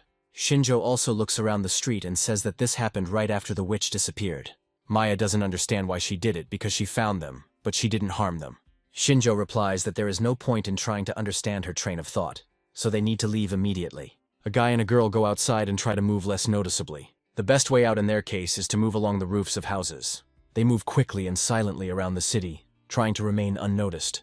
The demons walk the streets of the city and look around in an attempt to find spies. The guy is sure that someone gave them an order, but he can't see the status of the demons because of the great distance. Suddenly the guy flinches and freezes in place. Maya asks what he is doing, after which Shinjo makes her sit down and not move. The boy was able to sense a huge accumulation of power that even surpassed the witch they had just met. Shinjo's full attention is directed towards the man standing in the center of the demon cluster. This demon has long white hair and light green eyes. Maya immediately recognizes this demon as Winberg. Shinjo looks at the girl in shock and cannot believe what is happening. The elf appears obsessed with revenge and says she can't believe her luck. Shinjo remembers their conversation by the fire and realizes that this is the very demon that Maya dreams of taking revenge on. The girl says that she will never forget Winberg, the Wind King, one of the 4 kings of the Demon King's army. Shinjo activates his blessing in order to assess the demon's powers. The man has a high level of wind and fencing techniques, and also has the ability of Hawk's Eye. Shinjo tries to bring Maya to her senses, and says that they can't do anything to him now. After his words, the girl calms down a little and says that she understands everything. Shinjo starts to descend from the roof, and says that the wind technique can be used to detect enemies. They want to move carefully, but they don't notice how a gust of light breeze has already passed over them. Winberg walks along with a crowd of demons and asks if there really were spies among them. The demon walking next to him wants to answer something, but the man interrupts him, saying that it was a rhetorical question. Winberg says that even if they really did infiltrate the city, he will definitely find them and destroy them. The commander-in-chief says that candidates for heroes have been sent to the front, so now is not the best time to surrender the rear. One of the soldiers asks if Winberg really wants to stay in the rear, since he can be much more useful on the front lines. The man replies that this place is much more suited to his skills, so let the others take their chances. All this time, wind currents emanated from the man, running through the streets of the entire city and returning back to the owner.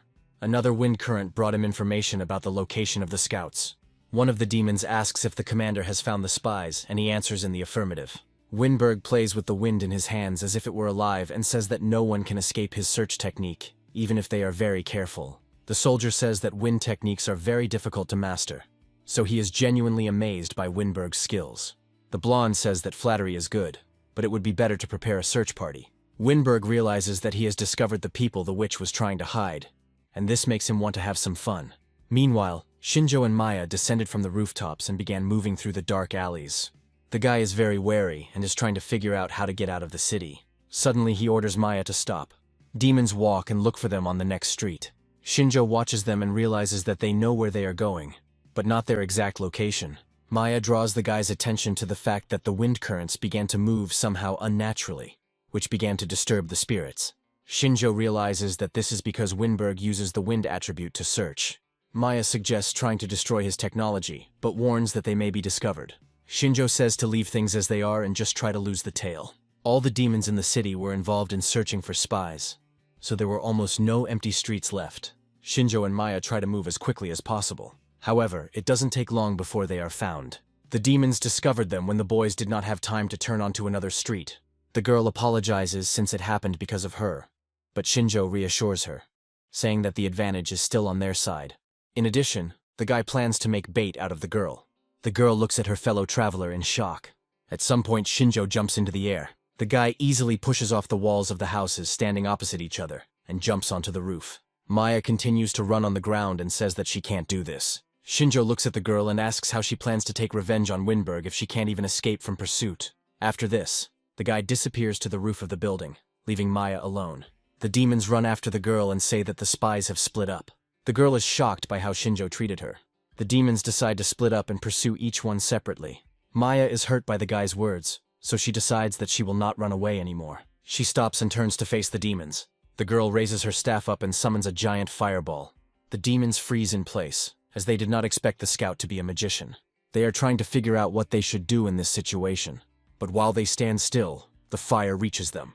The intense flames cause a nearby house to catch fire, attracting the attention of demons on other streets. Demons from all over the city begin to approach the battlefield. But while they were focusing their attention on just one point, a shadow was creeping up on them from behind. The demon moving behind everyone has his throat slit. It falls to the ground with a loud sound. However, the demons walking ahead pay no attention to this. This allows Shinjo to kill them one by one without worrying about being discovered. The demon walking ahead begins to get irritated by the same sound coming from behind him. He turns back and asks what's going on. However, instead of his squad, he sees that all the demons have been killed by someone. He himself did not have time to understand how a dagger was pressed to his throat. The last thing he manages to say is that the killer is acting like a coward. At this time, Maya's battle with the demons does not stop. The girl is already exhausted, but continues to fight to the last. She summons the spirit of water and floods the street, preventing the demons from getting any closer. The girl manages to stop them, but they don't move. Maya tries her best, but despair begins to creep into her mind. Suddenly, the girl's attention is drawn to a strange splash. She looks at the approaching demons and sees another splash behind them. The more time passes, the fewer demons there are. Someone sneaks up behind them and kills them one by one. By the time the last demon notices, it's too late. The same fate befalls him as the others. The girl sees a blood-drenched Shinjo. The guy killed every demon in cold blood. Shinjo looks at Maya and says that she was good bait. Thanks to her, he was able to kill them all without any problems. The guy continues on his way and the girl follows him, saying that she almost died here alone. Meanwhile, Winberg walks down the main street and asks if the scouts have been caught. The soldier apologizes to him and says that they are waiting for reinforcements. The man raises his hand up, thereby interrupting the demon's speech. Winberg says there's no point in doing so, as it will only increase the death toll. With a smile on his face, the Wind King says that he will deal with this problem himself. At this time, Shinjo and Maya already thought that they had managed to fight off the enemies. However, a powerful gust of wind soon catches up with them. Maya squints and thinks about how there is mana in this wind. They manage to notice how wind spikes are rushing towards them. The girl calls upon the spirit of the wind to carry out the attack. A stream of wind rises around them and turns into a tornado. Thanks to this, the enemy's spikes fly in different directions. Shinjo looks up and realizes that they are out of luck, as it was Windberg who came for them. The boys see that a stream of wind is moving in their direction. Following him, they notice a man standing on the roof of one of the buildings. Windberg says he found not just rats, but invaders. Maya begins to lose control again when she comes face to face with her worst enemy. Shinjo says that now is the time to take his revenge and asks if Maya is ready for it. The girl steps forward and says that she has been preparing for this moment for decades.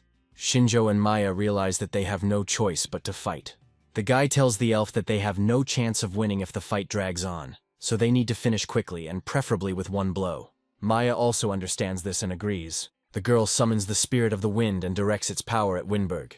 The demon stands on the roof of a tall building and doesn't seem to be about to dodge the attack. He looks at the girl's attempts with a smirk and reminds her that he is one of the 4 heavenly kings. Besides, he is the master of the wind, which means that her attempts to defeat him with the help of the wind spirit cannot have any effect. A pentagram appears behind Windberg, causing the air around the man to move, forming an air shield.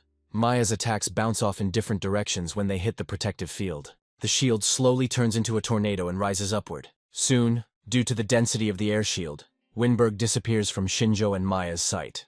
The brunette realizes that this could be a good chance for them, since the demon blocked his own view. However, before he can get close to Windberg, air spikes rush towards him.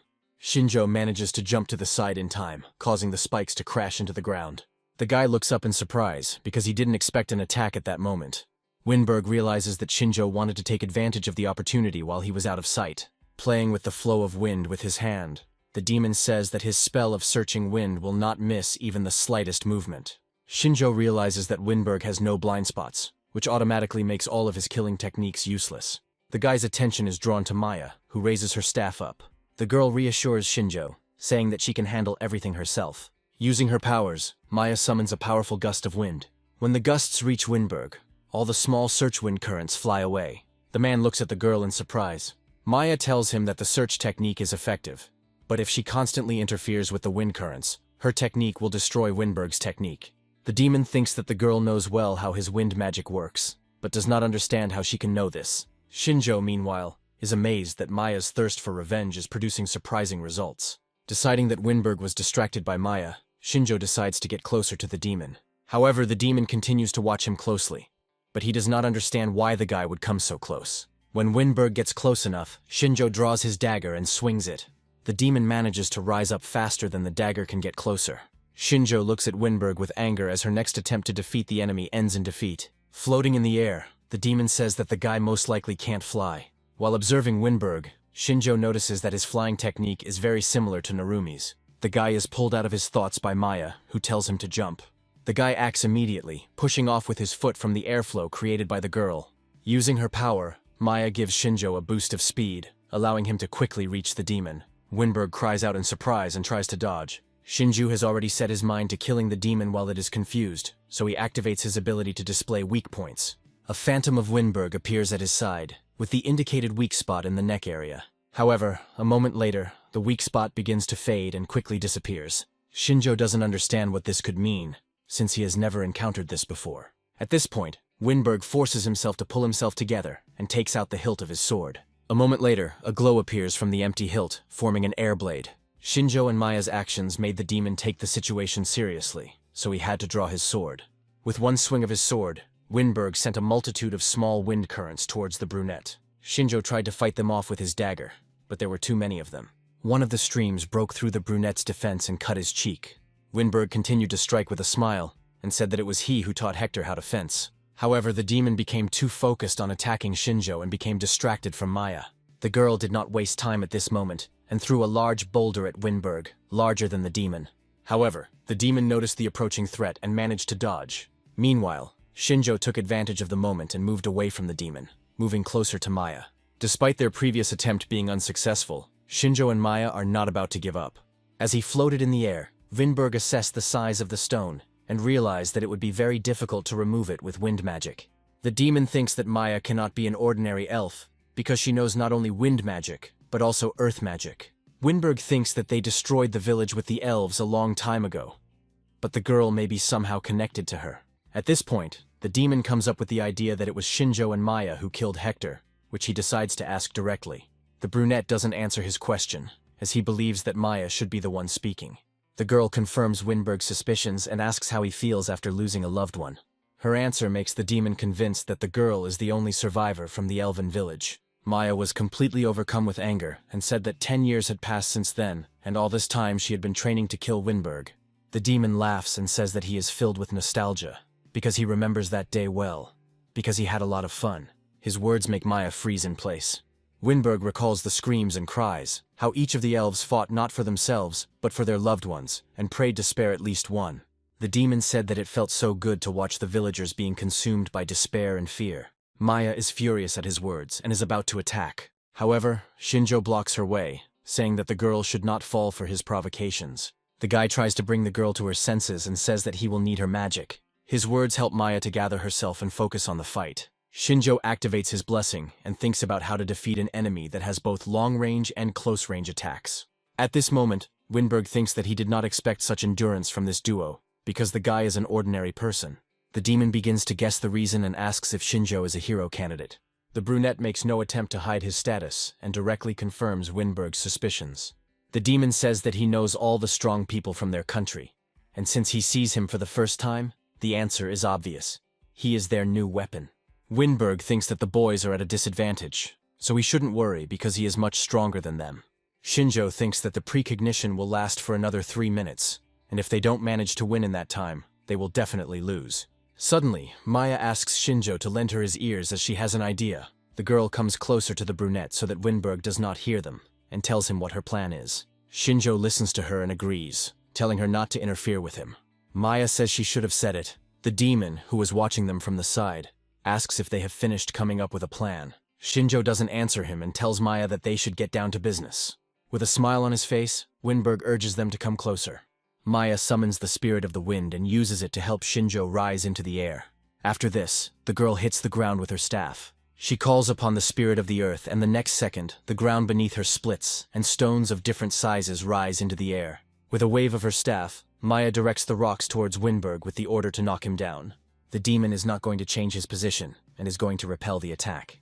Winberg waves his hand, causing a powerful gust of wind to emerge. The stones, under the force of the wind, bend around the demon and rush behind him.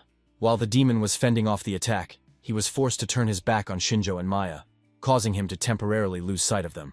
When he turned back, he managed to block Shinjo's attack at the last moment, who was right next to him in the blink of an eye. Maya meanwhile shouted that they were not finished yet and waved her hand. The stones that Winberg had previously redirected changed their trajectory again. This time they began to approach the demon from behind. The demon first wanted to dodge, but realized that nothing would work, so he erected a wind wall. Noticing this, Maya once again summoned the spirit of air. The wind force rushed from her towards Winberg.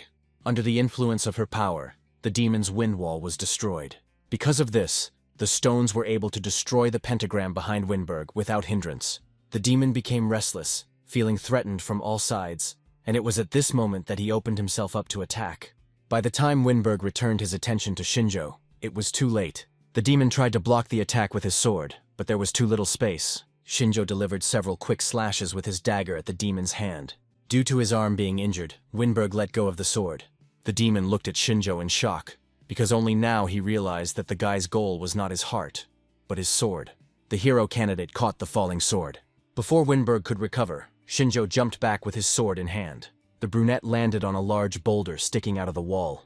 At first, Winberg didn't understand why the guy had to step aside instead of delivering the finishing blow. However, as soon as he remembered Maya's second attack, it was already too late, and the stones caught up with him from behind. For a moment the sounds died down, after which Winberg's voice was heard, surprised that the boys were able to break through his defense. Contrary to Maya and Shinjo's expectations, the demon was not harmed, and said that they did not have enough strength to hurt him. However, from the look in his eyes, one could tell that their actions had made him very angry. Maya looked at Winberg in shock and couldn't understand why he wasn't hurt, despite the fact that the attacks had definitely hit their target. Standing from above, Shinjo thought that for now, everything was going according to their plan. As they were preparing their plan, Maya informed the boy that the wind technique was strong, but she also had her weaknesses.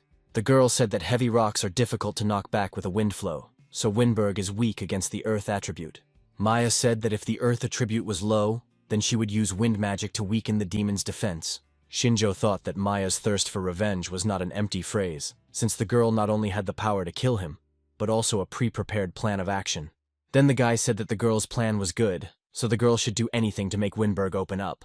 Meanwhile, Shinjo will attempt to take the sword from the demon. Returning to the present, we see that everything went according to the pre-prepared plan, because the sword really did end up in Shinjo's hands. Despite this, Maya still didn't understand why the guy needed Winberg's sword. While healing his cuts, the demon said that Shinjo would not be able to defeat him with his own sword, since the hero candidate was definitely not a swordsman. The hero candidate does not deny this, but proceeds to his next attack. Winberg once again erects a pentagram behind his back and summons wind spikes, directing them towards the brunette. Using the demon's sword, Shinjo easily repels all of his attacks. Using his blessing, the brunette quickly approaches Winberg. The demon blocks his own sword attack with his hand. Winberg is clearly confused and wonders who Shinjo really is, since he suddenly seems to be moving better and faster. Meanwhile, the guy continued to strike with his sword one after another. Winberg fights back, unable to understand what is happening, as Shinjo manages to force him to retreat back. Maya takes this opportunity and calls upon the spirit of the wind, ordering it to bring down the demon. A gust of wind blows away the wind support under Winberg's feet, causing him to lose his balance. As he fell down, the demon realized that Shinjo was using his flight magic. Towering over Winberg, the boy raises his sword for the finishing blow and says that his end has come. The demon tells him not to hope for victory and gains strength again, causing his horn on his forehead to become energized. The wind force is concentrated in one point and directed towards Shinjo. However, before the attack reaches the hero candidate, it is interrupted by a green flash from the sword strike. Shinjo lands on the ground, and behind him, Winberg's body falls to the ground with his head severed. The boy's eyes return to their natural purple color, and the boy thought that he had run out of strength. Shinjo hears Winberg's voice, saying that he never thought he would lose like this. The demon can still speak, so he asks the guy why he suddenly started moving differently. Shinjo replies that he has acquired the blessing of copying, which allows him to copy the skill of a person he has personally seen. The hero candidate used this power to copy the demon's swordsmanship style, but this power had never been used in practice, so Shinjo did not want to use it until the very end. Winberg said that apparently it is not for nothing that candidates for heroes are called the trump card of humanity. Shinjo said that he received this blessing after killing Hector, which is why the boy now has 4 blessings. Winberg chuckled at his words and said that his stupid student had helped their common enemy survive. Shinjo sits down on the nearest large rock to catch his breath. The boy looks at the defeated Winberg and reflects on his powers as those of one of the 4 heavenly kings. There are 3 more like him, then the Demon King, who is the strongest of all. Besides that, there are also the children of the Demon King, like Isabel. The guy sighs and thinks that it's too early for him to fight them now. Shinjo's attention is drawn to the sound of approaching footsteps. A thoughtful Maya walks towards him and looks towards Winberg. The girl stops next to the guy and asks if the demon is dead, to which she receives an affirmative answer. Looking at Maya, Shinjo asks how she wants revenge. The girl replies that she still cannot comprehend this, because she thought that she would have to sacrifice herself for its implementation. Despite this, Maya feels rested. After Winberg's death, her parents and village will not return, but now she feels free from the past. Shinjo says that the girl helped him a lot because without her help, he would have definitely lost. Maya turns to him and says that she should have said that. The girl trained for 10 years to kill Winberg, but it was not enough. A smile appears on Maya's face and she thanks Shinjo for helping her avenge her family. The guy says there is nothing to thank him for, since he had no other choice anyway. Maya says she's still glad she decided to go with him. Sooner or later, the girl would have run out of patience and would have run away, dying for no reason. And the mentor most likely guessed about this. Shinjo asks Maya what she plans to do next. The girl replies that she hasn't thought of anything yet, and that she has run out of important things to do. Shinjo approaches the girl and says that now is the time to find a new meaning in life, and asks how long elves live. Maya says that she is half human, so she will most likely not live as long as her mentor. Following Shinjo, the girl says that as long as she comes up with something to do, she can follow the guy. The brunette asks if she is sure, since he is going to kill the Demon King. Maya says that if they kill the Demon King, then no one will have to experience the same thing as her, so it's worth it. The girl says that if Shinjo doesn't want her company, then she will have to go to the king alone. The guy collects his things and says that the company won't be superfluous, but they should hurry, because reinforcements will arrive soon. Hearing his words, a happy smile appears on the girl's face. In a good mood, Maya follows Shinjo. While talking, the guy and the girl don't notice that they've been watched the whole time. A black hole appears high in the sky, from which a witch emerges. Isabel watches as Shinjo and Maya leave the city. The girl says that they exceeded her expectations because she wanted to use them, but they were able to defeat Winbra. A smile appears on Isabel's face, and she thinks that now no one will bother her. Shinjo and Maya's goal in traveling was to find Isabel, and when their plan came to fruition but was of no avail, they decided to return to their starting point. After a long hike, the boy and girl returned back to Elabana. The elf greeted them joyfully and was pleased that they returned safe and sound. However, she didn't expect them to return so quickly. Maya didn't know how to tell her mentor that she was going to continue on her journey with Shinjo. Elabana put her hand on the student's head and said that she understood everything. With a smile on her face, the mentor wishes Maya good luck and says that many interesting things await her ahead. The girl blushes with embarrassment and looks towards Shinjo, who always remains calm. Remembering something, Elabana asks the guy if he knows about the situation on the front lines. Shinjo immediately joins the conversation and asks what happened. Elabana reports that the squad of hero candidates has been defeated. Shinjo is surprised that Mito lost and asks who they fought. The elf says that their enemy was one of the heavenly kings, Stogai. Maya suggests that the demon is on the same level as Winbra, meaning it is very strong. Shinjo asks worriedly if the hero candidates were killed. Elabana reassures him that all the boys survived, but their morale has dropped significantly. Her words calm the guy down a little, and he puts the mug on the table. Getting up from the sofa, Shinjo says that he will go and check on them. The guy's goal is to kill the Demon King, and the best solution would be to team up with his classmates to kill all the Heavenly Kings faster. Maya asks if the other hero candidates are as strong as Shinjo. The guy can't say for sure, but he says it doesn't matter what power they have, what matters is how they use it. Meanwhile, we are transported to Fort Thors, and deep night has already fallen on the streets. In one of the large halls there is a hospital. The wounded lie on mats and their wounds are treated by nurses. Mito was badly injured in the fight with Stogai, his left arm being the worst affected. Hono sits next to him and sends his blessing to him, saying that she will now heal his wounds. The headman asks her not to worry and stop overexerting herself, because the girl cannot use her powers indefinitely. Hono replies that she understands him perfectly, but this is the only thing she can do for them. The girl continues to heal Mito's wounds, ignoring his requests. The hero candidates managed to escape thanks to the fact that Heinrich and his detachment cleared the rear and joined in. They were able to retreat, but all the guys were seriously wounded not only physically, but also mentally. Nagase, who had never shown her despair before, now looked very depressed. Arashi, who had previously been unable to be calmed or kept in place, now lay in his place, covering his eyes with his hand. While Hana was trying to heal Mito's wounds, she noticed that the village chief had clenched his fist tightly, causing his hand to shake. Mito was overcome with a feeling of despair. He blamed himself for what happened, because he should have defeated Stogai himself. While the hero candidates recover from their crushing defeat, we are transported to Fort Eris. The heavenly demon king Stogai sits on one of the fort's towers. He watches his surroundings thoughtfully. At a great distance from the fort, Shinjo sits in the bushes, asking Maya if this is Stogai. Using his blessing, the boy can see very far. The girl is surprised and asks if the guy can really see the demon from such a great distance. Shinjo explains that as the appraisal level increases, all secondary skills improve, including vision range. Maya says the guy's skills are very handy. However, Shinjo stopped paying attention to the girl and focused entirely on studying Stogai. The normal evaluation gave a general idea of the demon's abilities, such as earth techniques, swordsmanship, and durability. But this is not enough to come up with a plan, so Shinjo uses the ability of detailed assessment. With her help, the guy learns that fortitude implies that while on defense, Stogai's normal abilities are enhanced several times. At the 4th level of evaluation, a detailed evaluation has appeared, which allows Shinjo not only to learn about the opponent's abilities, but also to understand how exactly these abilities work. The guy decides to use the ability to display weak points on Stogai. However, contrary to his expectations, the usual red beam does not appear. Shinjo realizes that at the moment, Stogai has no weak points that he can exploit. Maya asks what Shinjo was able to find out, and the guy replies that if the demon had a weak spot, then everything would be much easier. The guy was able to find out that Stogai has a high level of earth and fencing techniques, and also has a unique skill that works if he defends himself. Maya now understands why the demon was called the King of the Earth, and reveals that the earth technique has a weakness to the water attribute.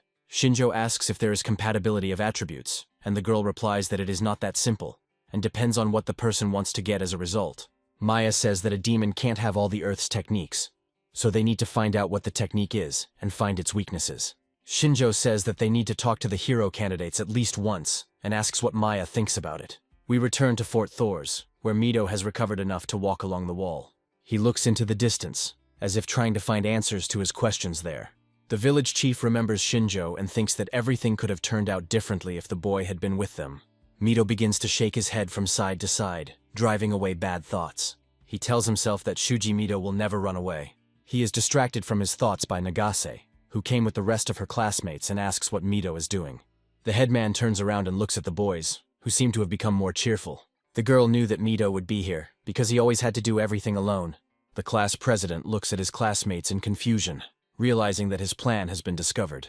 Narumi encourages him, saying that the game is not over yet. Hashimoto joins them and says that they won't let Mito fight alone. Mito looks at them in surprise and asks if they really still trust him. Nagase comes closer and asks in return why the village chief still doesn't trust them. As she passes by Mito, the girl calls him a blockhead. Narumi comes up to the headman from behind and throws her arm over the boy's shoulder. The blonde explains that the girl wants Mito to rely on them more. The village chief looks towards Nagase, who stands with her back to him and says nothing. With a smile on his face, Mito says he never thought he could rely on the guys. Narumi says that they have all become stronger, so the headman can share his burden with them, otherwise he could break his back. They are distracted from their cheerful conversation by a voice that says that he was finally able to find Mito. Arashi and his part of the class approach the guys from the other side. The guy asks why Mito is looking at him like that and says that next time, the headman should let him blow up that demon. The headman replies that he is simply surprised that Arashi came to him. The guy replies that he came because he understands perfectly well that he cannot cope with Stogai alone. Arashi says that the team is on Mito, and the guy himself will personally kill the demon.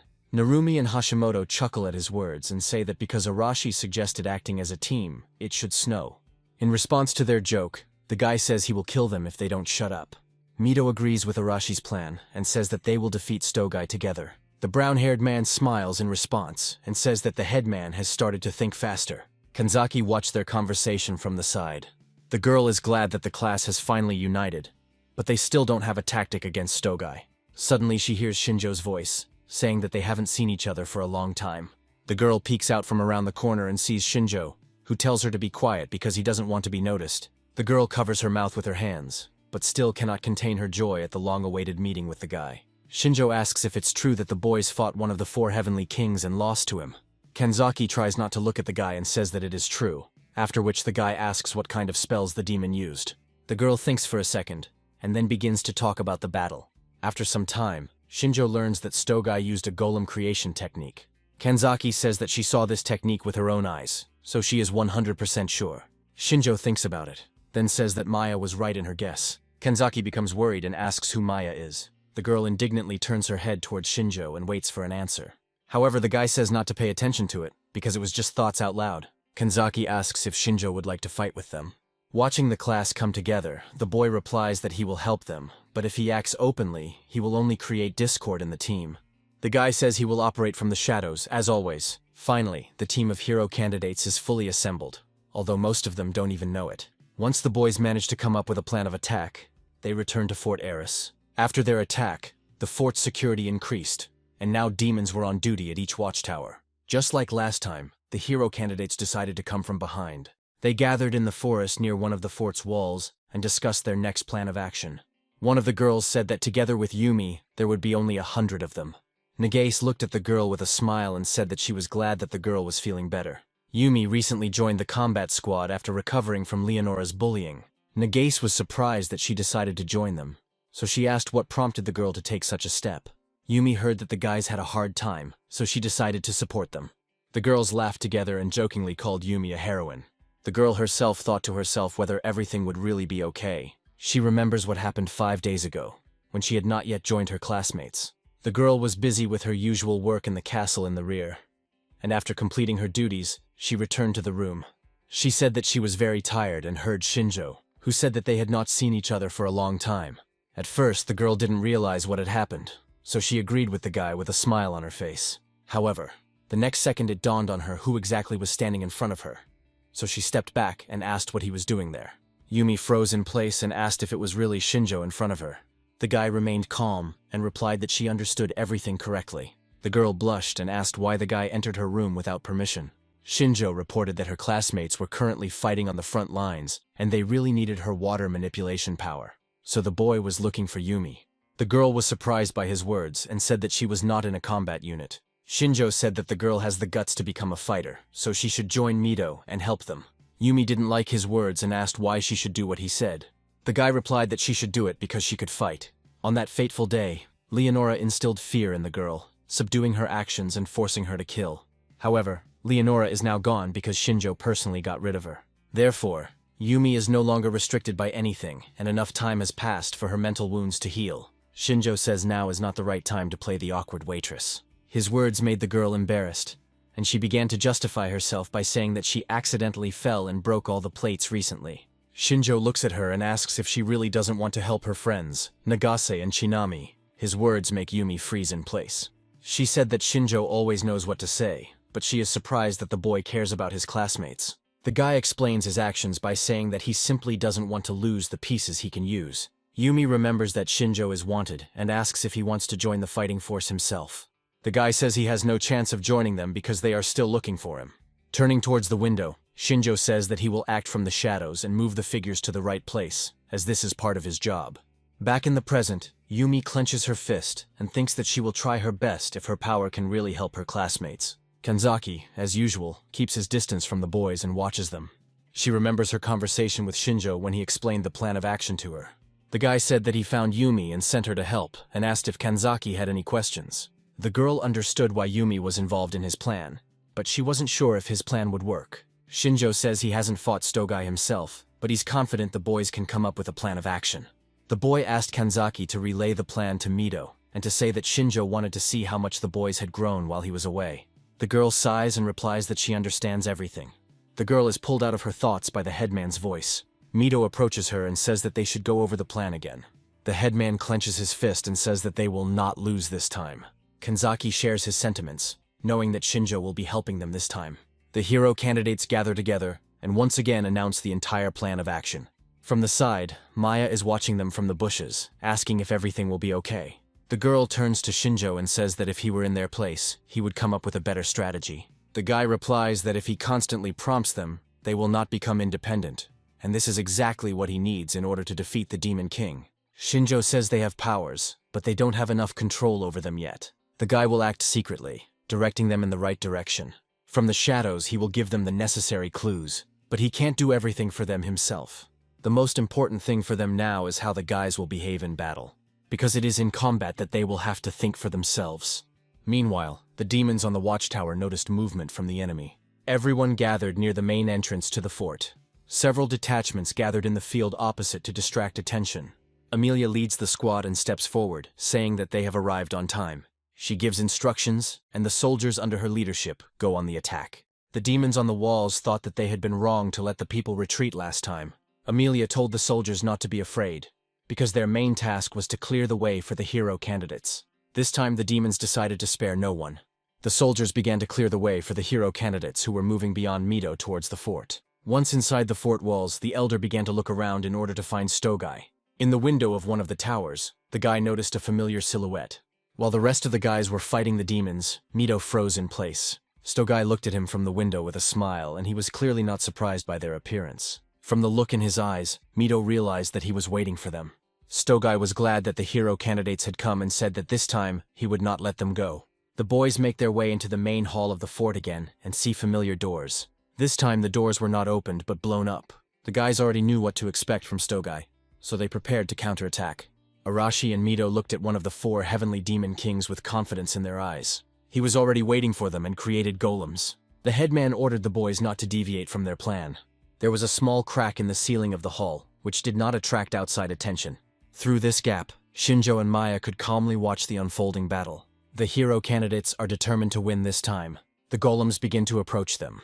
Mito uses his blessing, causing his sword to glow even brighter. He rushes into the attack and tells the guys to act according to their plan. Nagase turns to Yumi and asks if she is okay. The girl replies that she is fine and asks to rely on her. Yumi activates her blessing of water manipulation. Streams of water rush towards the golems, causing them to become wet. These actions make Stogai tense. Water envelops the golems, softening their bodies. Following the water attack, the rest of the students join the battle. With the help of the blessing of explosion, Arashi destroys multiple golems at once. Mito keeps up with him and cuts down other monsters with his sword. The hero candidates act in unison, striking blow after blow.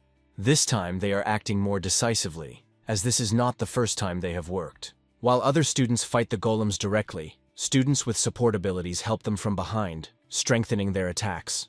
The heroes are able to deal with the monsters much faster. The destroyed bodies of the golems fall to the ground into puddles of water and become even more soaked with moisture. There comes a point when their fragments begin to attract each other. The golems are reassembled into their original state just like last time. However, their bodies had absorbed a lot of water, which had noticeably destroyed their integrity.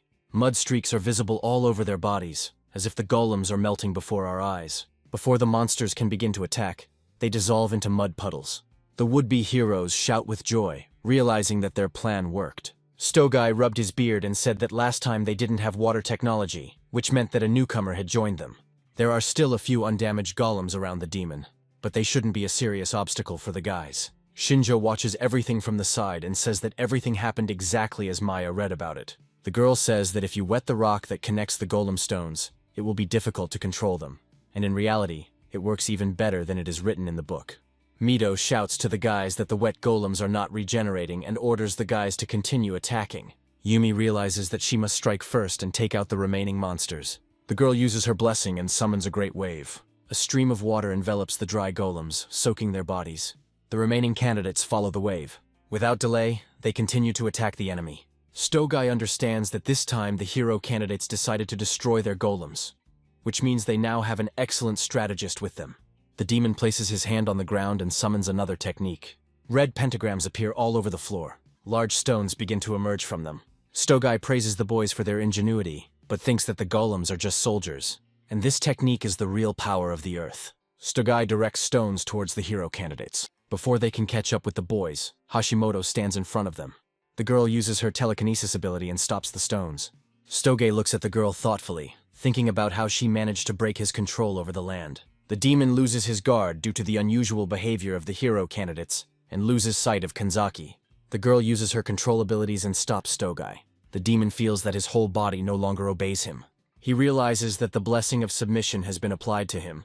While Stogai is frozen in place, Arashi decides to take advantage of the situation and strike. Despite his immobility, the demon manages to summon a mud wall. Arashi uses his blessing, causing an explosion to occur in the room. However, just like last time, the attack was completely absorbed by a wall of earth. Stogai smiles and tells Arashi that his defense cannot be penetrated. The guy realizes that his attack was unsuccessful, but that was not his original plan. Mito at this time used the blessing of shortening the distance and appeared behind Stogai. The elder raised his sword and dealt a powerful blow. The demon finally managed to break free of control and gripped his sword tighter. At the last moment, he managed to block Mito's blow and said that he couldn't be stopped like that. But don't relax, because Hashimoto uses telekinesis on the rocks again. She returns the stones that were previously used by Stogai. Narumi uses the blessing of wind manipulation. Having created many wind spears, the boy directs them towards Stogai. Thus, attacks are directed towards the demon from all sides. Stogai thinks that the guys tried hard this time, but it was still not enough to break through his defense. The demon expands the stone wall, thereby repelling most of the attacks. Yumi understands that the guys won't be able to cope without her blessing, so she summons water. A large stream of water crashes into the stone wall, causing it to become wet. Stogai sees that a wet spot has appeared on the other side of the wall and thinks that things are bad. The wet ground was losing its firmness, so Hashimoto directed another attack of rocks towards the darkening in the wall. Mito also prepared to deliver the finishing blow, and said that this was the end of the demon. Arashi is also not going to stand aside and strikes. By combining their efforts, the hero candidates managed to break through Stogai's defenses. Taking a double hit from Mito and Arashi, the demon is sent flying. The hero candidates managed to break through the demon's defenses and wound him in the stomach. Looking at his wound, Stogai thought that for now it was bearable. However, if the heroes continue to act in the same spirit, sooner or later they will achieve their goal. Stogai's eyes become more red, and he decides to use all of his power, which he previously used to defend himself. The demon changes his tactics and now invests not in defense, but in attack. It is at this moment that Shinjo finally finds a weak spot in the demon's defense. In the blink of an eye, the dagger reaches its target and crashes straight into Stogai's head. The demon freezes in place and a shudder runs through his body. The next moment, he falls dead in front of the hero candidates. The boys had not yet had time to understand what exactly had happened, but they were already slaves to the fact that they had managed to defeat the enemy. The class began to jump happily and celebrate their victory, shouting that Arashi and Mito had defeated Stogai. Meanwhile, Arashi and Mito did not share their mood and approached the demon's body. As they got closer, they saw what had killed the demon. The headman said to himself that it wasn't them who did it. They managed to wound Stogai, but it was not he or Arashi who dealt the final blow. Arashi saw a dagger lying next to the demon's head. Having picked it up from the ground, the guy examined in detail what kind of weapon it was. Arashi immediately recognized the dagger and clutched it angrily, saying that this could not be. Mito also understood everything and began to look around in an attempt to find where the dagger had come from. A crack in the ceiling caught his attention. The headman looked in her direction with hope and quietly called out to Shinjo. Arashi was very angry because the brunette interfered again and did not let them finish what they started. They were distracted from their thoughts by Narumi, who came closer and said that their plan had worked. Mito's expression changed, and he replied with a smile that they really did succeed. Turning towards his classmates, the class president thought that everything was going according to plan. Thanks to Yumi joining them, they gained an advantage in the fight. But at the last moment, Mito felt a huge amount of magic coming from Stogai. The village chief understands that they themselves would not be able to handle him, which is why Shinjo decided to intervene. Hashimoto asks Mito why he is sad when now is the time to be happy. The headman wanted to tell the girl everything, but she interrupted him and went behind him. Hashimoto said they defeated one of the 4 heavenly kings. The girl pushed Mito forward, saying that everything was fine now. Because of her actions, the class president came closer to his classmates, and they began to brag about the guy. Mito listened as he was called a good commander and praised for the work he had done. Finally, the guy relaxes and a relaxed smile appears on his face. Meanwhile, Arashi does not move away from Stogai's body and looks ahead with anger. His team comes closer and praises him for his work, saying that they will follow him to the ends of the earth. Arashi orders them to be quiet and says that he was not the one who killed the demon. The guys calm down after his words and apologize. One of the guys says that he understands perfectly well why Arashi is so upset. The guy says that he was standing nearby at the time, so he saw everything, but he thinks that Arashi shouldn't worry so much about it. A classmate says it was just the last blow. The guy thinks that Arashi should be proud of himself for cornering one of the 4 heavenly kings. After some time, the guys climb one of the fort's towers. Taking a deep breath, Mito lifts the demon's head up and announces that the king of the land of Stogai has been defeated. The hero candidate orders the demon king's army to lay down their arms. The demons look at what is happening with horror and cannot believe that Stogai has lost. Amelia, meanwhile, raises her sword and shouts that they have won. Henry suffered several injuries during the battle, but now smiles because they succeeded. After some time, all the remaining demons were captured, and Fort Eris was successfully captured. Watching from the window of one of the fort's towers, Shinjo said that it was all over. Maya looked at the streets and said that the number of demons was much greater. Shinjo replied that the demons were led by the charisma of their leader, and that after his death, they would no longer resist. Maya recalls that after the victory over Winberg, they were not even followed. While pouring tea into a mug, Shinjo said that this was one of the weak points of the Demon King's army. The girl asks the guy if everything is okay and he asks what exactly she means. Maya said that he was the one who killed Stogai, but wasn't the guy going to train the hero candidates? Shinjo replied that the moment Stogai lost his temper, the guy felt a strong thirst for blood. But the guys should not die before he had time to train them. The brunette also says that his main profession is a killer, and he wanted the guys to know about it. Maya says the boy surprisingly cares about his classmates. Shinjo puts the mug on the table and asks how much longer the girl plans to address him informally and not use his name Shinjo Kai. Maya is embarrassed by his words and says that she doesn't know how best to address him. After thinking for a bit, the girl asks if she can call the guy Kai. Shinjo takes a few sips and agrees, but asks why the girl's face is red. Maya starts to deny it and asks not to pay attention to it. Shinjo thinks about the fact that there are now 2 of the 4 heavenly kings left, but there are also direct descendants of the Demon King, and no one knows how strong they are.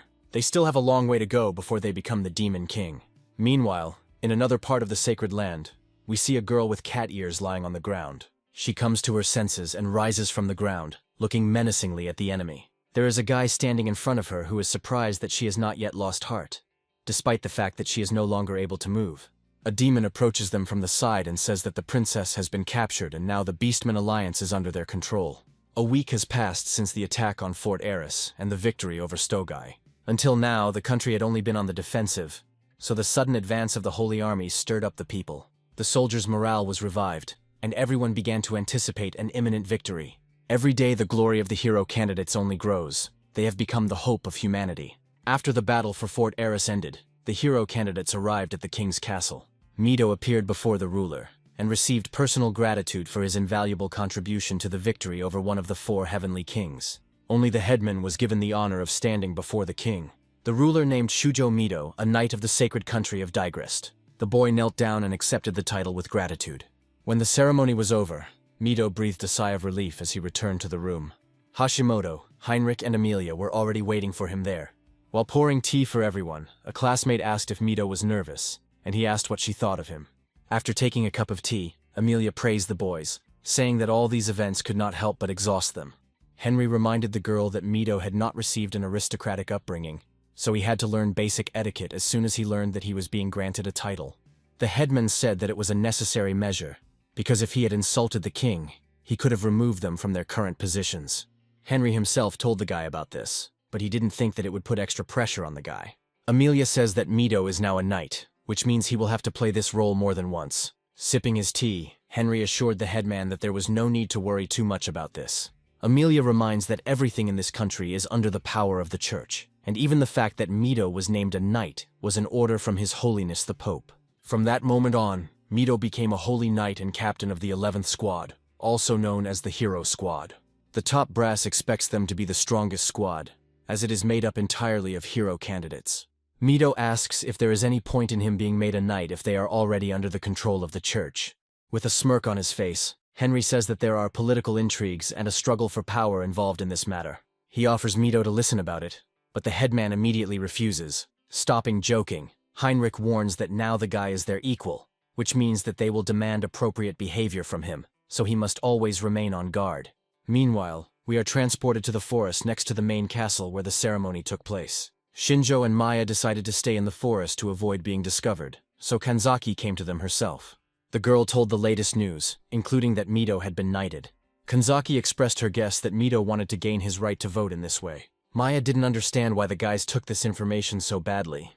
Shinjo thinks that the sacred country wants Mido to be their standard bearer in this war, so they give him a piece of power to show all the other people that the hero candidates are completely controlled by the state. His words completely confused Maya, and she asked if she understood correctly that this was a bad sign then. Shinjo says that they were called here to defeat the Demon King, and then they should return home, but they shouldn't trust these people completely. The Top and Leonora thought alike, which meant that for them, the hero candidates were just pawns. Kanzaki says that they will be careful, and then changes the subject and asks who the girl is standing next to Shinjo. The guy looks at the girl and says that this is Maya, a half-elf mage. Maya happily greets Kanzaki, who reciprocates the feeling. However, the girl is not very happy that Shinjo has a travel companion, so she asks how this happened at all. Maya was a little upset by her words and said that they were just traveling together and asked in response who the girl herself was for Kai. Kanzaki noticed that the girl was calling the guy by his name, and quickly replied that they were friends with each other. Shinjo immediately asked in what sense they were friends, to which the girl immediately became upset and began to make excuses. The guy closed his eyes and said that Kanzaki was her comrade. His words made the girl even more embarrassed. Maya asked Shinjo if they were this close in their world too. The guy replied that they hadn't even spoken to each other, which made the girls sigh, one with relief and the other with embarrassment. Shinjo says it doesn't matter, and asks Kanzaki if the guys discussed the plan to kill the Demon King. The guy plans to continue to operate from the shadows, so the girl must become a link between him and the class. However, Kanzaki interrupts him and asks if she can go with him and Maya. The guy looks at her in surprise and asks if she really wants this. Shinjo thinks about her proposal, weighing the pros and cons. Looking at the two girls who froze in anticipation of his answer, the guy finally makes a decision. Shinjo says that the girl cannot go with them, since without her help he will not be able to contact his classmates. The guys are hostile towards him, so Kanzaki is irreplaceable. Despite the refusal, the girl was satisfied with his words, so she agreed with the guy. The girl remembers Mido and Narumi and tells Shinjo that not everyone sees him as an enemy. The boy replies that the headman will not want to accept his help, since he believes that he should develop independently. Kanzaki asks if Shinjo will really train Mido, and he replies that he can't kill the Demon King alone anyway. He tells Kanzaki that he and Maya were able to defeat one of the Heavenly Kings. However, at that moment, they were walking on the edge and were not confident of their victory. Kanzaki cries out in surprise and asks if the two of them were really able to defeat one of the kings. Maya replies that they fought the Air King Winberg and almost died. Looking at Shinjo, Kanzaki can't believe that the two of them defeated a demon of equal strength that the entire class couldn't handle. Looking at Maya, the girl thinks that she is not so simple, because Shinjo trusts her completely. Clenching her fists, Kanzaki becomes upset that compared to them, she was unable to do anything against Stogai. Shinjo says that there are some in the Demon King's army who are stronger than the Heavenly Kings, but right now they are all too weak to achieve their goal.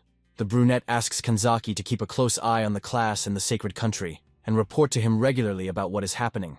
The girl says that she understands everything and looks sadly at the departing Shinjo. The guy asks her to tell Mito that he will do everything to defeat the Demon King.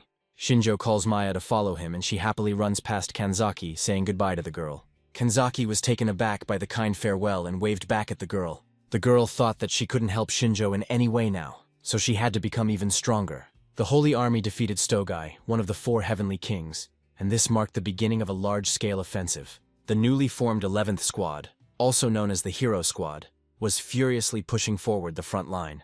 Having conquered all the nearby lands, the Sacred Army moved towards the Urgano Mountains. By combining all forces, the city of Neutrath was successfully recaptured. This was made possible not only by the death of Stogaj, who was in charge of the front, but also by the death of Vinberg, who was responsible for the logistics of the troops. However, the Holy Army is unaware of the second factor in their victory. To celebrate the liberation of Neutrat from the Demon King's army, a celebration was held. Their main guests were undoubtedly the candidates for heroes. Narumi drank the alcohol in one gulp and said that this victory ceremony was a success. But Hashimoto began to scold him for drinking alcohol. The guy replied that in this country, at 15 years old, he is already considered an adult, which means he can drink as much as he wants. Hashimoto hit him on the head and asked if he was going to continue drinking like this after returning to his world. The girl took the alcohol from Narumi and left, listening to the boy's plaintive cries. Classmates watched what happened with laughter, but were in no hurry to help the boy. Nagase told Hashimoto that she was still stubborn, even though she could turn a blind eye to it on a day like this. However, with these words, she only drew the girl's attention to herself and the glass of wine in her hands. Nagase took a sip from the glass, saying it was juice, but even Mito didn't believe her words.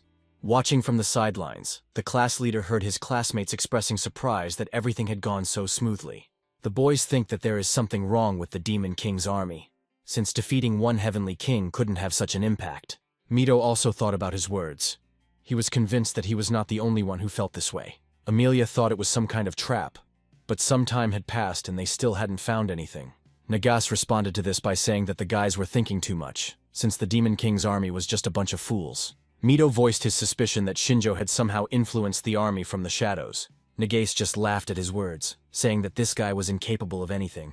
Her words angered Kanzaki, and she, putting the glass on the table, said that Mito was right.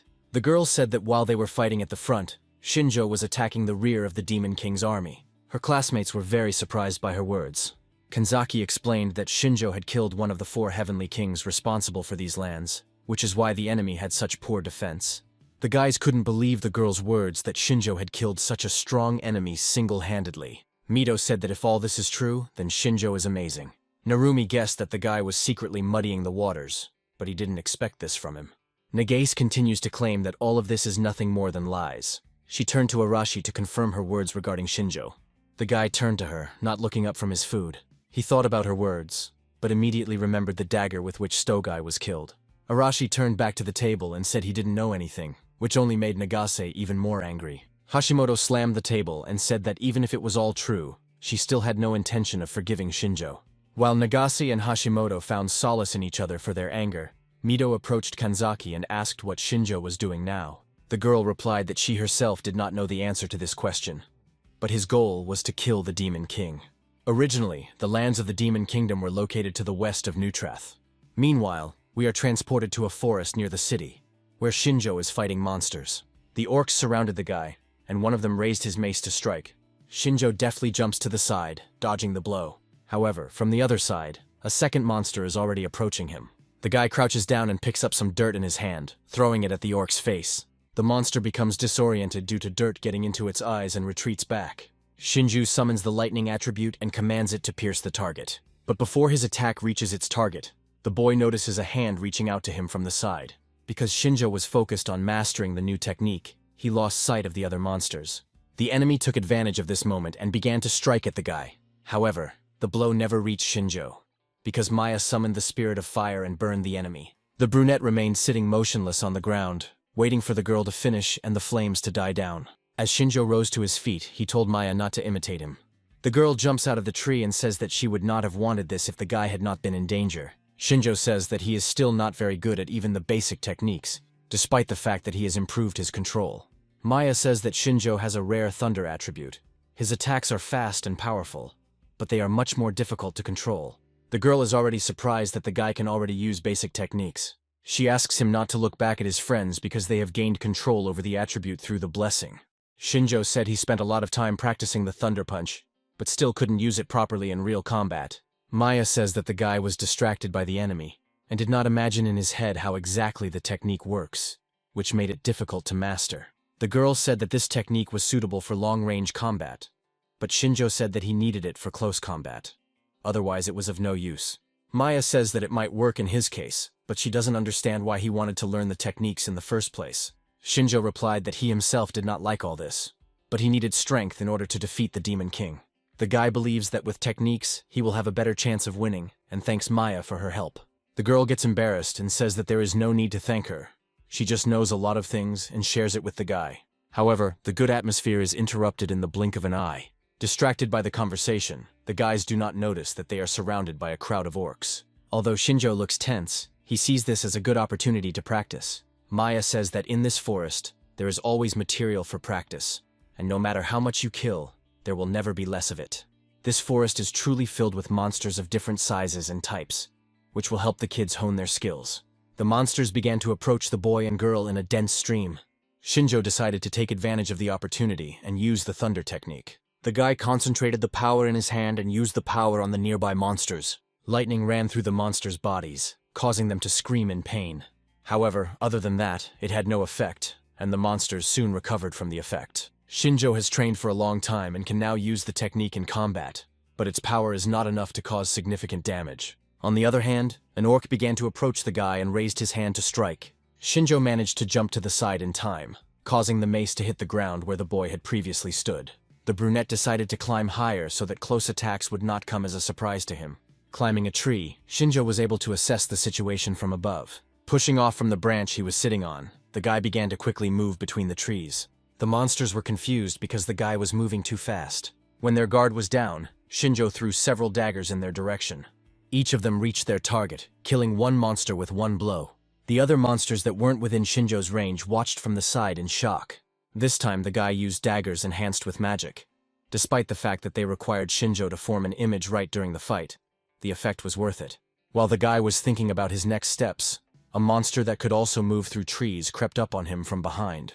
Shinjo managed to notice him in time, so he began to act immediately. Pushing off from the tree, the guy took out another blade and cut off the monster's head. Grabbing one of the branches with his free hand, Shinjo looked down, assessing the situation. However, he was attracted by a sound coming from above. This monster turned out to be not the only one capable of carrying out attacks in the air. Shinjo realized that he would not be as effective in an airborne battle, so he descended to the ground in preparation for a counterattack.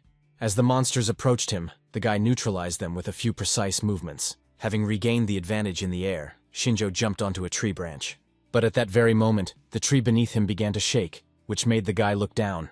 Seeing the man climb up the tree, the huge red orc began to hit the tree with his mace, trying to throw Shinjo down. The guy started to get angry about this. Even though he wanted to train, there were too many monsters and he couldn't focus on one thing. Soon the orc managed to knock down the tree on which Shinjo was sitting. Before this, the guy managed to jump to the ground on the other side, after which he looked around. Other monsters of different sizes began to approach Shinjo. The guy's attention was drawn to the largest monster, which the guy had never seen before. This monster interested Shinjo, and the guy thought that he was most likely their boss. The brunette uses his blessing and wants to use his new powers on this monster. At this time, Maya continued to fight off the attacks of monsters with the help of the spirit of fire, but she got tired of it, and the girl began to complain. The monsters scattered in different directions from her attacks, not having the slightest chance to get closer to the girl. Maya turned to Shinjo and said that it was time for them to leave, since they couldn't go any further anyway. By that time, the guy had already managed to deal with most of the monsters, so he agreed. Shinjo turned around and headed towards Maya to retreat together. The boy and the girl continued on their way, and the girl said that she was very tired. Shinjo says that there are too many monsters here and they are all strong, so there shouldn't be any people in this area. Maya said that demons can control monsters with low intelligence, so it was not a problem for the Demon King's army. Shinjo came to the conclusion that only demons could live in this area. However, the guys had to stop in front of a cliff that emanated dark energy. This is where the territory of the Demon Kingdom began. Below the cliff, A huge army of the Demon King, consisting of many monsters and demons, was moving. A week after Shinjo's reconnaissance expedition, the Sacred Army set out. They completed the campaign to liberate their lands from the enemy and began the invasion of the Demon Kingdom. However, everything was not as simple as they expected. On the road, they constantly encountered monsters, which became bigger and stronger day by day. People had to face enormous resistance, for which most of them were not prepared. For the hero candidates, these monsters were not much of a problem. However, the ordinary soldiers in the Demon King's territory became the prey, not the hunters. Emilia fought on the front lines as a commander and urged her soldiers not to panic, as together they could get through this. Henry notices that the monsters are not acting randomly, indicating that they are being controlled by demons. Mito says that if so many monsters are under control, then they are controlled by a greater demon. They were right, because at that moment, far from the battlefield, there was a girl with white hair and dark gray skin. She held a glass of wine in her hands and used her abilities to send large drops of the drink through the air into her mouth. Standing on the wall of her castle, she said that there was no point in being careless in this matter. The girl is a higher demon, and her name is Elsa. She instructs her army to use monsters to whittle down the humans and then finish them off. Her plan was carried out, and after the attack of the monsters, the people were attacked by the army of the Demon King. Mito jumped on his horse and told Emilia that they needed to retreat, because at this rate the demons would defeat them. The girl agreed with him, so she gave the order to retreat along the same route. The demons did not catch up with them and remained in their places. Elsa's plan worked, but the demons still didn't understand why so many monsters had to be used. Another demon replied that this was an order from Lady Elsa, and she liked to play it safe. The demons were glad that they outnumbered humans, and believed that humans would no longer dare to approach them. They talked about how the Beastmen Alliance would soon be under their control. The demons are confident that the hero candidates will not be able to overcome such an opponent, even if they have already managed to defeat 2 of the 4 heavenly kings. Shinjo and Maya watched their conversation from the bushes. The girl asked what their words about the Beastmen Alliance could mean, because the girl had never heard anything about it before. Shinjo said that this was interesting information, so he asked Maya to help him find out more about it. Sometime later, the Holy Army returned to Neutrath to recuperate. Hano did her best to help the nurses treat the wounded. The knights and squad leaders gathered in the common room to discuss further strategy. Emilia said that they managed to get their lands back, but as soon as they entered enemy territory, they were defeated. They found themselves in a difficult situation, so now they needed to come up with a plan of action. Their main problem is the endless stream of monsters, so they won't be able to move forward until they find a way to overcome this obstacle. The commanders began to comment that they had never seen the enslavement technique work on such powerful monsters before. Henry says that up until now they have simply moved forward without much of a strategy. But now the demons have begun to take them seriously. Mito says that the enemy has a good commander, who is most likely a greater demon and has experience in fighting. One of the commanders sent out reconnaissance and learned that the largest concentration of demons was in the forest near the border, so they should head there. Emilia was against the idea, as the forest was still unknown to them, so the army would not be able to pass through it unnoticed. The others agree with her and say that the first thing to do is to stay calm. One of the commanders is concerned that they have already lost many soldiers when they were retaking their lands, and because of the retreat, there are even more casualties. Everyone came to the unanimous opinion that at the moment their main goal is to return their lands and maintain their positions. Some people say that they don't necessarily have to move forward, even if the morale of the soldiers is high. Hashimoto raises his hand and says that it doesn't make sense since their main goal is to defeat the Demon King. The elders agree with her, but remind her that everything is not so simple. Emilia turns to the girl and asks if she has any ideas. Hashimoto feels uneasy, but says it would be good to increase the troops. Emilia says that it will be very difficult because this way they will create more targets. Mito thinks that the strength of people in this world can vary greatly, so increasing the troops can only lead to more casualties. The elder suggests focusing on increasing the elite troops. Emilia says that this is impossible, because the strongest soldiers are already fighting on the front lines. The only way to increase your troops is to recruit regular soldiers and train them. But this will take a long time. Despite the length of time it takes to implement this plan, it remains the only possible one, so everyone agrees with it. Mito meanwhile realized that they had different goals. The hero candidates wanted to kill the Demon King, and the sacred country had already achieved its goal by reclaiming its territories. This is why the commanders are in no hurry to advance further, and are trying with all their might to stop the war. Heinrich notices Mito's bad mood. The man asks the guy what he thinks about this. Mito says that if they follow their plan, it will take years to kill the Demon King, but the hero candidates want to defeat him as soon as possible. Emilia replies that they need time to recover from losses and build up their troops. The girl says that it will take at least 2 years, which makes Mito even more upset. One of the commanders assures Mito that they also want to kill the Demon King, but the situation is not on their side right now. Everyone is happy that they were able to regain their strength thanks to the help of the hero candidates, and are counting on being able to rest now. Mito realizes that he can't argue with them anymore, so he thanks them for the praise and falls silent. However, he thinks about his classmates, who will definitely not like this plan because each of them wants to go home. Heinrich understands Mito better than anyone else, but he cannot go against everyone. When the meeting ends, Mito, Hashimoto, and Heinrich leave together. Henry says that he understands the guy's position, but Amelia is right, since they need some kind of force that will turn the situation in their favor. Mito understands perfectly well that they are telling the truth, but he doesn't like the fact that the commanders don't even try to find a way out. Heinrich says he knows from personal experience that haste is not always beneficial. Mito asks what exactly the man is talking about. Then Heinrich directly says that if Mito hurries, all the hero candidates may die, so he asks him to wait. His words make the headman think, because he had not thought about this side. Henry turns his gaze to the street where the hero candidates are training. He says that the boys are strong, but they have room to grow, so Mito should wait and give them a chance to build up their strength so that they can kill the Demon King. Hashimoto agrees with him, but says that all the guys really want to get home as soon as possible because they almost died. In that battle against Stogai, if Henry had not arrived in time, they would all have been dead. The man says that demons have a clear hierarchy, meaning that the Demon King will be stronger than the 4 heavenly kings combined. Henry didn't want to say it, but he believed that the hero candidates now were not capable of defeating the Demon King. Mito understands him and says that they should discuss this with the rest of the guys. The headman understands that Henry is right, so they should not rush. Mito won't be able to forgive himself if he loses even one of his classmates. The elder doesn't care how many years it takes. The most important thing for him is that they all return home together. After some time had passed, all the candidates for heroes were gathered in one hall. Mito and Hashimoto told them what happened at the meeting. Classmates were upset by the news and could not believe it. Mito said that everything had already been decided, and there was nothing they could do about it. The boys start asking how long it will take them to get home in that case. Hashimoto hangs his head and says that this will not happen for at least 2 years. Her words make all the boys feel despair. Mito tries to calm them down and explains that if they rush, they will only die in vain. Arashi has been sitting with his back to the headman all this time, but he can't stand it any longer. The guy attracts Mito's attention and asks if he's gone crazy. Mito says he also wants to return home as soon as possible, but the military has a different point of view on the situation.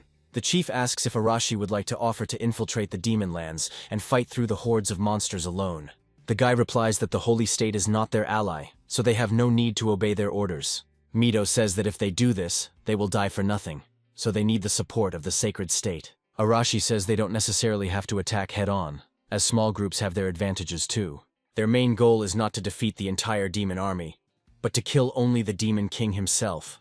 Mito orders the boy to listen to his words, because even if they win, many of them will die. Arashi understands that this is dangerous, but conveys to his classmates the information that if any of them are afraid to take the risk, they can leave immediately. The headman tries to convey to him that he does not want to risk the lives of the boys, and therefore puts their safety first. Arashi can't stand Mito's fear and cowardice any longer, and orders him to stop being afraid. The boy quickly approaches the headman and raises his hand to strike. Mito didn't expect that their argument could turn into an open conflict. The elder manages to react in time and summons a sword that banishes evil. As his abilities evolved through battle, Mito gained the new ability to summon a shield. Arashi doesn't think about the fact that they are indoors, so he activates the blessing of explosion and attacks the village chief. Classmates run to the sides, trying to protect themselves from flying dust and debris. The room is filled with smoke and dust, and through it, Mito asks Arashi if he really intends to defeat the Demon King with such power. The village chief reminds them that they were almost killed by one of the 4 heavenly kings, and the Demon King is much stronger than him. However, Arashi remains adamant. He is confident that he is right, and is going to prove it through force. Before the boys can continue fighting, Kanzaki orders them to stop and uses his blessing to tie the boys up. Arashi was angered by her actions, but all he could do was turn his head towards the girl. Mito looks thoughtful, but he seems grateful to Kanzaki for being able to stop them. The girl says that the guys should calm down, because at this rate they will destroy the entire castle. Mito understands everything, so he apologizes to the girl, after which his control begins to fall away. Arashi doesn't want to calm down, so the girl continues to restrict his movements with her blessing. But the guy turned out to be stronger, so with some effort, he was able to break the chains that were enveloping him. Kanzaki was surprised that the boy managed to break the control, despite the fact that she put almost all her strength into it. Arashi did not want to fight anymore, but said that only in a real battle can one become stronger. Overcoming difficulties, they harden themselves. He asks if Mito understands this, but the headman does not answer him. Hashimoto comes closer and says that she agrees with Mito. Nagase supports them and says that there is no point in attacking if they will all die in the end. A brunette named Satoshi says he'd rather die than stay here any longer than necessary. A guy named Hideki says this world isn't that bad. Kaori, a girl with short hair who is one of Nagase's friends, says that she agrees with Arashi's opinion. Her words cause Nagase to ask why the girl took his side. Kaori replied that she understood Mito's concerns perfectly well, but she needed to return home as quickly as possible. Yumi interrupted the girl and reminded her friend that they all wanted to go home. Kaori said she had a more compelling reason, since her mother was in poor health. The girl is worried because her mother has been alone all this time. A student named Ozaki Ko agreed with Arashi and Kaori. He said that he had a sister at home. Their parents ran away, leaving them alone, and their relatives don't need them. Therefore, the guy must return to his sister as quickly as possible. Hono said that they had harsh arguments because she herself was very worried about her family. They are all interrupted by Narumi, who says he can't wait 2 years. Mito starts to worry that all the guys will side with Arashi. Since everyone decided to open up, Narumi also says that his girlfriend is waiting for him, so he also wants to return home as soon as possible. Hashimoto looks at him with disapproval, because only his words do not fit into the overall picture of revelations. Atsushi and Kenta, Arashi's friends and main supporters, say that they will always be on the boy's side, because they are ready to go to the ends of the earth for Arashi. A classmate with black hair and dark gray eyes named Ninomiya Akira says he agrees with them. Akira says that it's better to trust Arashi's determination than the insecure Mito. Arashi is pleased with their comments and turns to Mito, asking what he thinks about it. The class leader was crushed by the criticism from his classmates and could not raise his head, wondering what to do next. Arashi walks past a crushed Mito and says that he doesn't even want to talk about it. The guy walks towards the exit and says that he is leaving, and those who are willing to take the risk can follow him. More than half of the class follow the guy without thinking. Some people stick to their opinion and remain in the room with the headman. Some stand for a while, deciding what is the right thing to do, but then follow. Kaori is determined to get home as quickly as possible, so she heads out to pick up Arashi. Yumi and Nagase shout after her, trying to stop her from doing something risky. The girl freezes for a moment and closes her eyes. Gathering her courage, she apologizes to Nagase and leaves after Arashi. The kids remaining in the room look on sadly as their friends and classmates leave. Hashimoto asks why Narumi stayed with them, to which the boy replies that he decided to stay as a liaison. Kanzaki doesn't know what to do since her feelings are with Arashi, but Shinjo told her to stay close to Mito. It was deep night outside. The sky was a little cloudy, but the stars and the moon continued to shine. Arashi and his squad chose this time so that they would not be noticed. When his squad was fully assembled, the boy asked if everyone was ready, as it was time for them to leave before they were noticed. At that moment, they hear Shinjo's voice, saying that everything has changed so much while he was away.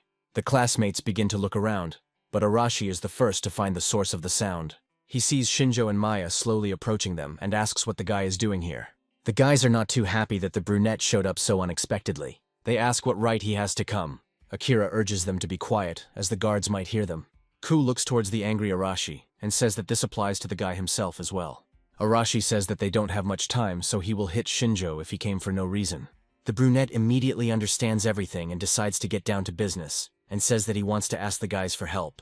His words make Arashi confused, so the anger seems to evaporate, leaving only bewilderment on his face. Some time ago, Shinjo was watching everything that happened in the hall the whole time. He saw the class split into 2 parts and understood that now they would act separately. Maya looked at Shinjo with concern after the voices in the hall died down. The girl said that there was discord in their group. She asked if Shinjo was sure that everything would be okay. The guy doesn't know what to answer to this. He says that he understands both points of view. Mito is right that they can't do anything alone, but simply following the decision of the sacred state is also not an option. But Arashi is right that they can't wait 2 years. But he is also being too reckless. Maya asks Shinjo what he would do in this situation. The guy raises his hand and shows 3 fingers, saying that there are 3 ways to turn the situation around. The first way is to influence the top of the sacred state with the power of Kanzaki, and how they will do this is no longer their problem. In this way, they will force the Holy Army to act, and their condemnation will no longer be important to the guys. However, Shinjo is sure that Mito will never agree to such a thing. Maya understands that this plan cannot be carried out, so she asks about the second method. The The second way is to implement Arashi's plan, not to fight head-on, but to destroy the enemy from within. If Isabella's words are to be believed, not everything is going smoothly in the Demon Kingdom. So by infiltrating their ranks, there is a possibility of igniting a civil war. But remembering Arashi's character, this plan seems even more impossible than the first one. Then the girl asks about the third way. Shinjo says they can use the information they've gathered. At best, they will be able to enlist the support of other forces. Then the Holy Army will be able to act.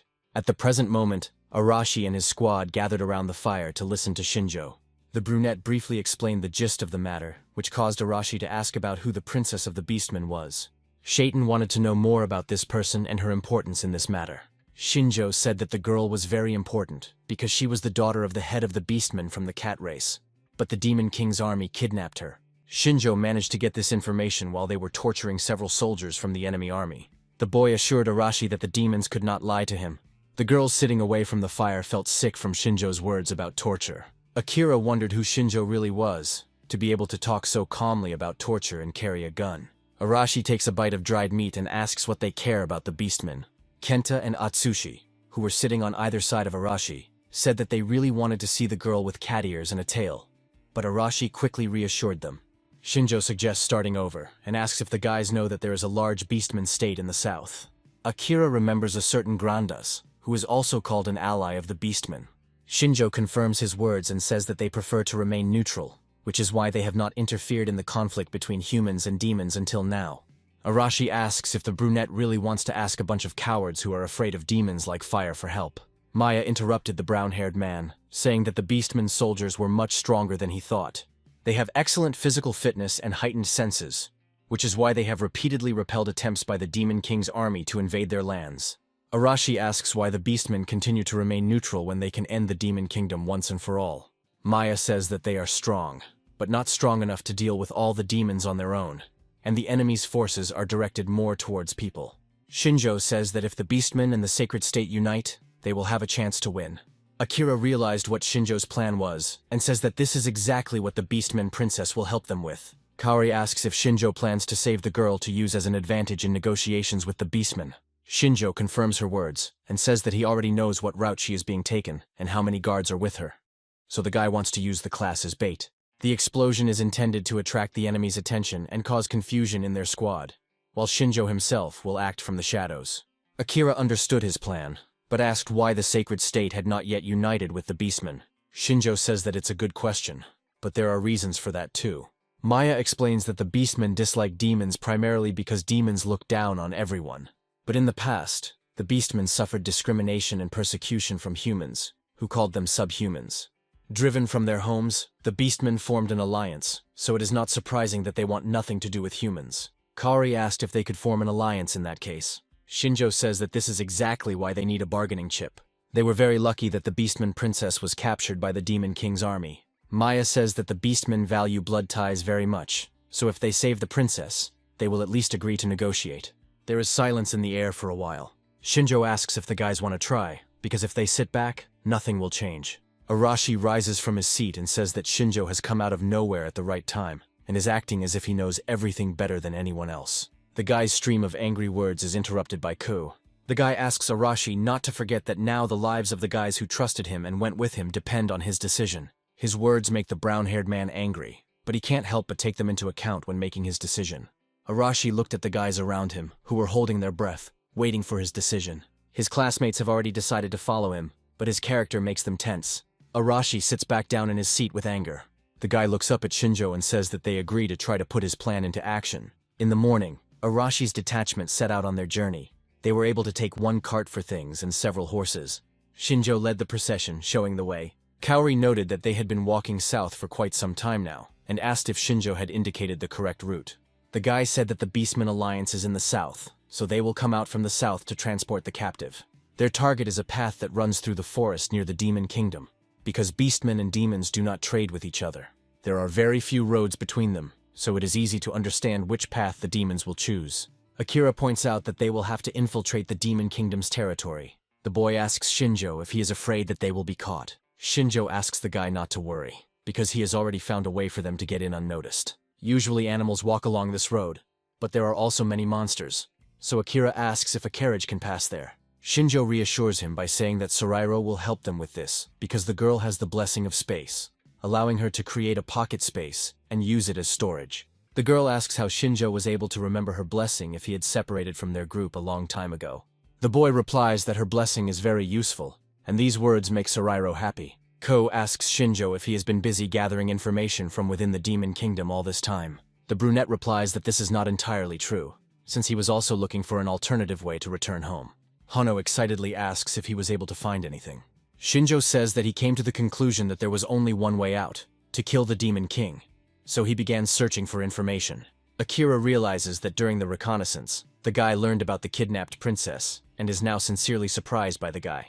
Arashi urges them on, saying that they are moving too slowly, and that the convoy with the prisoners will not wait for them. Shinjo agrees with him, and asks Sorairo to move the carriage and luggage to the storage facility, to which the girl happily agrees. The boys continue their journey on foot, passing through a path in the forest. Arashi had been on guard the entire time, so he was the first to notice the monsters, informing his classmates about it. Immediately after his words, wolves began to emerge from the bushes, surrounding the boys. Hono was walking behind everyone, so the wolf chose her as the first target, causing the girl to become scared. Kao quickly noticed the danger and stood in front of the girl, protecting her from the monster.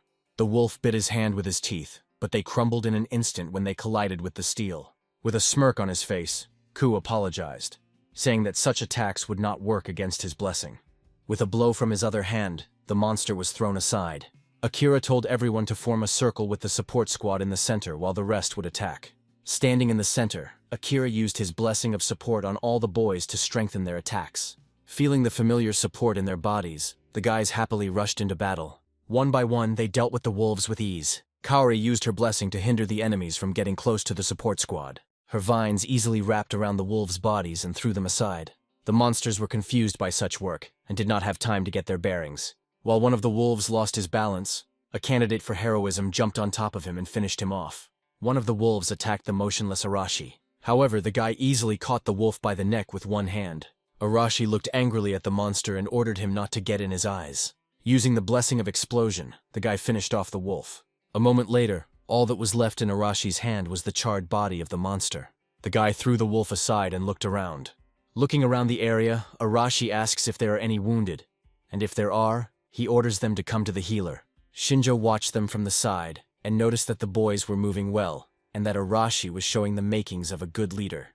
However, all is not well, so the guy commands Maya, noticing movement to the side. Another wolf jumps out of the bushes. He quickly approaches Arashi from behind, who was distracted. In an instant, Maya summons the spirit of fire. The fire engulfed the wolf before it could injure Arashi. The brown-haired man still hasn't recovered from the shock, looking at the unprecedented firepower that burns the wolf to the ground. Kenta and Atsushi looked at what was happening in surprise and noted that this flame was much stronger than Nagase's. Arashi seemed to be angry that a girl helped him, so he said that she was wrong to copy Shinjo. His words made the girl blush with embarrassment. The girl asked who Arashi was calling a girl, and Shinjo said that the guy should thank Maya for helping him. The brown-haired man chuckled and turned away from them, not intending to thank or apologize.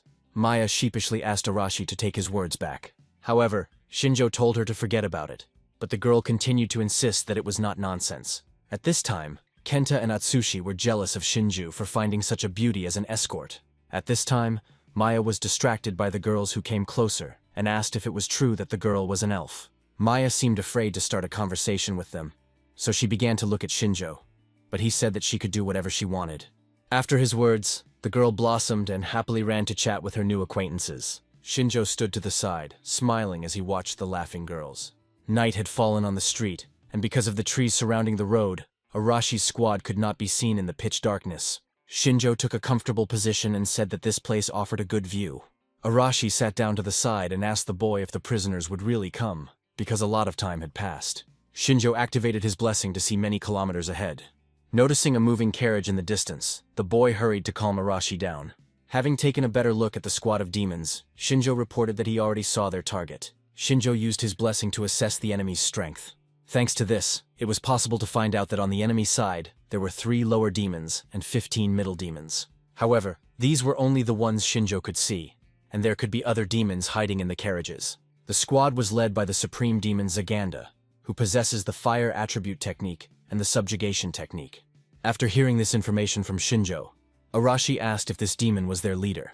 The brunette replies that this is most likely exactly the case and asks the guys not to lose their vigilance, because the demon is quite strong, although not as strong as Stogai. Arashi said that he would deal with him himself and ordered Shinjo not to interfere, otherwise the guy would kill him. The brunette looked at the brown-haired man as if he hadn't heard anything surprising. Turning to his classmates, Shinjo said that he had originally planned to leave all of this to them. The brunette attracts attention to himself and is about to tell what his plan is. Arashi will need to attract the demon's attention with an explosion, while the others will attack in groups of 3, taking advantage of the terrain. 2 boys named Inoue and Yanagi were assigned to protect Motono, to which the boys agreed. Ku will have to help the wounded, treat wounds and hand over the injured to Motono. Maya was tasked with covering the boys. Shinjo also said to leave the greater demon on Arashi, since only he can fight him. At this time, Shinjo will take advantage of the chaos caused by the attack, sneak into the carriage and rescue the princess, and then give the signal to retreat. Next, the guys must act according to the situation, and if they start to be pushed back, they will have to retreat.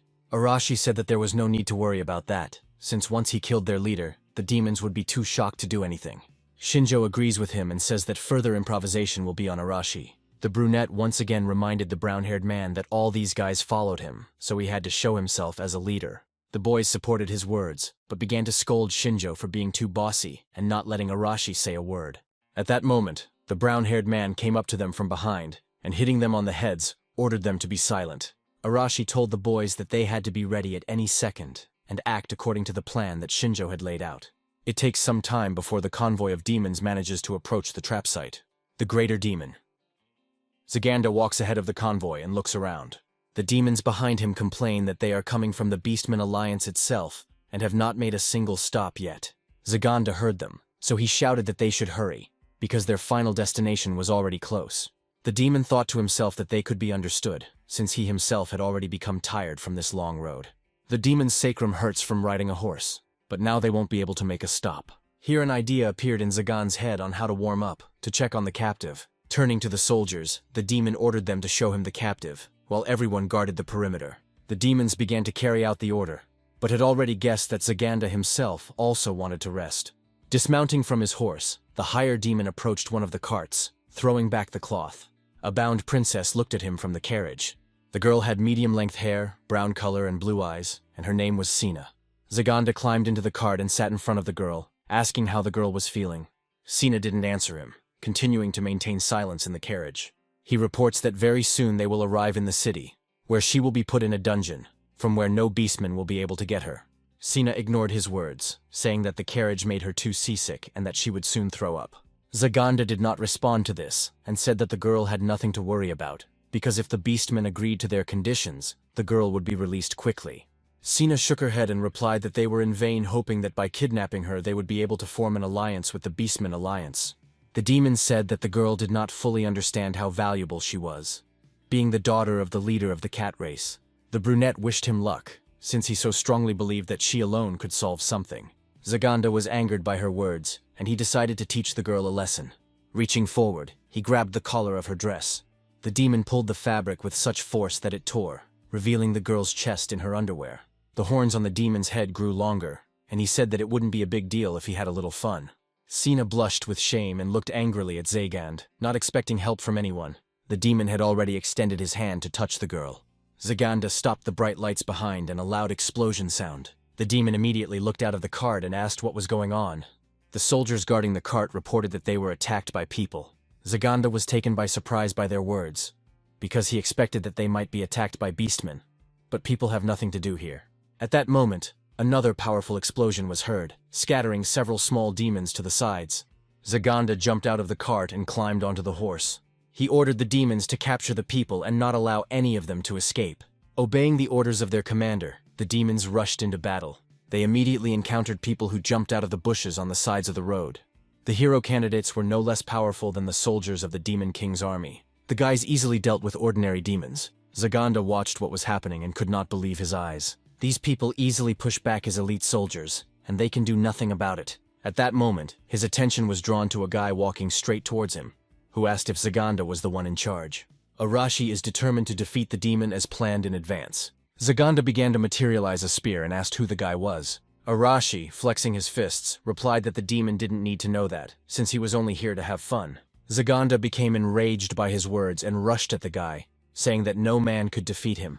The demon's forces rushed towards Arashi, blocking their view. Zagan's attack was instantly repelled by another explosion from Arashi. The demon managed to cover himself from the guy's blow at the last moment, putting his hand forward.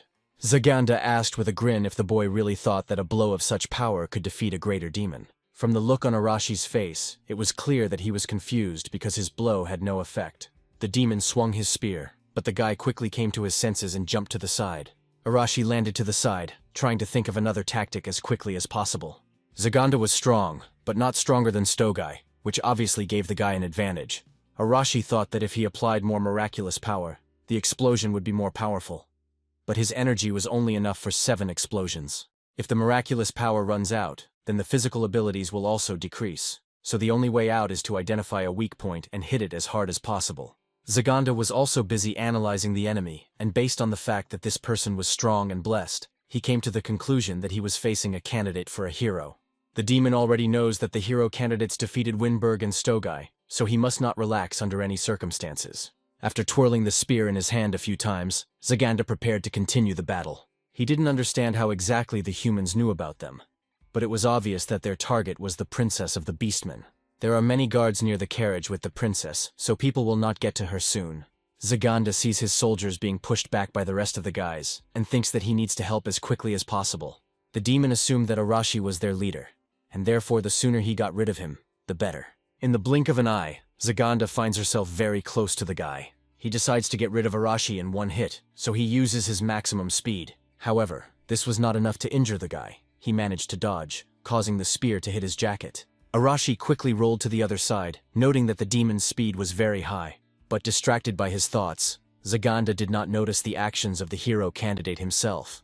Unsuspecting, the demon steered his horse towards Arashi. Realizing that his plan had worked, Arashi smiled, saying that it was now his turn to be happy. Not noticing anything, Zaganda approached the boy, but his horse stepped on the mines placed by Arashi.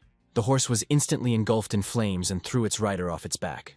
The demon, who had been injured by the explosion and found himself on the ground, thought that the guy, it turns out, knows how to set traps. There was a solid smoke screen in front of the demon's eyes, blocking his vision.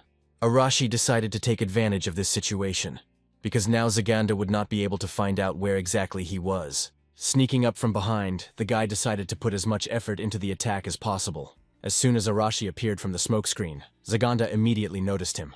Without turning around, Zaganda struck back. Arashi was too close to avoid the collision. Because of panic, the guy did not attack the enemy, so he took the blow himself.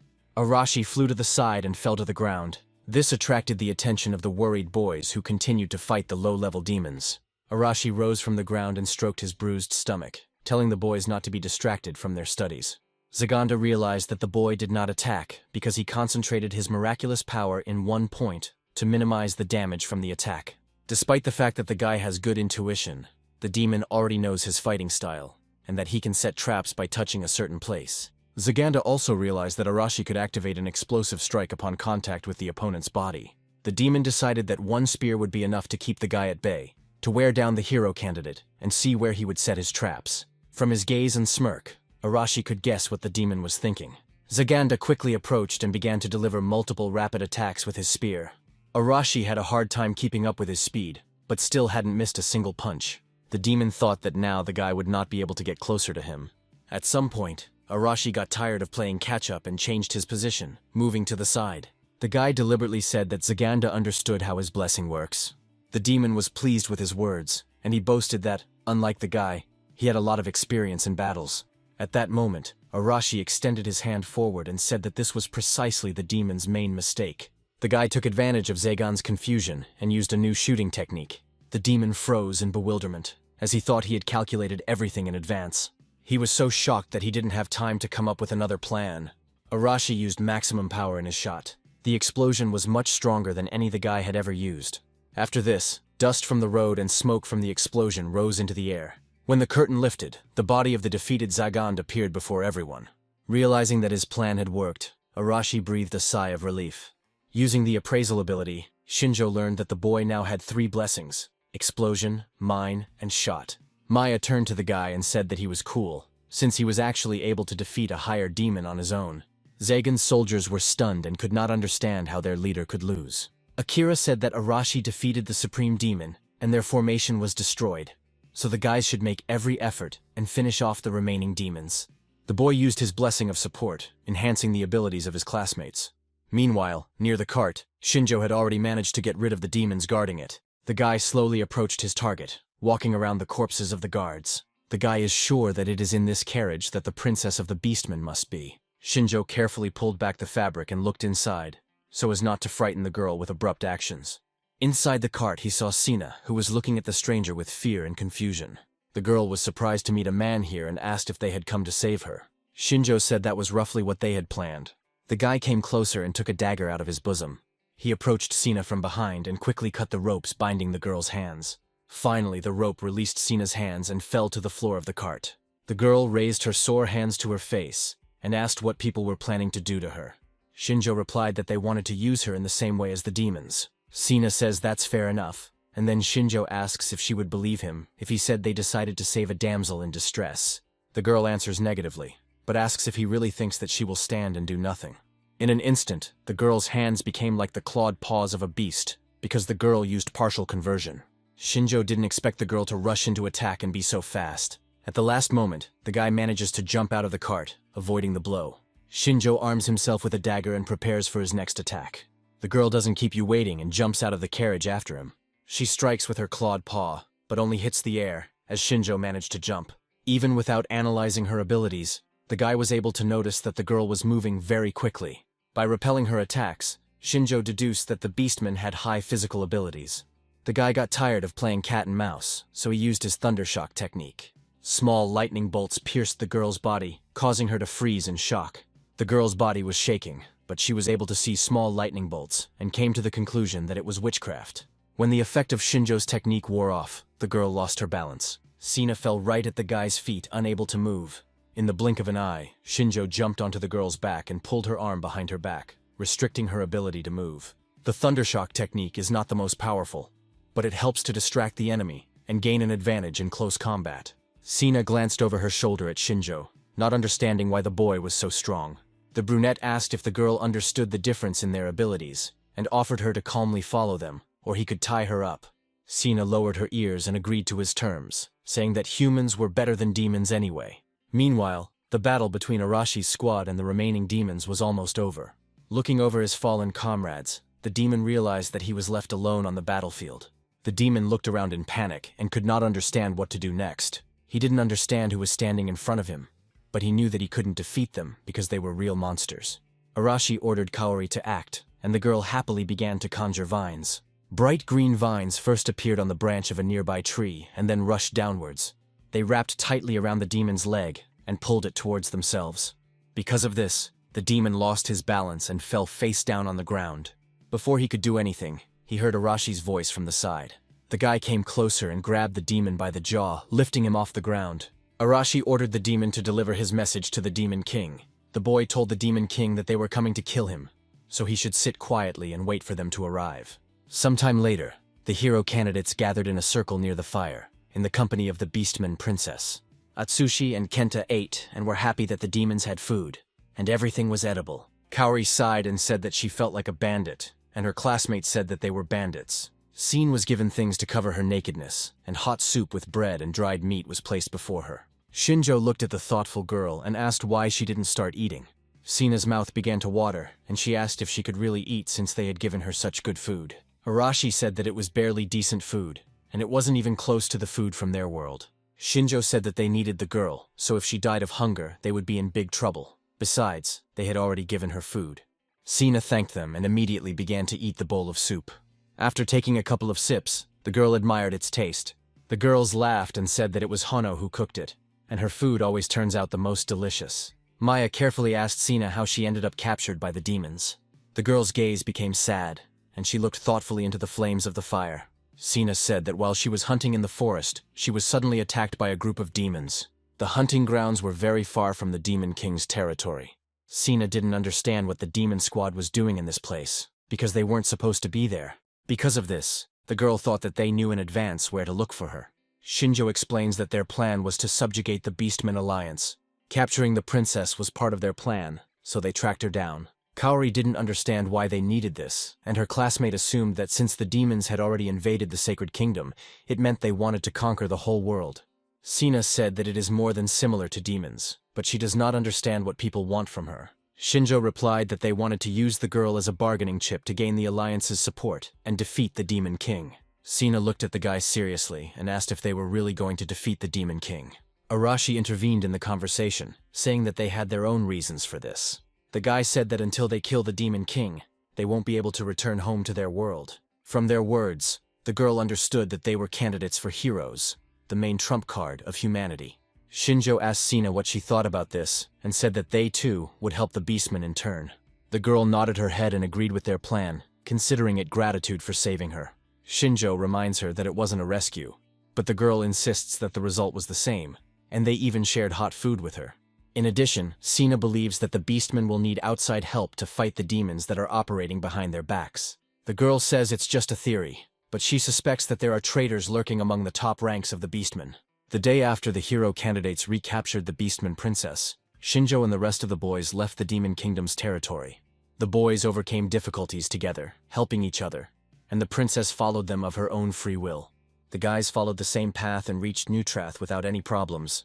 The full force of hero candidates returned to the city with good news. Meanwhile, in one of the castle halls, intensive training was taking place. Blue flashes from the evil banishing sword flickered throughout the room. Mito performed all the movements with precision. The boy was distracted from his training by Nagasi's voice. The headman turned towards her and asked what had happened. The girl slowly approached when Mito stopped. Nagase reported that Arashi and the others had returned and were currently standing at the main gate. Her words shocked Mito, as he didn't expect them to return so quickly. Despite the fact that the boys were candidates for heroes, they made victories from the Sacred Army. Therefore, they were not greeted with open arms, but with weapons pointed in their direction. The soldiers did not let them into the castle, calling them deserters who had violated military regulations. Arashi said he didn't care because he wasn't obligated to follow their rules. His words angered the leader of the guards, and he was about to attack the boys. Arashi looked back and said that they were no use and he needed to talk to Amelia. The soldier asked the boy if he really thought he would let them meet the captain and ordered the deserters to be captured. Arashi rubbed his head in frustration, and Ku told him that it was the result of his behavior. Because if it had been Mito in his place, the soldiers would have let him through, even if he had deserted 3 times. Before the soldiers could begin the fight, they were stopped by Kanzaki's bonds. The girl walked forward and ordered the soldiers to return to their places. The soldiers looked at the girl angrily and asked if she was going to betray them too. Narumi came up behind him and put his hand on the guard's shoulder, saying that Arashi wasn't going to fight, so they should listen to him. When the soldiers' anger subsided, Kanzaki's shackles fell from their bodies. The man sighed and said that it would be so if the hero candidates themselves wanted it. Arashi was angry that the soldiers listened to the boys and not him, but Akira said that the reason was obvious. Kanzaki and Narumi approached Arashi, and the boy asked what reason made the boys return. Arashi replied that they would talk about this later, but for now they should leave here. After some time, a council was called to discuss the reasons for the escape and the purpose of the return. The leaders of the Sacred Army and representatives from the detachment of hero candidates gathered in the hall. Arashi sat on a chair with his feet up on the table and looked at the assembled group with hostility. Henry laughed at the guy's behavior, while Amelia sighed heavily. The other commanders looked angrily at the guy who had no intention of showing respect to his elders. Hashimoto told Arashi to stop because he was behaving inappropriately. The guy looked at her and asked if the girl was going to be a good girl in this world too. Hashimoto replied that there was no point in acting like some kind of bandit, since there were people here who were ready to listen to him. After her words, Arasi calmed down and finally let his feet go off the table. The guy looked at everyone present and asked Kaori to come in. The girl apologized to those present for the intrusion and walked into the hall, holding Sina's hand. Everyone present instantly realized that this was no ordinary person in front of them. Amelia asked what the beastman was doing here. Akira introduced the girl by name. He also said that she is the daughter of the head of the Beastman Union from the cat race. Mito, Amelia, and Heinrich were shocked by his words, and the latter asked why she was here. Sina says that she is indeed the princess of the cat-like beast people, and that Arashi and his team rescued her from the demon's captivity. Mito was shocked by her words and asked again. The girl said that the demons had penetrated deep into the Beastman Alliance, captured her, and taken her to the Demon Kingdom.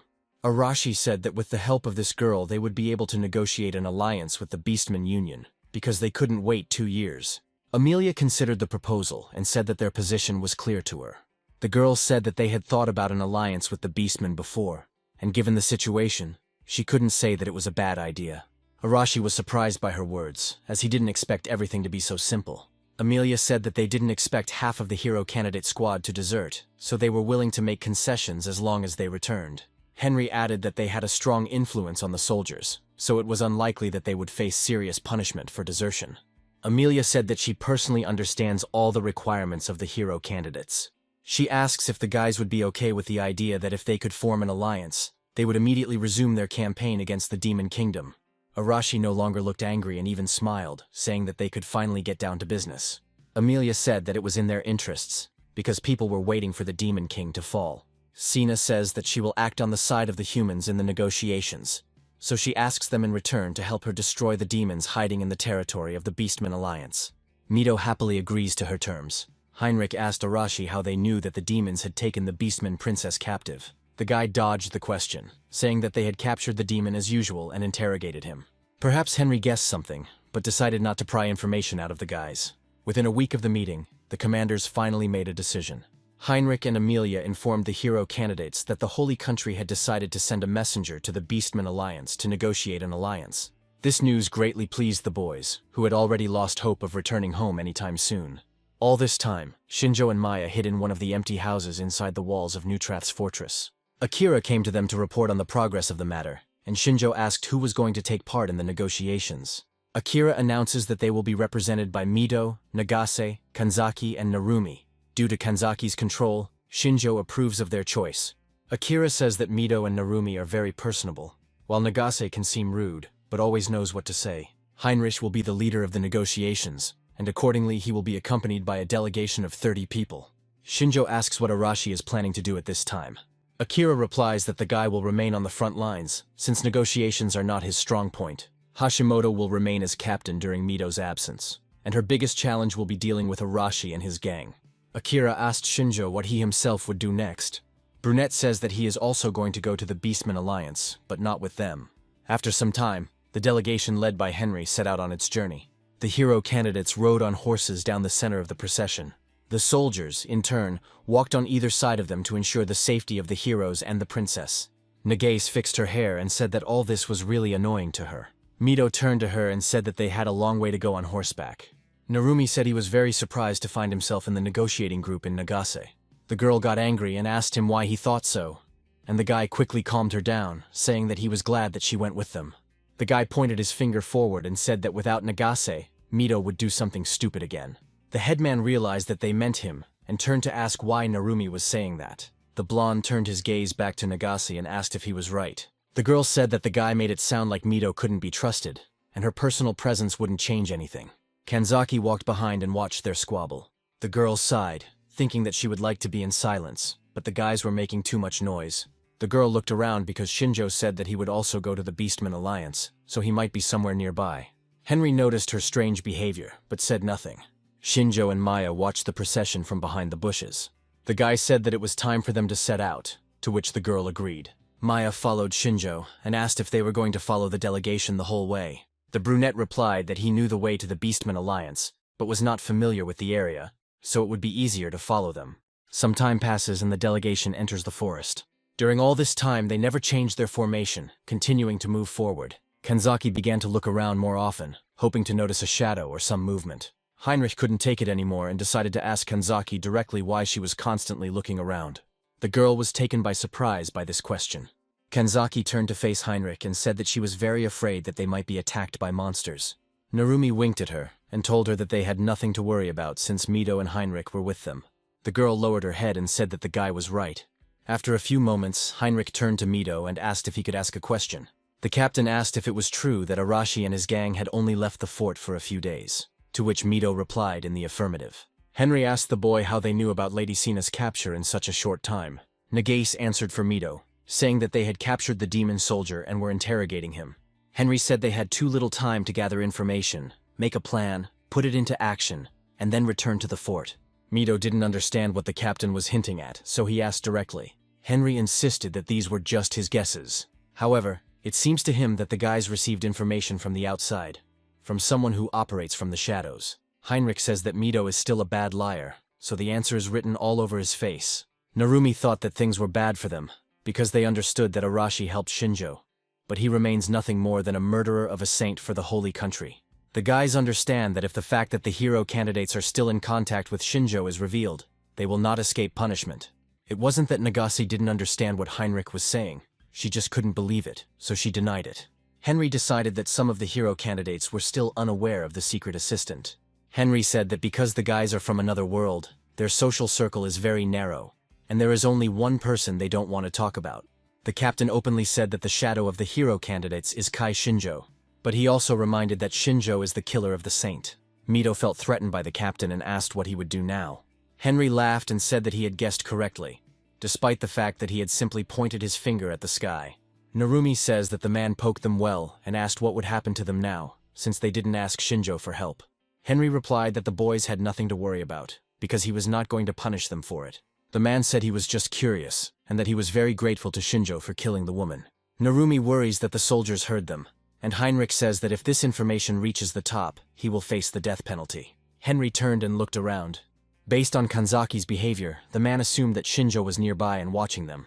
Mito was surprised by his words and turned his head to Kanzaki, asking if it was true. The girl shuddered and did not know how to respond to this. Kanzaki blames herself for the fact that Shinjo was found out, and she wanted to help him, not put a spoke in his wheel. At that moment, Shinjo came out of the bushes with Maya and said that since they already knew, he had no reason to hide. Mito didn't expect this, and the soldiers were alarmed because the killer of the saint appeared in front of them. Sina finally realized who they were talking about when she saw the man who saved her. Henry said that each of them was right in what they said. As soon as Shinjo and Maya emerged from the forest, soldiers' spears were pointed in their direction. The brunette honestly said that she didn't think that they would get to him so quickly. Heinrich said that he also had his informants and asked if Shinjo was the same Black Reaper who killed Winberg. The brunette said that he didn't know who called him that, but he didn't kill the Wind King alone. Henry turned his attention to Maya and said that he had found a powerful elf mage as an ally. The elf smiled at the man's words, but her expression immediately changed when she heard Nagase's screams. The girl asked what right Shinjo had to come here. Mito tried to calm Nagase down, but she was adamant and only pushed the headman away. The girl understands that Mito most likely forgave Shinjo out of the kindness of his heart, but she reminds him that the brunette is a traitor. Nagase yelled at Shinjo and asked if he had anything to say in his defense. The guy calmly bowed his head and said that he had no reason to deny it. Narumi tried to smooth things over and calm Nagase down, but she ordered him to shut up. The girl began to gather energy and said that now Shinjo would get what he deserved. She prepared to attack the guy with the blessed flame. Shinjo only sighed at this, and Maya asked with interest whether she would be able to repel such power. The guy looked at the elf and said not to get involved in this. Shinjo saw Kanzaki trying to stop Nagase with control, and ordered her not to interfere. A huge fireball flew straight towards Shinjo, but he didn't seem bothered. The flames filled everything around, causing everyone around to wince from the light. Narumi didn't expect such power, and asked Nagase if she was going to burn the guy to ashes. The smoke began to clear, and it became clear that there was no one at the site of the impact. However, Nagase did not notice this, as she was distracted by Narumi, responding that for everything Shinjo did, they should kill him. From behind her, she heard the brunette's voice, who said that he understood her perfectly. The guy was at the side of the horse in an instant, and grabbed the girl by the edge of her jacket. Shinjo pulled her clothes hard and threw the girl off her horse and onto the ground. Nagase quickly came to her senses and jumped a few steps away from the guy. The girl formed several small fire spheres and directed them towards Shinjo. The guy stood calmly in front of her, not intending to dodge, and used the thunder technique. Numerous small lightning bolts pierced Nagase's body in an instant, causing him to scream in pain. The girl fell to the ground exhausted. Her fire technique vanished in an instant, as if it had never existed. Shinjo did not stop using the technique on the girl, despite the fact that she could no longer move. Shaking in pain, Nagase asked what kind of power it was, since Shinjo had never possessed anything like it before. The guy confirmed that this power is not related to his blessing, but with practice, one can learn this too. The guy also noted that the girl's blessing power was weak and asked if she had missed training. Narumi was truly amazed that Shinjo was able to defeat Nagase in an instant. Mito thought that Shinjo was very fast and could find his opponent's weak points, and with his new strength, even he was no match for him. When the brunette stopped his technique, Nagase rose from the ground and said that she would not allow him to return to them. Shinjo says that he doesn't need the girl's approval, and if she wants, she can attack him again and everything will end exactly the same. Nagase became even more angry at his words and was about to attack again. However, she was stopped by Kanzaki's voice, which ordered her to stop and calm down. Nagase's movements were now bound by the chains of the blessing of control. Shinjo joined their detachment, and as night fell, a camp was set up. Heinrich, Mido, Narumi, Maya, Shinjo, Kanzaki, and Nagase gathered around the fire to tell the story of what really happened on the day of Leonora's murder. The man listened carefully to the candidate heroes, and came to the conclusion that the saint had driven them into a corner. Henry was not surprised that Shinjo decided to kill the saint, since her demands would continue to grow and destroy the entire class. Mido said that they were all at a loss, while Shinjo took full responsibility. Nagase doesn't think his actions were justified because the boy cared about them. Shinjo said that she was right, because if Leonora remained alive, it would bring a lot of problems in the future. Narumi said that anger did not suit Nagase, but the girl replied that Shinjo's explanation did not make her trust him anymore. Despite her words, the girl didn't look so angry anymore. She asked if it was true that Shinjo was looking for another way to get home, and where he was able to pick up Maya. The brunette replied that he could not find another way to return, and Maya herself decided to go with him. Mido said that their goal is to form an alliance with the Beastman Alliance, and Shinjo can help with that, so he should join their journey. Henry doesn't mind this, but they can't tell the higher-ups about it, so they have to come up with a plausible lie. Heinrich and Mido looked towards Nagase, as if asking if she was going to interfere with them in this. The girl said that they could do as they saw fit, and she, in turn, would quietly hate him. Shinjo says that he was planning to go to the lands of the Beastman Alliance anyway, and since no one is against it, he will join them. Some time passed while the team was coming up with a plausible lie for the top brass of the sacred state. At some point, Shinjo and Mido moved away from the fire. The headman stepped aside first to think about everything that had happened today. He was distracted by Shinjo, who snuck up behind him and asked if they could talk. Mido said that Heinrich had learned the whole truth about the incident with Leonora, so everything was fine, since the man could be relied upon. However, Shinjo said that this did not mean that he could trust him, but what was said could not be undone. Mido says that in any case, all responsibility will fall on him, and Heinrich would have guessed everything anyway. Shinjo says that in that case there is no point in hiding anything, because in this way Mido shows that he trusts Heinrich. After this incident, the detachment spent several more days traveling. They continued moving according to plan, despite Shinjo joining them. Heinrich reported that they should already be on the territory of the Beastman Union. Looking out of the carriage, Sina confirmed his words, saying that they were very close to the border town. Shinjo suggested that they should congratulate the girl on her return home. However, at that moment an arrow struck right in front of Mido's horse's hooves. The boys were confused and began to look around. Only then did they notice that they were trapped. The beastmen surrounded them from all sides, blocking the road. Henry reported that they had been ambushed, and the soldiers began to prepare for a counterattack. A blonde cat girl stepped forward and asked why people had come to their lands. There was an oppressive silence for a few moments. Neither side dared to start a fight. Mido jumped off his horse, raised his hands up and said they did not come to fight, but to make an alliance. His words made the girl think and ask again. A wave of indignation arose among the beastmen, because it was humans who had driven them out. Nagase would like to say that they don't know about it, but that would be a lie, and Narumi warned her not to say anything unnecessary. Sina looked out of the carriage and addressed the blonde, calling her Luna. The girl jumped out of the carriage, appearing before a squad of beastmen. Everyone was surprised to see Princess Sina here and now. Sina wanted to say that these people saved her, but her speech was interrupted by Luna's voice. The warrior ordered the soldiers to attack to bring back their mistress, but Henry asked them to wait and listen to them. However, Luna was not going to listen to them and rushed into battle first. Henry said they had no choice and gave the order to defend themselves but not to kill anyone. The human soldiers had not seen a single beastman for a long time. Now they met, but had to fight with the unknown, which frightened them greatly. Shinjo turned to Sina and asked if she would like to clear up the misunderstanding. The girl replied that until Luna calmed down, it was useless. Sina said that Shinjo was capable of capturing Luna, but he shouldn't kill her. The brunette asked if the girl really thought so, and told Mido to show them what he was capable of. Shinjo heard him and said that he would do everything. Having imbued the sword with real power, the boy swung it once. The soldier who attacked him flew to the side and fell to the ground. Mido looked around, searching for his next target. He deftly dodged all attacks without using force. At one point, one beastman came too close to him, but Mido hit him on the back of the head with his hand. The soldier immediately fell to the ground unconscious. This made his supporters afraid. But this only attracted Mido's attention, whose eyes were already flashing blue lightning. A second later, the elder appeared behind the soldier and knocked him out in the same way as the previous one. The soldier fell to the ground, losing touch with reality. The two beastmen watched this, but they couldn't understand what happened, because Mido was moving too fast. The elder, in turn, began to slowly approach the frightened soldiers. Shinjo assessed the situation and called Kanzaki. He ordered her to deal with the archers and leave the vanguard on Mido. He could handle it alone. The girl agreed and stretched out her hand forward, using the blessings of control. In an instant, all the beastmen on the hill lost the ability to move. Several more beastmen appeared at the side of the delegation, and they were going to rescue Lady Sina. Shinjo called Maya for help, and she happily jumped out of the carriage, ready to work. The girl used the power of the wind to avoid harming her opponent. A strong gust of wind threw the beastmen into the air. Narumi looked at Maya with admiration, saying that she had the power of wind, just like him. Shinjo noticed a flash of light to the side of him and turned towards Nagase. He ordered the girl to put out the flame. His words angered her, and Nagase asked why she was the only one who had to stand while the others fought. Shinjo also fought the beastmen, knocking them out one after another. He told the girl that her flame would instantly kill the enemy, because the girl could not control her power due to anger. Surprisingly, Nagase understood everything immediately and did not argue with Shinjo.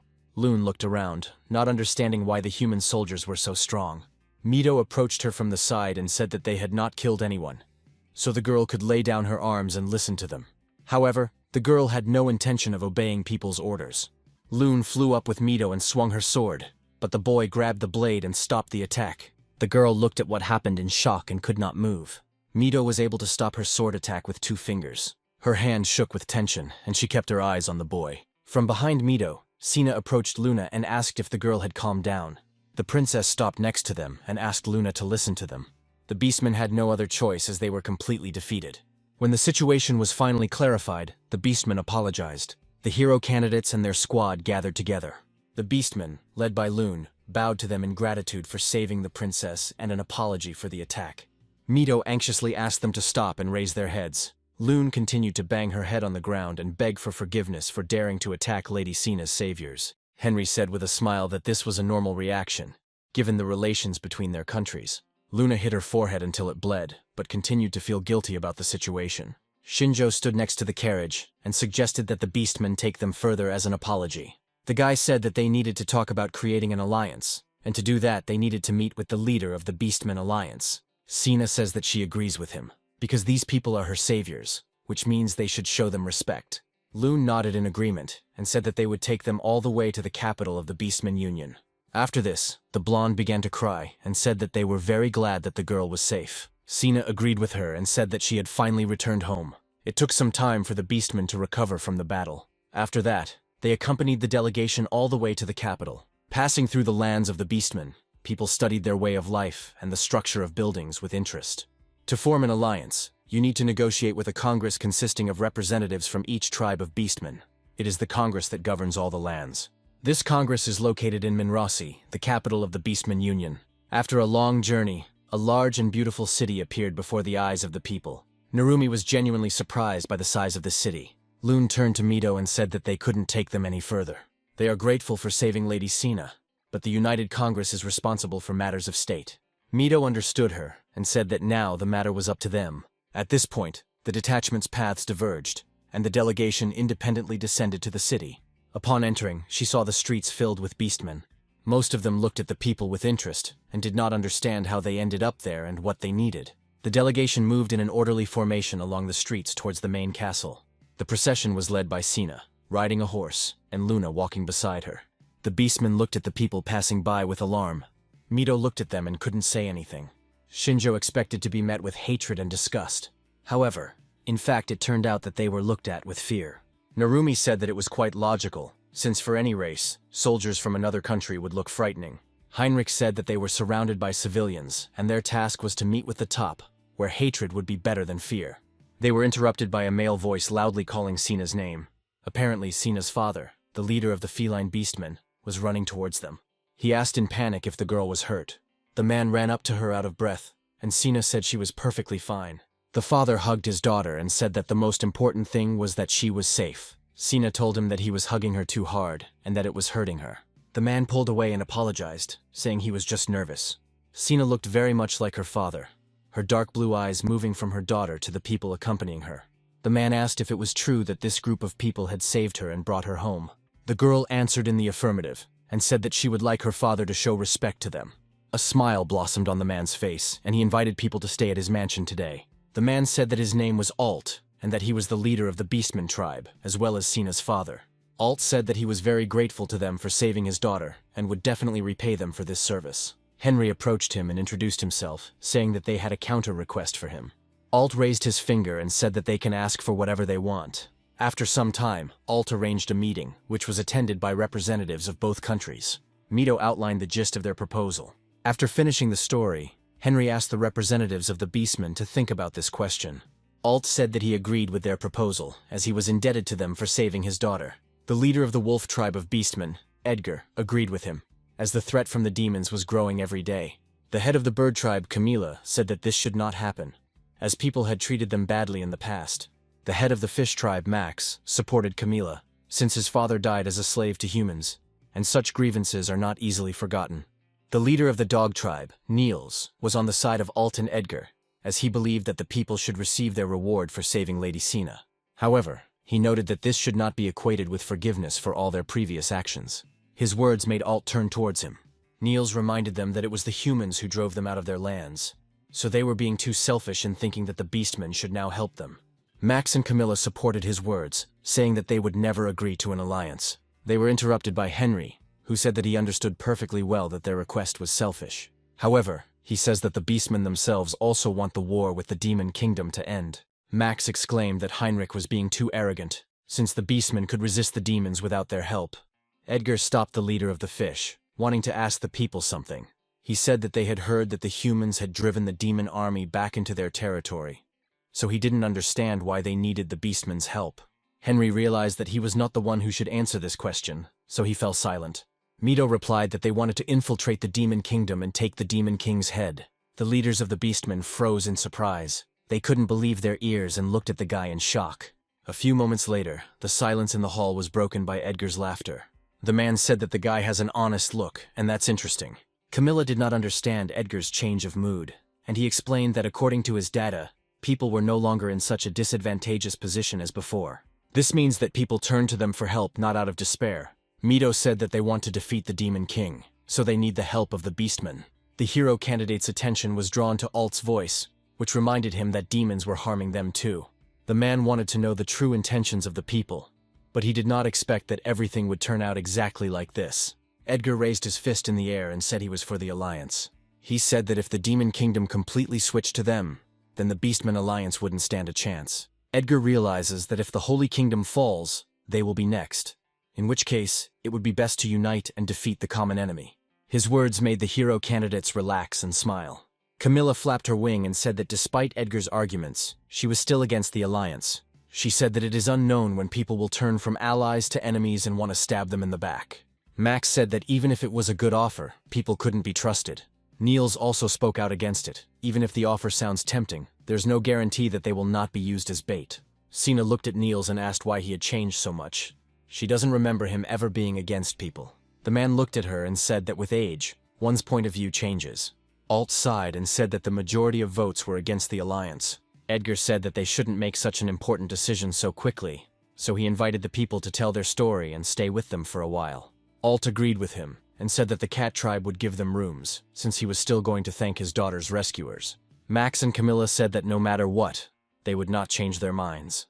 Shinjo sat quietly to the side the entire time and watched the negotiations. He used his blessing to study the Beastmen. His first target was Niels, who, according to Sina, had changed a lot recently. As a result of the meeting, a decision was made that people needed to live among the Beastmen. The delegation of people was received by Alt, the head of the cat tribe. Sometime after the meeting, everyone gathered in a large building to have lunch. The Beastmen sat to the left of Alt, while the humans sat to the right. Raising his glass of drink, the chief thanked the people again for saving his daughter, and said that they could drink and eat as much as they wanted. Mito politely thanked Alt for his hospitality. Kanzaki and Nagase looked at the dishes served in horror, and could not understand what was in front of them. Shinjo was the first to start eating, taking one of the large beetles from the table, which his classmates were looking at strangely. He broke the beetle in half and began to eat its contents, without any disgust. Maya ate blue grapes from the table with a smile on her face. The Beastmen cheerfully encouraged Narumi to drink more, and the boy happily accepted their offer. After a while, Sina told her father that it was time to get down to business. Alt agreed with her and said that they needed to talk about next steps. The Beastmen instantly became serious and fell silent, waiting for the leader to speak. The people also fell silent, and only Narumi's drunken hiccups could be heard. Alt reported that, according to his daughter, demons have already infiltrated the Beast Alliance, and they have their own informant. Sina said that there was no other way to explain the fact that the demons knew exactly where she would hunt. Her relatives replied that the area around the capital was well guarded, so demons would not be able to get in unnoticed. Their words made the girl turn towards them with a displeased expression on her face. The man immediately clarified that he did not want to blame the princess or doubt her words, but his arguments could not be ignored. Alt said that the man was right, since beastmen had a well-developed sense of smell, and the smell of demons could not be confused with anything else. Before the leader could come to the obvious conclusion, Shinjo said that they had been betrayed. While washing down his food with a drink, the brunette said that one of the beastmen was hiding the demons and passing information to them. The man with golden hair jumped up and said that this could not happen, since none of them would gain anything from it. Alt ordered them all to calm down and defended Shinjo, saying that the boy was just making a guess. The beastmen immediately calmed down and apologized to the leader for their words. Alt also didn't want to think about betrayal, but when they assembled a squad to search for Sina, no one was able to find any traces. This alerted Alta then, so he immediately thought that someone was informing the demons of their every move. Henry said that someone would have to be of high status to have such information. Kanzaki suggested that Congress did not discuss the case because the traitor was among the leaders. Narumi couldn't believe that the traitor could be one of the main representatives of the beastmen. Alt replied that this could not be, since every leader first and foremost thinks about the future of their country, and the man himself did not raise the issue of the kidnapping due to insufficient information. Alt's subordinates breathed a sigh of relief after the leader's words. The chief turned his gaze to his daughter and said that for safety reasons, she should not leave the mansion anytime soon. The girl complained that she had only just managed to return, and her father replied that next time she might not be so lucky. Mito got Alt's attention and asked what he and his team should do with the alliance. There was silence in the room for a while the leader decided how best to answer this question. Rubbing his head, Alt apologized to the people, saying that he expected a more positive reaction to the proposal. Sina reminded that Alt's proposal was only supported by Edgar, and if after some time no one else joins them, then the alliance proposal will be rejected. Their words made Mito feel despair, as the alliance was their last chance to speed up their return home. Alt said they have no choice but to try to convince them otherwise, and he hopes for people's support in doing so. Henry happily accepted his offer. At this pace the day came to an end, and night fell on the city streets. Shinjo went out onto the terrace of the mansion and watched the beastmen from above. After a while, Sina joined him and asked what the guy was doing at such a late hour. Shinjo replied that he wanted to gather more information, but he couldn't act rashly and draw too much attention to himself. The girl came closer and said that even if the guy acts covertly, his scent would be detectable. Shinjo replied that he shouldn't underestimate the beastman's sense of smell. After thinking for a few moments, the guy said that he needed Sina's help. Shinjo remembered the moment when he decided to use his blessing on Niels during the negotiations. Then the guy saw that the man's status was marked as brainwashing. Sina asked with concern what this meant and why it was done. Shinjo explained that he could see the state of the people around him, and that was what he saw when he looked at Niels. The guy noted that due to their physical characteristics and sharp instincts, no one could influence the beastmen. Sina confirmed his words, and then the guy said that only demons could have done this to Niels. The princess said that Niels behaved very strangely at the meeting, because before the girl was sure that the man would be on the side of the people. The girl asked if she should tell her dad about this. Shinjo says that the only proof of their words is his power, and here they don't really trust people, so Alt most likely won't believe it. The girl ran to the railing, jumped on it, and said that everything would be okay. Sina said that her father was originally for the humans and they also saved her, so Alt will believe them. Her words convinced Shinjo, and he said that he would talk to the head of the cat race himself later. The sound of footsteps was heard from the entrance to the terrace. Alt came out onto the terrace and said that the hearing of beastmen should not be underestimated either. Sina and Shinjo turned to look at the newcomers, and the guy asked if Alt had heard everything. The brunette assumed that the man had saved him the trouble of explaining himself. Alt smiled and told the boy not to worry, as he would not question the words of his daughter's savior. A moment later, the man frowned and said that he himself felt that something was wrong with Niels. Alt said that he would do everything to ensure that the alliance was approved, and in return, people would help them get rid of the demons that had infiltrated the capital. Shinjo said that starting tomorrow he would begin collecting information on Niels, while Mito and the others would negotiate with other members of Congress. Alt nodded his head at his words and accepted the offer. Meanwhile, we are transported to the other end of the beastman's capital. It is still deep night outside, but people are no longer visible on the streets. We see the residence of the head of the dog race, Niels. In his own home, Niels bowed the log before the unknown.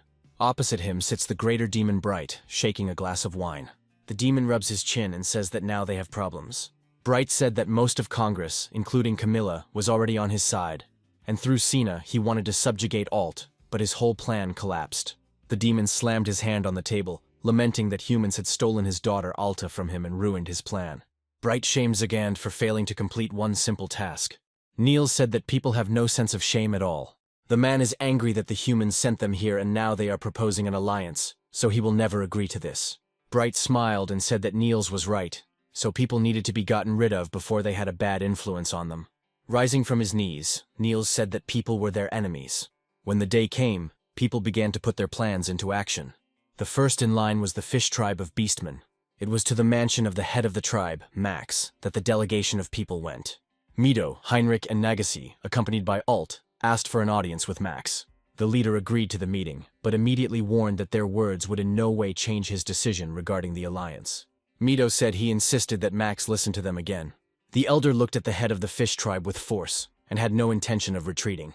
Max saw it in the young man's eyes and decided to give him another chance to explain. A smile appeared on the faces of the people, and Henry made a speech as a representative of the sacred state, talking about the current situation. At this time, Kanzaki and Narumi went to the mansion of the head of the bird tribe of beastmen, but their way was blocked by guards. The guards insisted that the people leave, because the leader made it clear that he did not even intend to talk to them. Narumi was upset by the current situation, and the representative of the cat tribe said that Alt himself had arranged this meeting. The guard said that despite the requests of the leader of the cat tribe, Camilla's answer remains the same. She does not intend to unite with people. Kanzaki considered whether to use control on the guards, but she was wary of the fact that doing so would only further undermine the bird tribe's trust.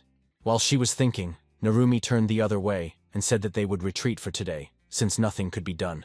Kanzaki wanted to object, but the guy said that if things continued like this, they would become enemies in their eyes. When the hero candidates fought Leonora, they had to give it their all. But now the situation is completely different. Kanzaki realized that Narumi was right and turned around, following him. Meanwhile, Shinjo was polishing a dagger in his room and was distracted by a knock on the door. After permission was given, Sina entered the room and said that Shinjo might be right in his suspicions.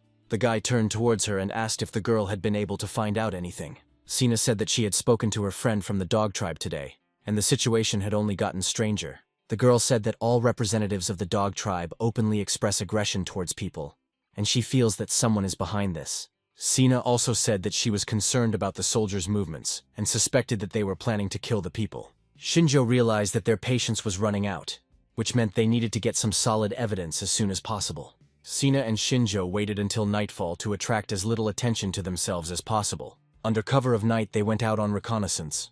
Shinjo said that they needed to investigate, and Sina warned that beastmen had all 5 senses developed, so the guy shouldn't get caught. The brunette understood her warnings, and they headed towards the dog tribe's mansion. The boy and girl moved across the rooftops to remain unnoticed by the guards. Finally, they managed to climb through the open window into Niels's domain. Shinjo and Sina looked around to decide where to go next. Sina whispered that the head's office should be on the other side and hurried towards it, showing the guy the way. The girl looked through the half-open doors and said that there was no one in the office, so Niels was most likely in his bedroom. Sina said that it would be even better this way, and went into the room. Here they will be able to find evidence of the connection between the leader of the dog tribe and the demons. Coming closer to the table, the girl froze in place. The head's chair emitted the same smell as the demon that had kidnapped her. The light came on in the corridor, and Niels's voice was heard asking who was there. Sina didn't have time to do anything or hide because she was in a state of shock. Niels burst into the office and shouted that the girl would not get away with breaking into someone else's house just because she was Alt's daughter. Sina stepped back and told Niels to come to his senses. The head of the dog tribe did not understand what the girl was talking about. Sina said that the demon had brainwashed him, and even she could guess that something was wrong with him. Niels shouted that she was talking nonsense, and said that they would discuss everything later, but now he had to grab her.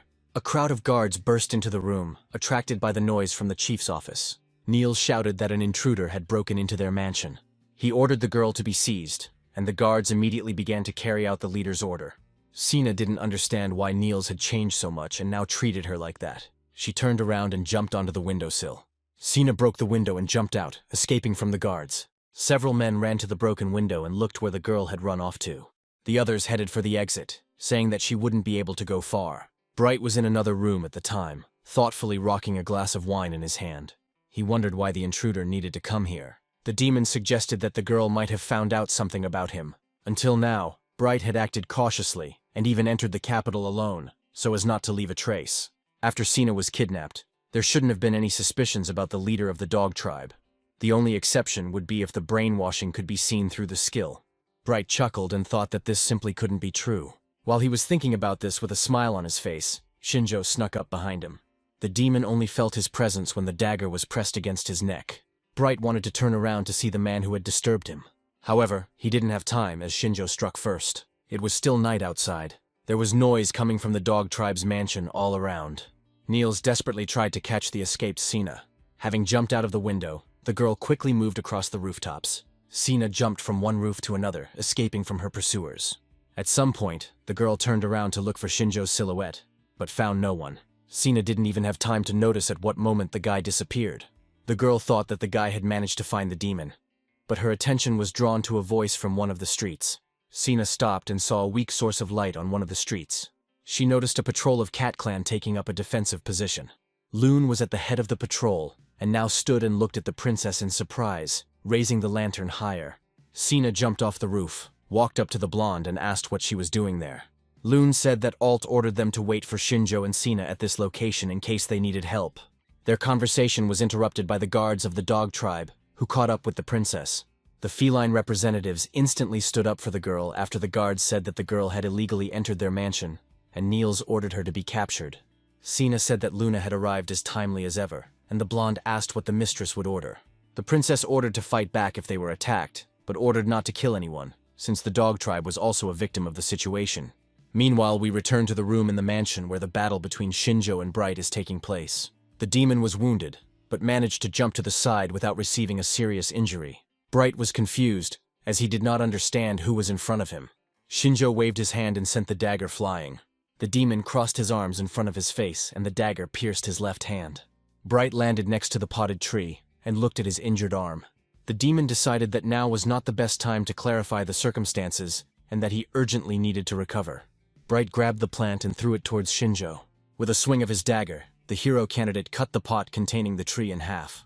Taking advantage of the moment, Bright jumped out of the window. Shinjo had no intention of letting him go and jumped out after him. Clutching the wound on his shoulder, the demon looked back and saw that he was being pursued. Bright thought that no one should know about the demon in the capital, but here they would be in full view of everyone. The demon used his ability and contacted Niels via mental communication, ordering him to return immediately. Niels replied to Bright that he would very much like to help, but could not do so now. His answer angered the demon, and he ordered the leader to appear immediately. Niels understood perfectly well that he couldn't leave right now. Alt stands right in front of him, rubbing his fists, saying that he and Niels haven't fought in a long time. Niels asked why Alt was doing this, since his daughter had broken the law by entering his territory, and their actions could start a war between the races. The leader of the cat tribe said that there would be no war, since he would simply force Niels to open his eyes. The leader of the dog tribe said that both Alt and Sina were talking nonsense. Rubbing his ear, Alt asked how Niels was feeling now. Niels got angry and started fighting with Alt, saying that he had a mission, and if the man got in his way, he would crush him.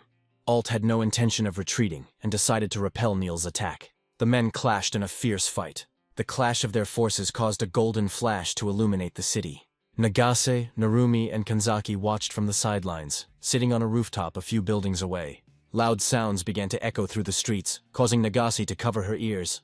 Narumi said that things would get more complicated now that this conflict could be shifted onto the people. Kanzaki asked what the guys thought about Shinjo. Narumi assumed that the boy had found the hiding demon, which was why Niels was in such a hurry. Kanzaki said that in that case, they should help Shinjo.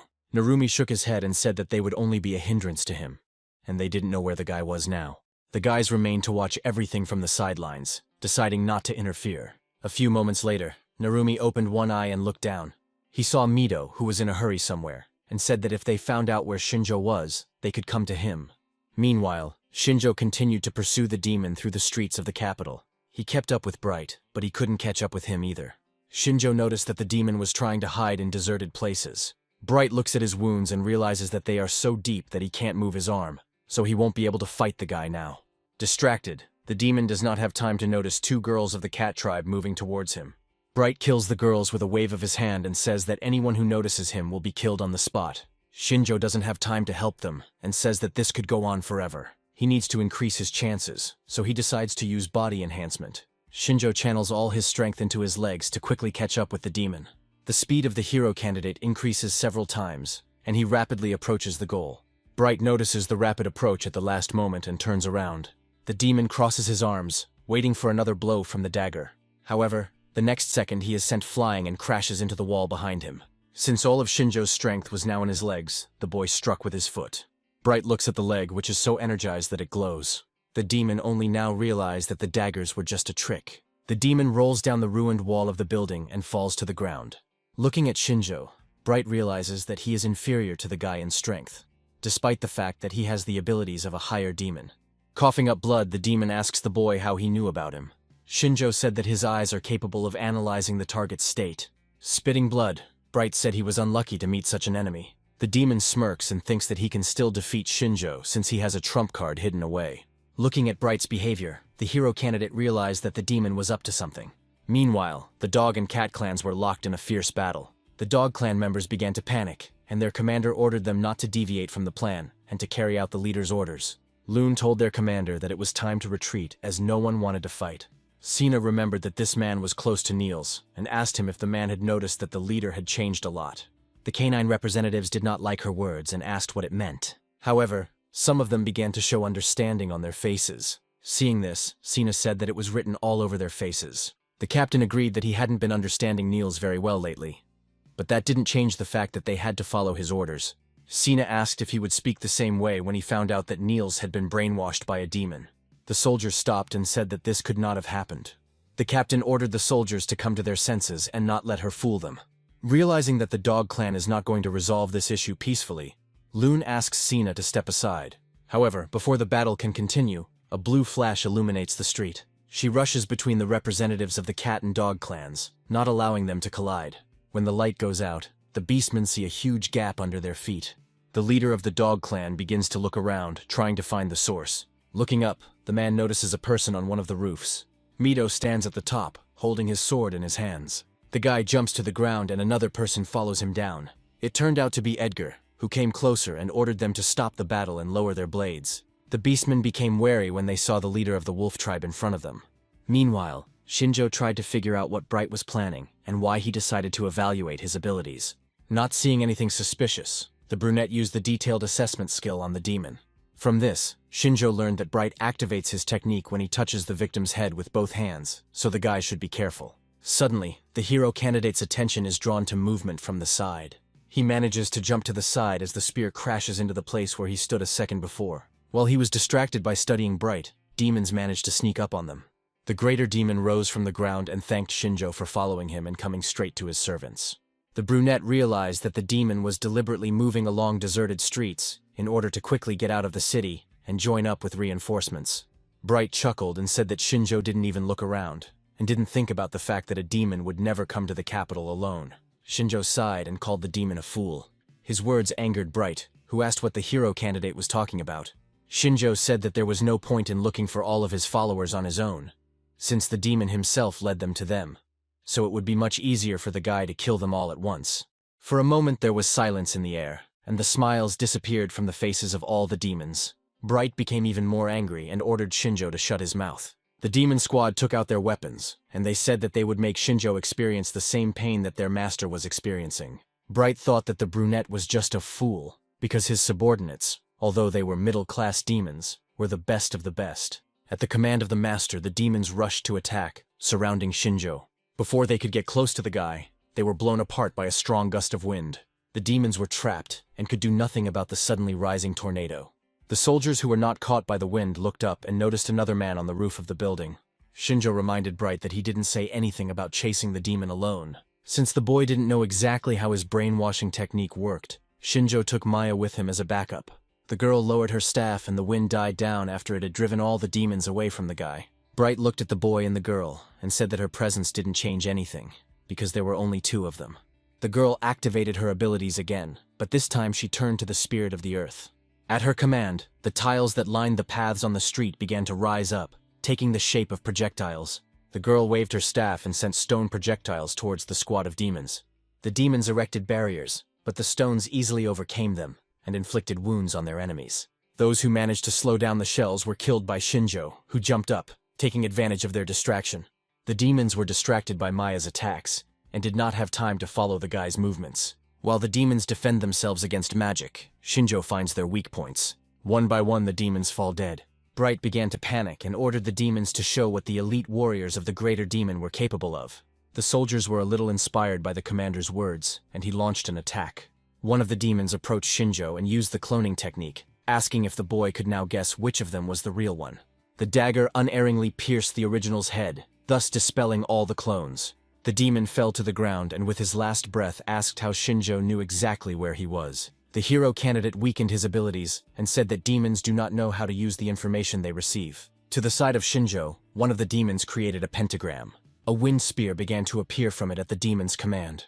However, before the soldier could send it to Shinjo, the spear was blown off course by a gust of wind. The demon raised his head up and saw Maya sitting on a staff above them. The girl ordered the wind spirit to interrupt the demon's technique. Seeing how many wedges began to form in the air, the demon became frightened. All of them pierced the body of the enemy soldier in an instant. Maya just yawned and moved to the other side to support Shinjo from above. After some time, most of the demons were killed. Maya and Shinjo in turn did not receive a single injury. Bright was bleeding and thought that everything was supposed to go wrong. Suddenly a voice reached them, asking why the demon was in such a difficult situation. Maya asked who it was, after which Shinjo turned around and looked at the sky. A large detachment of bird-race beastmen was approaching them from the air. At the head of them was Camilla, who looked at what was happening in surprise. Shinjo looked at the woman and said that he didn't expect her to cooperate with the demons. Camilla tried to justify herself by saying that she hated people more than demons. Maya asked if the woman was brainwashed, but Shinjo said that she was acting in concert with the demons of her own free will. Shinjo finally understood Bright's full plan. He brainwashed the leader of the dog tribe with his abilities, and formed an alliance with the leader of the bird tribe. Altum wanted to rule with the help of his kidnapped daughter. Edgar stayed away from everything, and Max was just a fool. With this scheme, the demons could easily control the decisions of the beastmen. Bright meanwhile spat blood on the ground and said that the beastmen were too late. Camilla reminded him that he was a demon, but he couldn't deal with a simple person on his own. Bright said that this time he has nothing to counter, so he asks Camilla to lend a helping hand. The woman smiled and said that the demon rarely condescended to requests. Camilla spread her sharp claws on her feet and said that they could join since they were partners, based on the fact that there was no brainwashing. Shinjo realized that the entire bird clan was on the demon's side of their own free will. Maya, frightened, descended to the ground and asked the boy what they should do, to which Shinjo replied that they would have to fight. Camilla ordered her soldiers to attack and finish everything as quickly as possible, because the other races should not notice them. A multitude of sharp claws headed towards Shinjo and Maya. Meanwhile, the fight between Alt and Niels continued. The head of the cat clan had already partially converted, and was attacking the head of the dog clan. The force emanating from the blows was so powerful that the ground cracked beneath their feet. The gusts of air raised caused the windows of nearby houses to break. The wind made the trees bend under its force. Alt did not lose his composure and seemed to be happily delivering one blow after another. Niels responded to his blows and did not understand the mood of the head of the cat tribe. At some point, Niels managed to stab Alt in the stomach. However, instead of expressing pain, a smile blossomed on the man's face. But in Niels' opinion, it looked more like a grin. After hitting Niels in the face, Alt shouted joyfully that it was too weak. The leader of the dog tribe flew to the side and fell to the ground. Wiping the blood from his face, Niels did not understand what kind of feeling he was experiencing now. Niels felt like his head was in a fog, and he began to feel like he was missing something. Alt noticed that the last blow had begun to bring Niels to his senses, and realized that he needed to be kept close to him until the people dealt with the higher demon. The people's priority is to bring Niels back and make peace with the dog tribe. At this time, Edgar, who was brought by Mito, learns from Sina that the greater demon has brainwashed Niels. The princess said that this was why they had entered Niels' mansion, to find the demon hiding there. Mito asked if they had managed to find the demon, but Sina shook her head. The princess replied that she could not know this, since while running away from the chase, she noticed that Shinjo had already managed to disappear somewhere. Mito says that this can be explained by the fact that another battle is currently taking place elsewhere. Edgar rubbed his head and said that he couldn't keep up with them.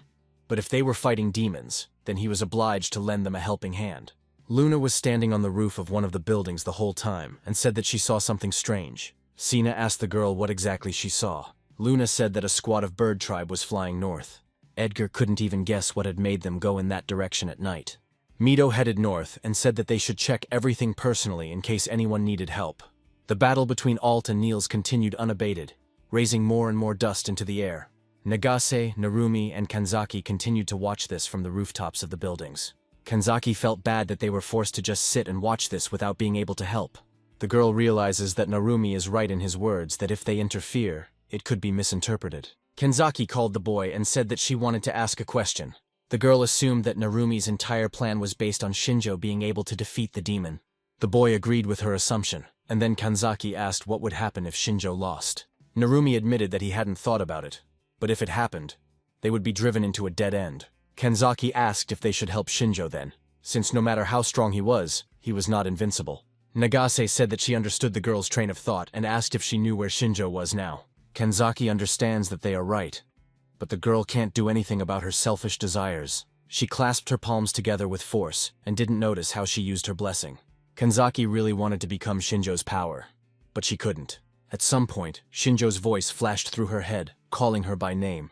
The girl screamed and looked around, which attracted the attention of her classmates. Kanzaki called Shinjo and asked where he was. The voice in his head understood who was talking to him. The guy said that this was Kanzaki's new power, allowing her to speak through a mental connection. Finally, the girl realized that thanks to her new blessing, she could hear Shinjo's voice in her head. Kanzaki decided to take advantage of this opportunity and asked where Shinjo was now. The guy replied that he was at the northern border, fighting demons and the bird tribe. His words made the girl freeze in horror. The guy asked the girl if she wanted to become his strength, to which Kanzaki became embarrassed and said that she hadn't said that out loud. Shinjo was wounded and told the girl to hurry. He said that now is when he needs her support the most. Narumi and Nagase were scared because to them it looked like the girl was talking to herself. The girl explained that she had received a new blessing and was able to contact Shinjo through telepathy. Kanzaki stood up and said that she knew where Shinjo was and that they needed to hurry because he needed their help.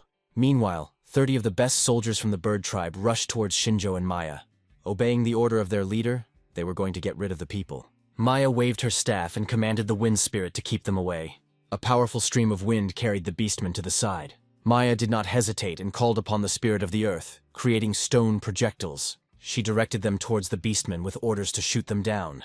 The beastmen realized that they would not be able to get close to the people, and asked what their archers were doing at this time. In an instant, the archers all gathered together and aimed their arrows towards Maya. The girl had no intention of dodging, but kept her staff at the ready. Maya lifted it up and called upon the wind spirit again. The tornado rose into the air again and knocked all the arrows out of their path. The beastmen were at a loss, as each of their attacks was easily blocked by just one girl. One of them said that the more often a girl uses elven magic, the faster her strength runs out. Maya realized that they had figured out her weak spot, so she urgently needed to figure out how to deal with their attacks without the help of the wind spirit. The beastmen thought that it would take time to wear the boys down, and they needed to deal with them before the other races noticed. While Maya repelled the attacks of the beastmen, Shinjo continued to deal with the remaining demons. He killed them one by one, taking advantage of their distraction due to the arrival of reinforcements. Despite all his abilities, blood was streaming down Shinjo's face, but he continued to fight as if nothing had happened. The guy noticed several demons approaching him from behind. One of them created a pentagram and directed the energy at the hero candidate. Shinjo jumped to the side, avoiding the attack. The demons didn't expect to be seen through so quickly and looked up. Camilla was nearby and ordered Shinjo to stop, sending several sharp feathers in his direction. The guy tried to fight them off, but the attack was too unexpected. One of the feathers pierced his arm, causing his sleeve to become soaked with blood. The guy jumped to the side and heard Maya's voice in the distance. He was worried that they were separated. Shinjo was distracted for only a second, but it was enough for Bright to close in too quickly. However, the guy managed to notice him in time.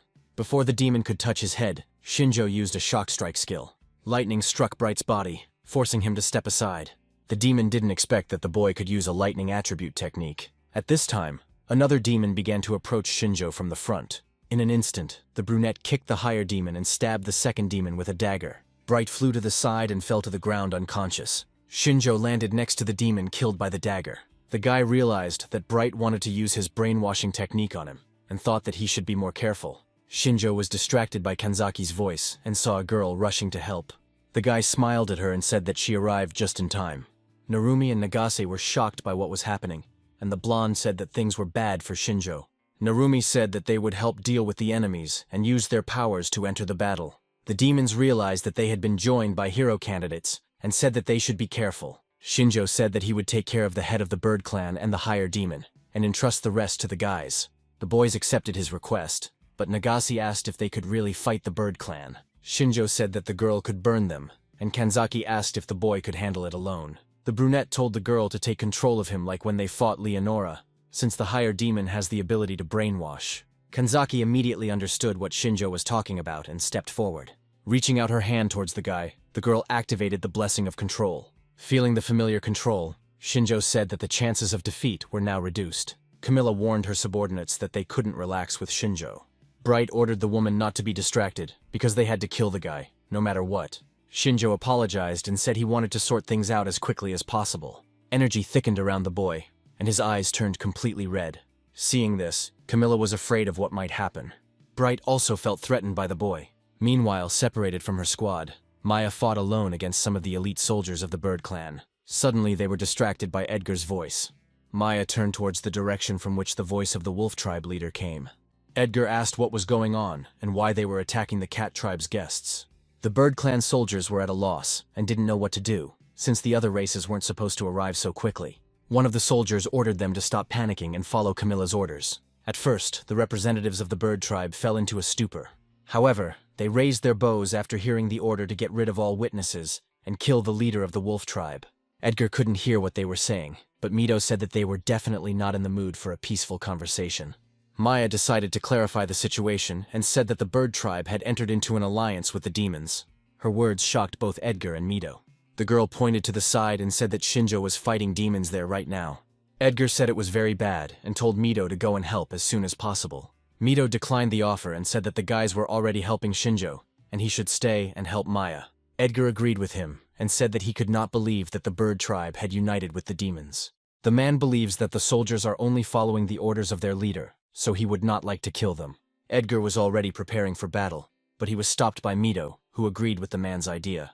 The elder smiled and said that he could help with this.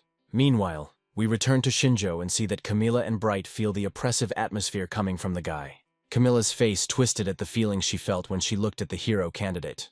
The guy seemed to blur into many images before her eyes. Bright didn't have time to realize when Shinjo was next to him. The demon didn't have time to react, which is why the blow wounded him. In an instant, Shinjo jumped away from him again, increasing the distance for safety. Bright looked at the cut hand and realized that the guy had done something to their eyes. Camilla warned the demon not to look into Shinjo's eyes, as he might be using some kind of illusion. Shinjo was surprised that the woman noticed it so quickly. The guy received the blessing of illusion after killing Winberg, and has already practiced it on other monsters. To activate the ability, you must make eye contact with the target. This power is very effective for close-range combat. Camilla shook her head from side to side, trying to shake off the illusion, and said that Shinjo was very problematic. Bright understood what the woman was talking about and decided to take advantage of her hint. All he had to do was keep his eyes down to his neck. Having tried to put this into practice, the demon realized that it worked. Shinjo decided to speed up, since one of his trump cards was revealed. Bright deliberately avoids looking him in the eye, because that is the most obvious countermeasure. However, this was not all that Shinjo could use against them. Quickly approaching the demon, the boy asked if he really thought it would help him. Bright didn't have time to notice how Shinjo was behind him. When the demon turned towards the voice, the blade of the dagger cut across the cross on his face. Feeling the strength leaving his body, Bright said it was impossible. Shinjo replied that with the help of eyes one can get more information about the enemy. Bright could not keep track of the guy before, and having lost the source of information, he completely lost all chances. The guy stopped his moralizing and said that the demon couldn't hear him anyway. And Shinjo was right, because the demon had already fallen and breathed his last. Camilla was angry at how helpless Bright was. Shinjo turned his attention to the head of the bird clan, and said that she was next. The woman screamed in rage that people and their human tricks only caused suffering. She ordered the guy not to dare look down at her and rushed to attack. Shinjo stood below and prepared to counterattack. Camilla landed on the ground where the guy had been standing a second ago. She flapped her wing, sending a few sharp feathers towards the hero candidate. However, this time, Shinjo was able to block all of them and avoid the blow. When all the attacks were repelled, Camilla felt at a disadvantage. She decided to take to the skies again so that Shinjo wouldn't have an advantage over her. Because Camilla had risen into the sky, it became more difficult for the guy to look her in the eyes. But he had already figured out how to solve this problem. The woman said that she did not need eyes to fight, because Beastman had all 5 senses well accented. Shinjo asked what she was going to do, because just because she was in the sky didn't mean that victory was on her side. The guy reminded Camilla that the longer she messed around with him, the worse her situation would become. Shinjo looked to the side and saw how the boys successfully repelled the attacks of demons and beastmen. While Narumi and Nagase fight the beastmen, having the advantage over them, Kanzaki deals with the remaining demons. Each of the hero candidates fights with all their might. They understand that the alliance with the beastmen is at stake. Each of the three of them wants to get home as quickly as possible, and they are doing everything possible to do so. Camilla is even more angered by Shinjo's words and actions.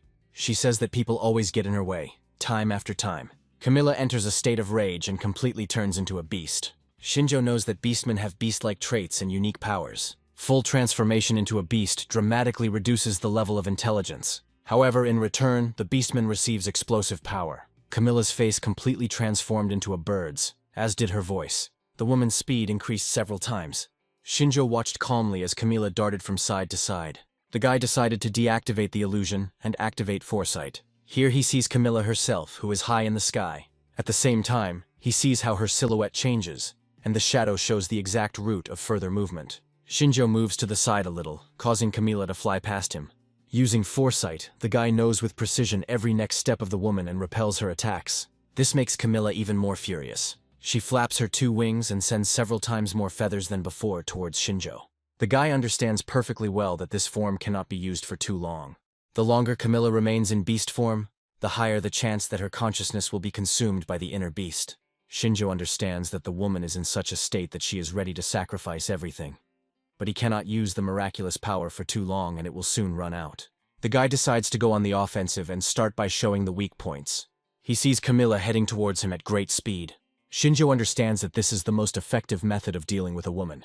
Despite the fact that there are certain risks, the guy has no other choice. However, if this skill was completely useless, the guy would not have used it. Shinjo closed his eyes and said, "Thunder, pierce the heart and soul of my target. Thunderstrike." Before Camilla could get close to the guy, multiple bolts of lightning enveloped her body, paralyzing her.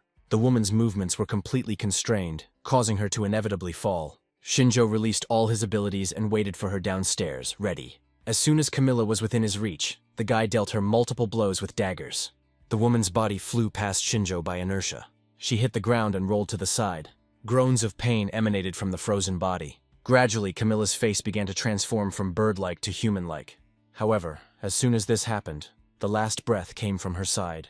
So she remained lying on the ground, bleeding from multiple cuts. Next to her lay the lifeless body of the defeated Greater Demon Bright. Shinjo turned the other way and said that now only the soldiers remained. When morning came, Shinjo and his comrades destroyed the squad of demons and their leader, the Supreme Demon Bright, as well as Camilla, the head of the bird tribe of beastmen.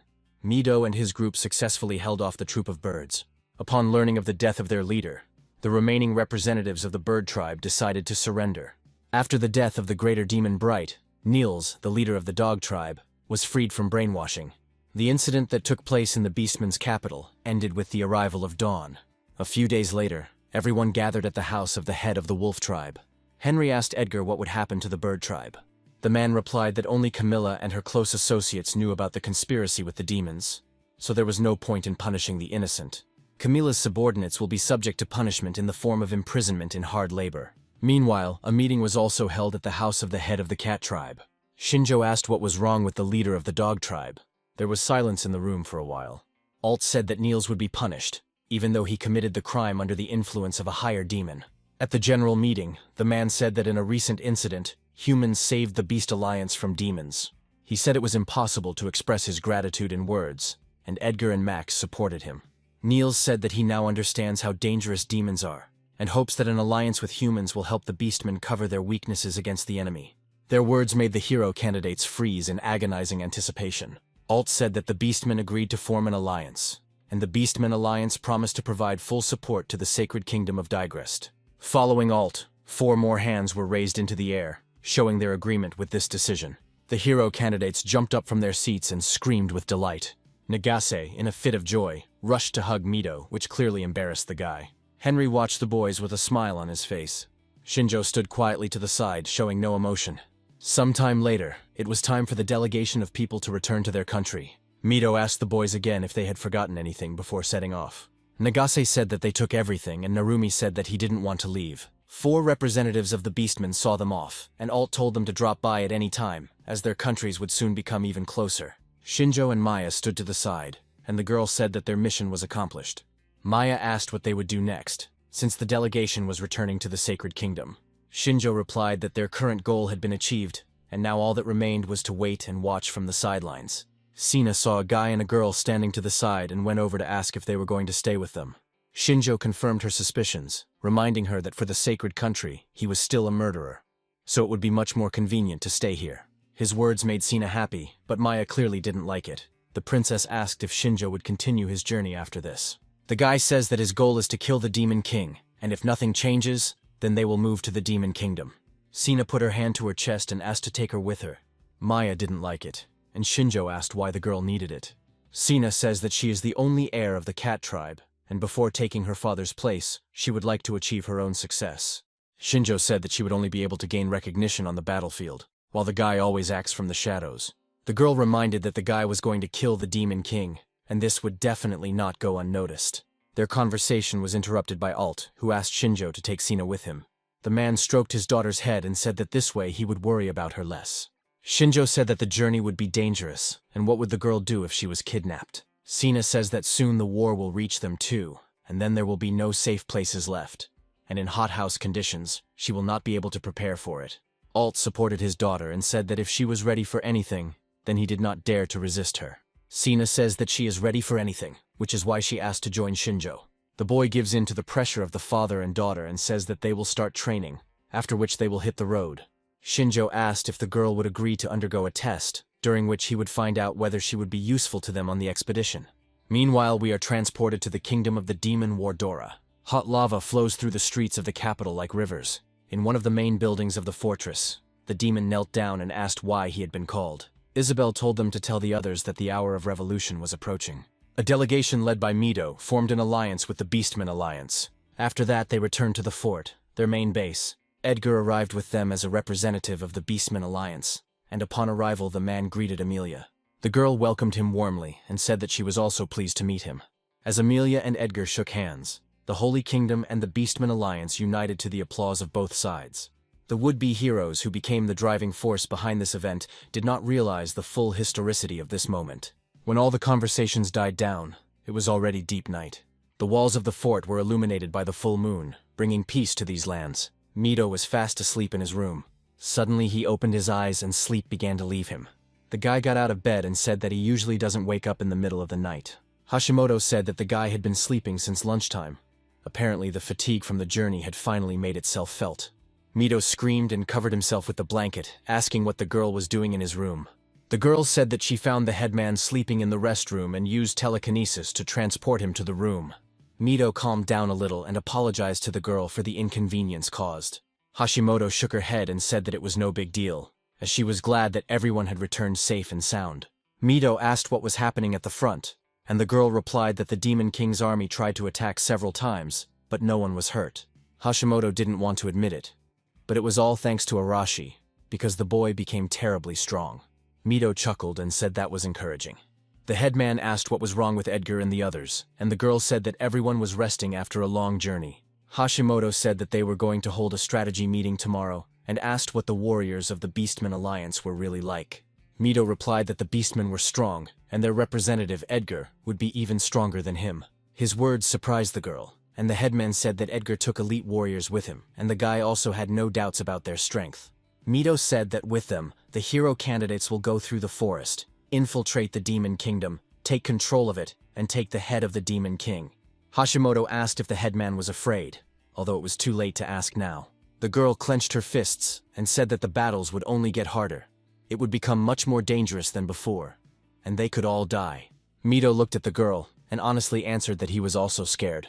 But if he retreated now, the class would split up again, and in that case there would definitely be losses, and only Shinjo could hold them back. Hashimoto asked if Mido really thought Shinjo had thought things through that thoroughly. The headman says that the guy sees them as a useful fighting unit, and let it not be emotions that drive him, he always helps them, and that is a fact. Hashimoto shakes her head and says that she still doesn't like the guy, since she doesn't like people who act for their own benefit. Mido chuckles and says it's just her style, but admits she's jealous of Shinjo and Arashi. Hashimoto asks why he is jealous, since in her opinion, the class president is 100 times better than any of them. Mito says that guys don't care about other people's opinions and always act without hesitation, so he envies them. The guy says that Shinjo and Arashi always follow their ideals. Hashimoto gets up from his chair and comes closer, leaning his hand on the bed. She asks Mito why the boy wants to go back to their world. Her words and actions make the headman confused. Turning away from the girl, the guy ponders her question. After a while, Mito seems to ask what he wants because everyone wants to go back there. His answer makes Hashimoto angry, and she is about to scold the class president, but she is interrupted. Nagase enters the room and asks if Mito is awake. The girl freezes in place when she sees Hashimoto on the guy's bed, wrapped in a blanket and trying to hide from the girl. Nagase blushed and asked what they were doing here. The guy and the girl immediately begin to make excuses, saying that they were just talking and nothing more. Nagase pointed her finger at them and accused them of lying, since no girl would go into a man's room at night to talk. Hashimoto said she simply found Mito sleeping and carried him into the room. Nagase reminded that the girl herself pesters everyone with moralizing, but she herself is clearly not a nun. The girls started arguing even louder, while Mito tried to hide from them in the blanket. He watched them from the side, at first with fear. However, after some time the guy laughed, and so the night ended, and day came to replace it. Arashi and Edgar met on the training field and decided to have a sparring match. The Beastman representative gladly accepted the offer and drew his blade. Arashi was also ready for sparring, but he used only his miraculous powers. The guy tried to catch the man by surprise and rushed into the attack. However, Edgar dodged in time, not allowing the guy to touch him. Arashi followed the wolf's movements. On the spot, the guy turned towards Edgar. Arashi tried to kick the man, but he dodged the blow again. Before the hero candidate could react, Edgar raised his sword over him. The tip of the blade landed right at Arashi's forehead, causing him to freeze in place. However, Edgar did not complete the attack and allowed the guy to jump aside. Arashi noticed that the wolf moved much faster than any other wolf he knew. As soon as he was distracted for a second, Edgar rushed into the attack again. The blade of the sword was dangerously close to Arashi again. Edgar didn't hurt the guy, but he cornered him and said it was checkmate. Arashi angrily told the dog not to count on winning. A miraculous power filled the boy's hand, and he was able to deflect Edgar's sword. The man looked at what happened in shock. Edgar realized that the boy had strengthened his body with miraculous power so much that he was able to block the sword with his bare hands. With a scream, Arashi fought off the wolf's attack. Edgar flew to the side and prepared to continue the fight. Arashi rubbed his hand and said it was painful. Their fight was interrupted by applause and Amelia's words that it was time to stop. The girl said that a strategic meeting would begin soon. Arashi was not satisfied with her words. He complained that they had only just managed to warm up. Edgar put his sword back into its sheath, indicating that they were done for today. The wolf said that it was fun, and they would continue next time, and also said that he was glad of the fact that they were not enemies. Arashi chuckled and said that in that case, it was not in vain that he had given it his all. Meanwhile, we moved to the territory of the Beastman Union in the capital, Minrasea. At this moment, Shinjo is training with Sina. The boy and the girl prepared for battle. Maya stood to the side between them and raised her hand up. After a few seconds, the girl gave the signal to begin. In an instant, Sina's hands took on the shape of a beast with long claws. Using partial inversion, the girl attacked Shinjo. He didn't even use his blessing in the fight with the girl. His eyes remained their natural color. Sina struck with her paw, but it hit empty space. The girl remained calm and began to pursue Shinjo. However, the guy continued to easily dodge all of her blows. Sina didn't lose her spirit, continuing to land punch after punch. Shinjo asked if this was all the girl was capable of, since he had already said that she should attack him with the intent to kill. The girl shouted that she knew everything and sped up. In an instant, she found herself behind Shinjo. She had already raised her paw to strike, but the guy suddenly leaned forward. When the girl landed behind him, he extended his hand forward. Before Sina could understand what he wanted to do, the next moment, Shinjo threw sand in her face. The girl closed her eyes and coughed. At that moment, she was kicked in the stomach. Sina lost her bearings and fell. Maya immediately ran up to the girl huddled in a ball on the grass and asked if everything was okay with her. Sina sat on the ground, rubbing her stomach, saying that it hurt and calling Shinjo ruthless. The guy said that it is very easy to fool a girl, so she should learn to adapt to any situation. Sina looked at Shinjo sadly and asked if she still hadn't passed the test. The guy said she was right, because she was doing more harm than good right now. Loon approached them and asked if all of Sina's training was done like this. The princess replied that she wanted it that way herself, so Luna should not object. The blonde wanted to ask Shinjo to behave more gently with the mistress, but if that was what she wanted, the girl would not insist. The guy realized that the girl wouldn't come just like that, and asked why she was there. Loon reports that the main forces of the Beastman Alliance are moving out and are about to join the army of the Holy Kingdom. Shinjo is happy about this news because it took much longer than he expected. Loon said that even though the alliance was in place, there were still minor issues that needed to be settled. Sina asked if Loon was going to join the expedition, to which the girl said that she had been appointed captain of the Cat Clan squad. Maya turned to Shinjo and asked what they would do next. The guy said they would wait and see because Sina still had a lot of training to do. So another whole month of training passed. In addition to training Shina, Shinjo also honed his own skills. His next idea was to create bullets for a pistol from the miraculous power. When the guy found another victim in the area, he decided to try to apply the technique in practice. He imagined in his head bullets of miraculous power and imagined loading them into his pistol. The monster did not wait long and began to quickly approach the guy. Shinjo concentrated his power into the gun, and its barrel began to glow. The next second the gun fired. The glowing bullets headed towards the shocked monster. The bullets hit their target with precision. Maya, who was watching what was happening from the height of a tree, began to applaud the guy. However, the bullets did not kill the monster, but only wounded it. Shinjo fired a few more shots. This time, the bullets hit the monster's head and heart. After this, the ogre fell to the ground dead. Shinjo said that they were still too weak to fight monsters, and the girl asked if that was really not enough for the guy. The guy was taught this technique by a girl. She came up with it based on Shinjo's requests. The guy says that to create a technique, you need to imagine an image, so he had no problems with bullets or lightning, since both exist in his world. But the problem is that there are no miracle bullets in their world, so it still remains difficult for the guy. By using an analog from his world, and applying it with a real gun, the guy made his task easier. At some point, a large shadow loomed over Maya. The girl wanted to call Shinjo, but he told her not to make noise, since he himself could see everything. Behind the girl, on a tree branch, a giant monster in the form of a wild cat is hiding, and bullets clearly won't cope with it. Shinjo rushed towards them and ordered Maya to jump. The girl obeyed his order without hesitation, and jumped from the tree. Shinjo imbued his hand with miraculous power, and lightning began to emanate from it. The boy created a large thunder spear and pierced the giant cat with it. The monster, fried by lightning, lost his balance and fell from the tree. Meanwhile, Shinjo managed to run up to the tree and catch Maya. The guy said that he was more or less good at mid-level spells, but he needed to work on high-level ones. Maya said that Shinjo was too hard on himself, since no one had ever mastered high-level spells in such a short time. After looking at the monster, the guy asked where Sina had gone. Sometime later, they found the girl standing on the defeated monster.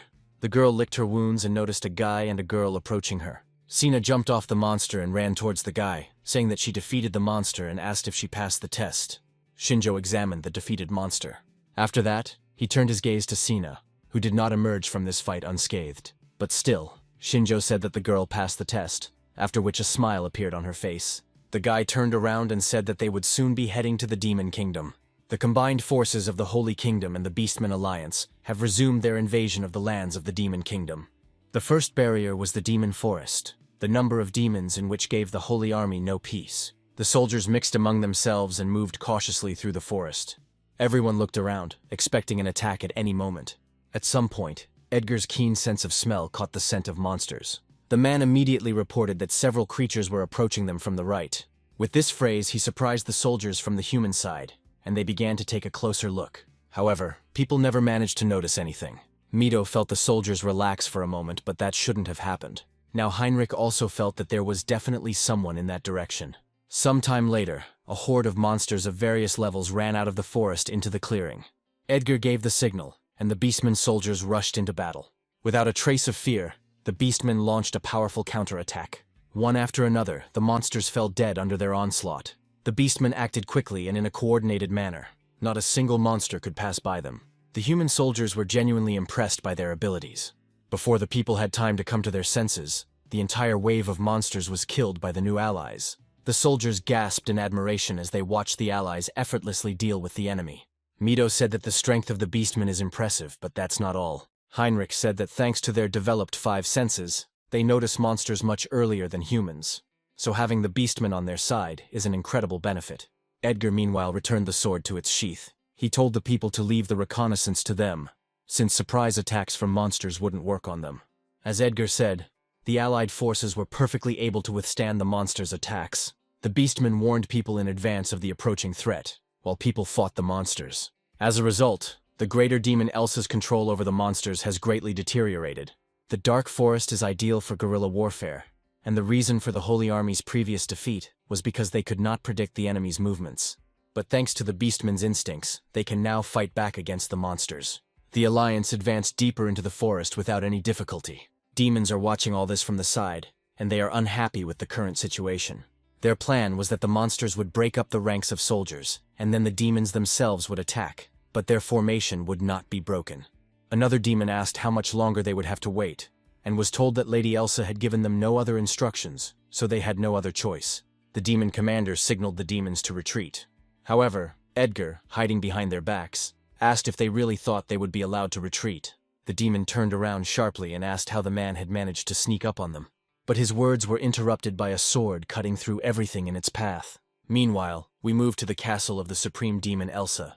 The girl stands on the castle wall again and watches what is happening from afar. Elsa noted that things were not going as well as she would have liked. The girl was distracted from her thoughts by a demon rushing to bring her news. The demon reports that the soldiers sent into the forest were caught by surprise and killed. Elsa realizes that the beastmen are much more trouble than they expected. The girl said that she already knew everything. She didn't think that she would have to deal with the consequences of Bright's actions. The demon said that he understood the lady's feelings, and asked what they would do next. The girl said that they would no longer be able to stab them in the back. Therefore, they are forced to give them a fight in the castle, since people will definitely attack them. The demon asked if they had a chance to win. Elsa said that even though they were cornered, it didn't mean she didn't have another plan. The wine in the girl's glass began to bubble and rise into the air. Elsa said that it is much easier to defeat an enemy if you think with your head, and in the end, victory will be hers. The demon sighs with relief and says that the lady is right. Soon, the sacred army and the beastmen found themselves at the walls of Elsa's castle. Edgar said that judging by the smell, the castle is teeming with demons. Amelia said that they couldn't get past the castle because the enemy would be able to attack them from behind. But if they captured it, they could use it as a base. Tired of talking, Arasi walked forward on his horse. He didn't understand why they were discussing this issue if they could attack the castle right now. Heinrich agreed with Arasi and said that there was no point in giving the enemy time to think. The hero candidate chuckled and said that Henry was finally speaking a language he could understand. Soon the storming of Elsa's castle began. With the help of miraculous power, people tried to break down the castle gates. At this time, demons threw stones at them from the walls of the fortress. Sometime later, people finally managed to break down the gate. The soldiers rushed into battle, penetrating into the castle grounds. Arashi killed the demons one by one using his blessing of explosion. Edgar patted Mito on the shoulder to get his attention. The man suggested that the boy go together to meet their boss, the supreme demon. Mito accepted the wolf's offer without hesitation. Meanwhile, Elsa sat quietly in the castle and waited for the guests to arrive. The girl remained calm and drank the wine slowly. Her attention was drawn to sounds coming from the corridor leading to the hall. A few seconds later, the doors to the hall swung open. Edgar and Mito finally found her. The girl licked her lips and said that they had arrived. Elsa stood in front of them, radiating an eerie aura. For a while, a heavy silence hung in the room. Mito felt an unpleasant aura and prepared for battle. Edgar felt the same way and said that the girl was definitely a higher demon. Elsa released the vine from her hand and greeted the leader of the Beastmen Alliance warriors and the hero candidate, noting that they were very careful. A long whip with spikes appeared in the girl's hands, and the girl said that she did not intend to lose. Elsa swung her whip in an attempt to strike. However, it hit the floor, as Mito managed to jump to the side in time. But what the guy saw next shocked him. The floor was broken by the blow of the whip, and spikes in the floor were revealed in front of them. Elsa said that she was not so naive as to meet an enemy without preparing a couple of traps. She wished for Mito to die quietly, and the guy began to fall into this hole. However, the guy wouldn't be a class leader if he gave up without a fight. The guy used transformation on his sword, and it wrapped around the chandelier on the ceiling. Elsa was clearly not happy with the current situation. Mito easily escaped from this trap and landed away from the hole. The girl was surprised that the guy's sword could change its shape at the owner's will. However, Elsa remembered that the second man should have already been pierced by the thorns. Mito leaned over the hole and tried to get a better look at Edgar. In an instant, the man jumped out of the hole unharmed. Edgar said it was dangerous, and he almost became a pincushion. Elsa looked at him strangely and could not understand how the man managed to survive. Edgar chuckled and said that with proper preparation, you can even jump in the air. The girl was angered by his words and asked if all beastmen were like that. Edgar replied that he was the only one who was special, and said that it was their turn to attack. The wolf approached Elsa with great speed. The girl hit the whip in his direction, intending to stop the man. However, she was distracted by Mito, who took advantage of the blessing and appeared behind Elsa in an instant. The guy raised his sword over the girl's head and said that she was caught. Elsa bent down and pressed the button in her hand. A spear appeared from the ceiling and was aimed straight at Mito's head. However, the guy reacted in time and deflected the spear with a blow from his sword. But he let his guard down, and the girl took advantage of this by kicking him in the stomach. The guy flew to the side and landed on the marble floor. While fighting off the blows of the whip, Edgar called out to Mito to make sure the boy was okay. The girl took pity on the guy and said that great strength is not accompanied by wisdom. Pressing his hand to his throbbing stomach, Mito rose to his knees. Elsa reminded them that the hero candidates were summoned from another world, and she asked why they were fighting demons. Mito didn't understand if the girl really didn't know. Edgar continued to fight with Elsa and told the boy not to listen to her. The fight between Edgar and Elsa became more intense. At some point, the wolf gained an advantage over the girl and signaled Mito. At that very moment, the guy quickly began to approach Elsa. Mito thought he had managed to catch the girl off guard.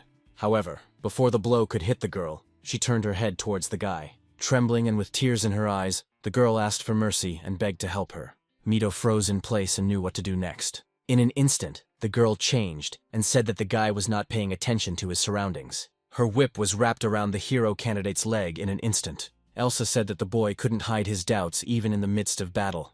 The girl raised her hand up, and Mito was thrown into the air after her. Elsa twirled the whip in her hand, fighting off Edgar's attacks and hitting the guy against everything. Now the wolf was afraid to use the sword so as not to accidentally harm the guy. Elsa realized that Edgar was truly worried about the hero candidate, which meant that the alliance between them was not just in words. The girl noticed confusion on the wolf's face. She said that in that case, she would return the guy to him, after which she threw Mito towards Edgar. The next moment, the girl jerked the whip in the opposite direction. The whip hit the wall with great force, and several walls in front were broken by one blow. Elsa thanked Mito for being so immature, because without him, she wouldn't have been able to handle the beastmen. However, the girl became famous early. A large wolf came out of a hole in the wall. Elsa didn't understand what happened because she was sure that she could deal with them. Looking at the big gray wolf, the girl realized that Edgar had turned completely. Elsa once again prepared her whips for attack and took a defensive stance. The wolf roared and rushed to attack. His speed was so fast that the girl was amazed. The wolf was right in front of her in an instant. One blow and the floor was stained with Elsa's blood. Meanwhile, we were transported to the west of the Demon Kingdom, to the territory of the Third Prince, to the city of Forest. We saw one of the four Sky Kings, the Water King, Aquarella, a girl with blue hair and eyes, who said that Elsa's end had come. The girl held her hand over the mirror surface and saw what was happening in Elsa's castle. Seeing Edgar turn back into a human, the girl said that the Beastmen warriors were indeed problematic opponents. In front of the man, Elsa lies defeated on the floor, and Aquarella thinks that it was not in vain that she wanted to take control of the Beastmen. The girl remembered each of the killed higher demons sent to carry out this mission. Zaganda, Bright, Elsa, and now every one of them was dead. All the higher demons were killed, and now Aquarella was cornered. The mirror changed its image, and through it the girl was asked what had happened.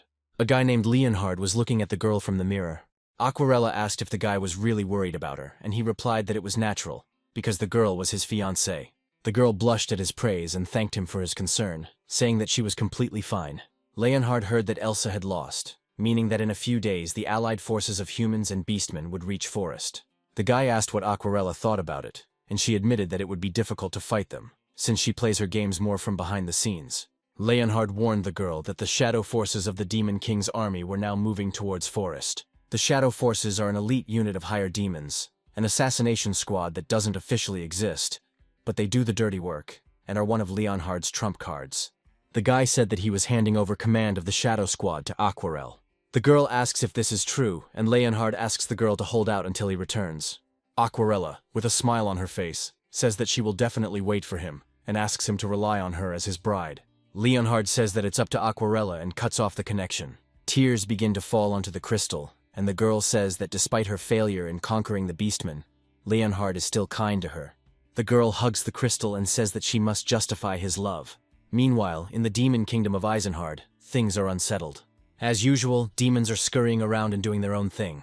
They behave almost like people, and you wouldn't think that they are bloodthirsty creatures. Isabel arrived in the capital and made her way through the castle. The demoness servant ran after the girl and asked where the mistress was going.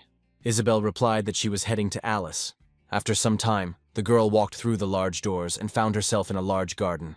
The girl walked across the green meadow, approaching her sister. A girl with white hair and blue eyes was weaving a wreath. This girl is the 6th princess of the Demon Kingdom, although you wouldn't know it from her appearance.